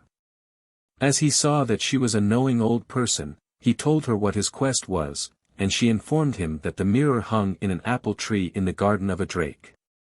If he would obtain it he must remove the mirror without letting fall an apple. However, in his efforts to obtain what he desired, he disturbed one of the fruit, which fell, whereupon the mirror cried out, "I am being stolen." The prince had the utmost difficulty in escaping with his life. He returned to the old woman, who told him he must abide a 12-month before making a second attempt. In the meantime he fell in love with the daughter. His second venture being successful, he rode homewards, taking his bride behind him on his horse. Arrived at the spot where the rings had been deposited, he learned what had befallen his brothers, so he paid their debts, freed them, and brought them away with him. They became envious, and when he was asleep flung him into a river. Happily he managed to escape, and going into the town apprenticed himself to a gold embroiderer and became skillful in the art. Meanwhile the brothers had gone to the king, their father, given him the mirror, and the elder resolved on marrying the lady. The youngest contrived to send her a letter, bidding her obtain her wedding trousseau only from him. Accordingly, when she was being provided with wedding garments she rejected all, and declared she would wear no other gown than one she had procured for herself. She then sent the commission to her bridegroom, and when a superb dress arrived embroidered with gold in a manner never seen before, the king ordered the craftsman to be brought before him. That done, he recognized his youngest son. The whole story now came out, he had the 2 elder executed, and conferred the kingdom on the one who deserved it. Similar stories abound in Albania, in Wallachia, and among the Serbs. There are several German variants. And forms of the story are found in Lithuania, also among the Scottish Highlands. Among the classic Greeks one can see the idea of the preeminence in luck of the youngest son in Hesiod's story of Kronos and Zeus. In the biblical narrative of Joseph and his brethren, these latter are envious of him, throw him into a pit, and then sell him as a slave, and he comes out as second in the kingdom after Pharaoh, and they go crouching to him for bread. But in this case the resemblance is accidental only. It does not arise out of an institution as do the others. That institution is the making of the youngest son heir to his father's lands and place. This remains customary throughout much of Germany, even where the Code Napoleon is in force, as in Baden. The elder sons are bought off, go to America, or enter into trade, whereas the youngest succeeds to the farm, the buyer, and whatever pertains to the farm. That this is of practical advantage I have had shown me in Germany. The lusty young men can best shift for themselves if given a small sum to start upon, and when the bower is old and unable to execute all the work on the land, his youngest son is in the full vigor of life. What is usually done is for the bower to value his estate, and he does it pretty arbitrarily, and divides its value into portions, according as he has sons and daughters. Then he gives to such as want to go and establish homes for themselves the sum he has allotted, and makes them sign an acquittance that they made no further claim on the farm. That the elder children are usually served shabbily, and entertain a jealousy of the youngest, is what might be anticipated, and this reflects itself in such stories as those to which I have referred. Belief in changelings was very prevalent in former times throughout northern Europe. If a mother was brought to bed of a puny misshapen little creature, very unlike its brothers and sisters, with some peculiarity about it, she was sure to suppose that it was not her own child, but one substituted for it by the little underground folk. In the Western Isles, to the present day, idiots are believed to be changelings. The only redress open to the parents is to place the imp on the beach, below high water mark, when the tide is out, and pay no heed to its screams. Rather than allow her child to be drowned by the rising waters, the elfin mother will make her appearance, carry it away, and restore the child that has been stolen. Another way, when a mother is convinced that there is a changeling in the cradle in place of her own child, is to heat a poker red hot and ram it down the infant's throat. If it be a fairy brat, the mother will come in at the moment and snatch it away. Again, another mode of testing what the squalling, unsightly imp is to throw it on the fire. It is far from improbable that there have been many cases of getting rid of babies that did no credit to their mothers by this means, she fully persuaded that the creature she treated in this barbarous manner was actually not her own. A fine child at Kerlaverick, in Nithsdale, was observed on the second day after its birth, and before it had been baptized, to have become fractious, deformed, and ill-favored. His yelling every night deprived the whole family of rest. It bit at its mother's breasts, and would lie still neither in the cradle nor in the arms. The mother, being one day obliged to go from home, left it in the charge of the servant girl. The poor lass was sitting bemoaning herself, "Were it nae for thy gurning face, I would knock the big, winnow the corn, and grun the meal. Loose the cradle band," said the child, "and tent the neighbours, and I'll work your work." Up he started, the wind arose, the corn was chopped, the outliers were foddered, the hand-mill moved round, as by instinct, and the knocking-mill did its work with amazing rapidity. The lass and the child then rested and diverted themselves till, on the approach of the mistress, it was restored to the cradle and renewed its cries. The girl took the mother aside and related to her what had happened. "What'll we do with the wee deal?" asked the mother. "I'll work it a pern," replied the lass. At midnight the chimney-top was covered up, and every chink and cranny stopped. The fire was blown till it was glowing hot, and the maid speedily undressed the child and tossed him on to the burning coals. He shrieked and yelled in the most dreadful manner. And in an instant the fairies were heard moaning on every side, and rattling at the windows, door, and chimney. "In the name of God, bring back the bairn," cried the lass. The window flew up, the real child was laid on the mother's lap, and the wee Tsai flew up the chimney laughing. In this and there are scores of other stories of the same character. One can hardly doubt that the conclusion is fictitious, and was added to soften the account of a real murder of a babe that was objectionable in appearance, manner and habits. That the small people, who have been called brownies, pixies, elves, kobolds, but which really were a race of people living in the north of Europe, did occasionally steal the children of the Aryan settlers, is possible enough. The gypsies are accused of doing the same thing nowadays, and the Jews were similarly accused in the Middle Ages. I will pass on now to some marriage customs.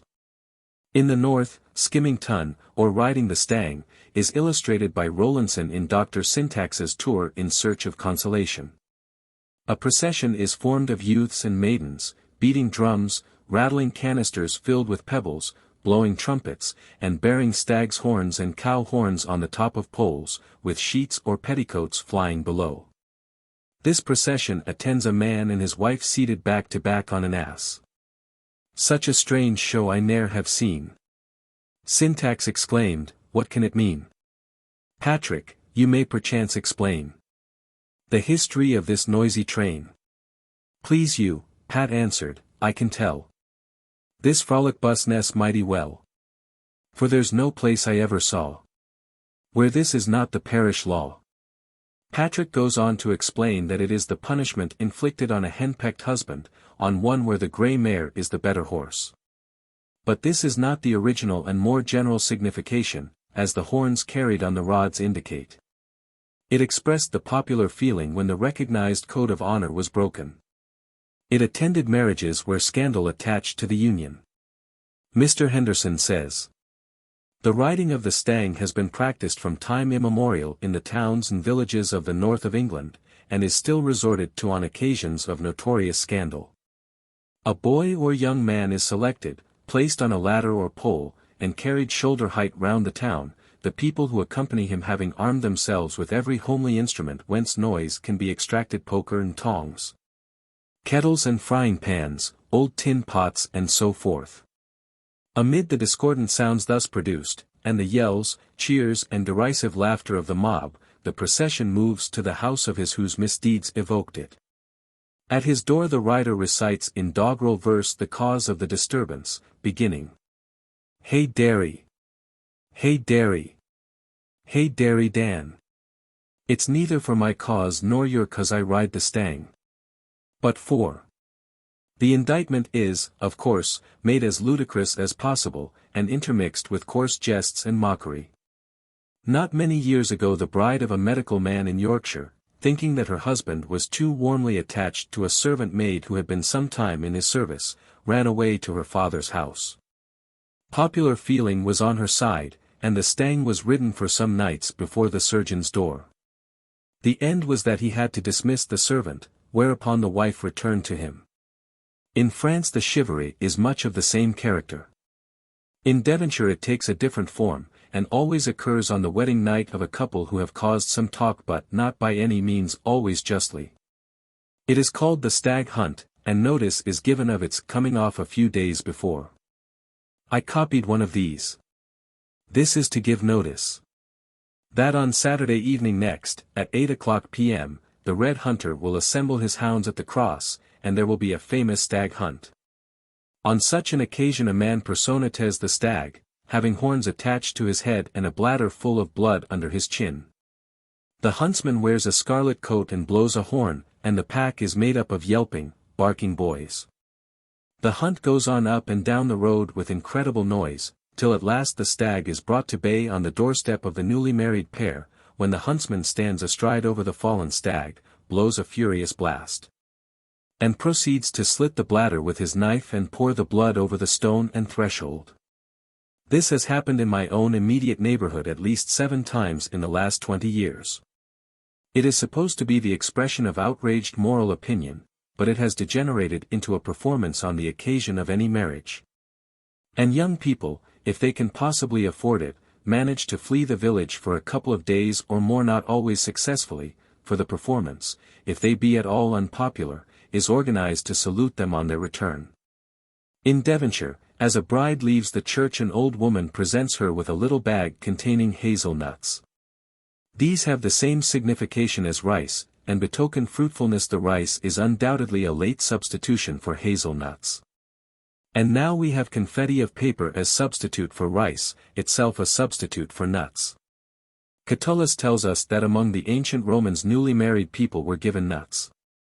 Among the Germans, to go a-nutting, is a euphemism for love-making. And the saying goes that a year in which are plenty of nuts will also be one in which many children will be born. The hazel nut would seem to have been a symbol of life. In a Celtic grave opened near Tuttlingen, in Württemberg, in 1846, was found a body in a coffin made of a scooped-out tree with iron sword and bow, and a pile of 15 hazelnuts. Another had in its hand a cherry stone, and between its feet 32 nuts. On the wedding day the Romans cast nuts. Catullus refers to this usage. So does Virgil. Sparge, Marite, Nuces, tibi descrit Hesperus octum. Bucol. 8, v. 30. At Gay-Lac, in France, they do not wait the completion of the ceremony, for whilst the young couple are still kneeling at the foot of the altar, a rain of nuts is poured over their heads and down their backs. In the Gex, at the ball which the bride is expected to give on the day when her banns are published for the first time, all the guests arrive with nuts in both their hands wherewith to salute her. In Poitou the floor of the room where the wedding breakfast is to be held is strewn with nuts.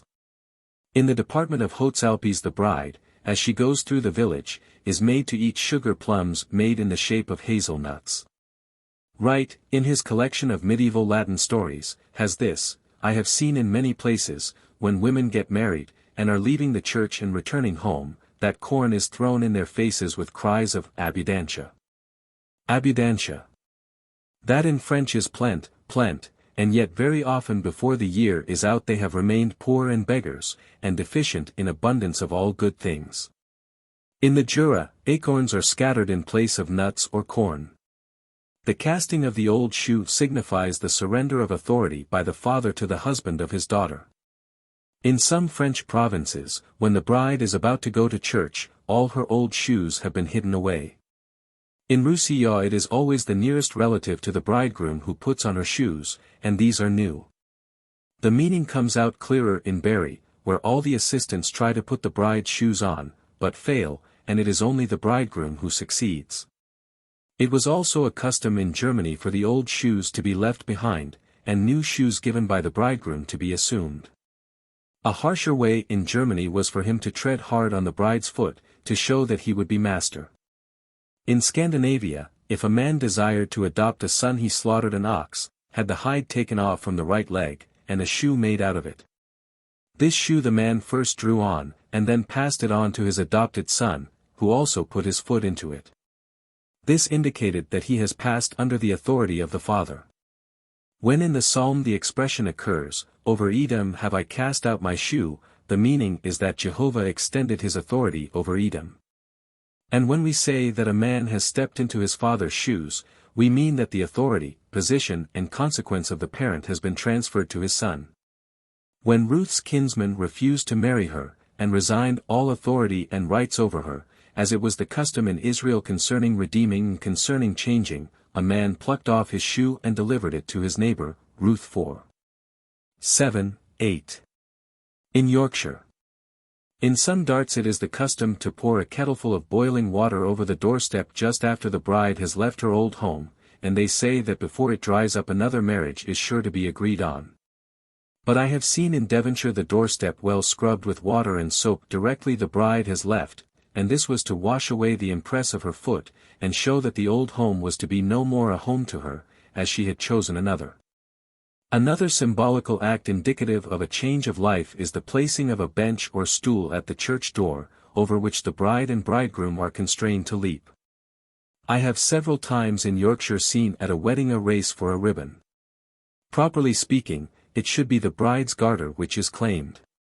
She stands at the winning post, and the lads race to see who can reach her first and get the ribbon and a kiss. But the ribbon is a substitute for the garter, provided by the bridegroom. The usage dates back to a remote and particularly barbarous antiquity. The girl belonged to her tribe, and the bridegroom could not obtain her as his wife without resistance from the youths of the tribe, and buying them off. In France and in Flanders it existed, and exists still. It was even forbidden by a council held at Milan as late as 1586. In France the girl who married out of her village, on leaving its confines, flung back at the pursuing youths a ball of wool containing a piece of silver money, and whilst they struggled and fought for its possession she made her escape. At the present day a ribbon is extended across her path, and she pays a fee to have it lowered and let her go her way. Formerly the struggle to obtain the bride's garter took place directly after the nuptial benediction, and Brand, in his Popular Antiquities, gives an account of it. But the bride usually gave it away herself, and it was cut into small pieces. Mr. Henderson gives an account of some wild proceedings that take place at a wedding in the north of England. He says, I am informed by the Reverend J. Barmby that a wedding in the Dales of Yorkshire is indeed a thing to see. That nothing can be imagined comparable to it in wildness and obstreperous mirth. The bride and bridegroom may possibly be a little subdued, but their friends are like men bereft of reason. They career round the bridal party like Arabs of the desert, galloping over ground on which, in cooler moments, they would hesitate even to walk a horse, shouting all the time, and firing volleys from the guns they carry with them. In the higher parts of Northumberland, as well as on the other side of the border, the scene is, if possible, still more wild. The custom of firing guns when accompanying the bride is very widely distributed, and I have seen the same in the Pyrenees and in Bavaria. This is a relic of a very oral usage, when the bride was carried away by a lover. And very often among savage tribes the attempt at bride capture was made when she was being about to be given away to one of her own stock. The end.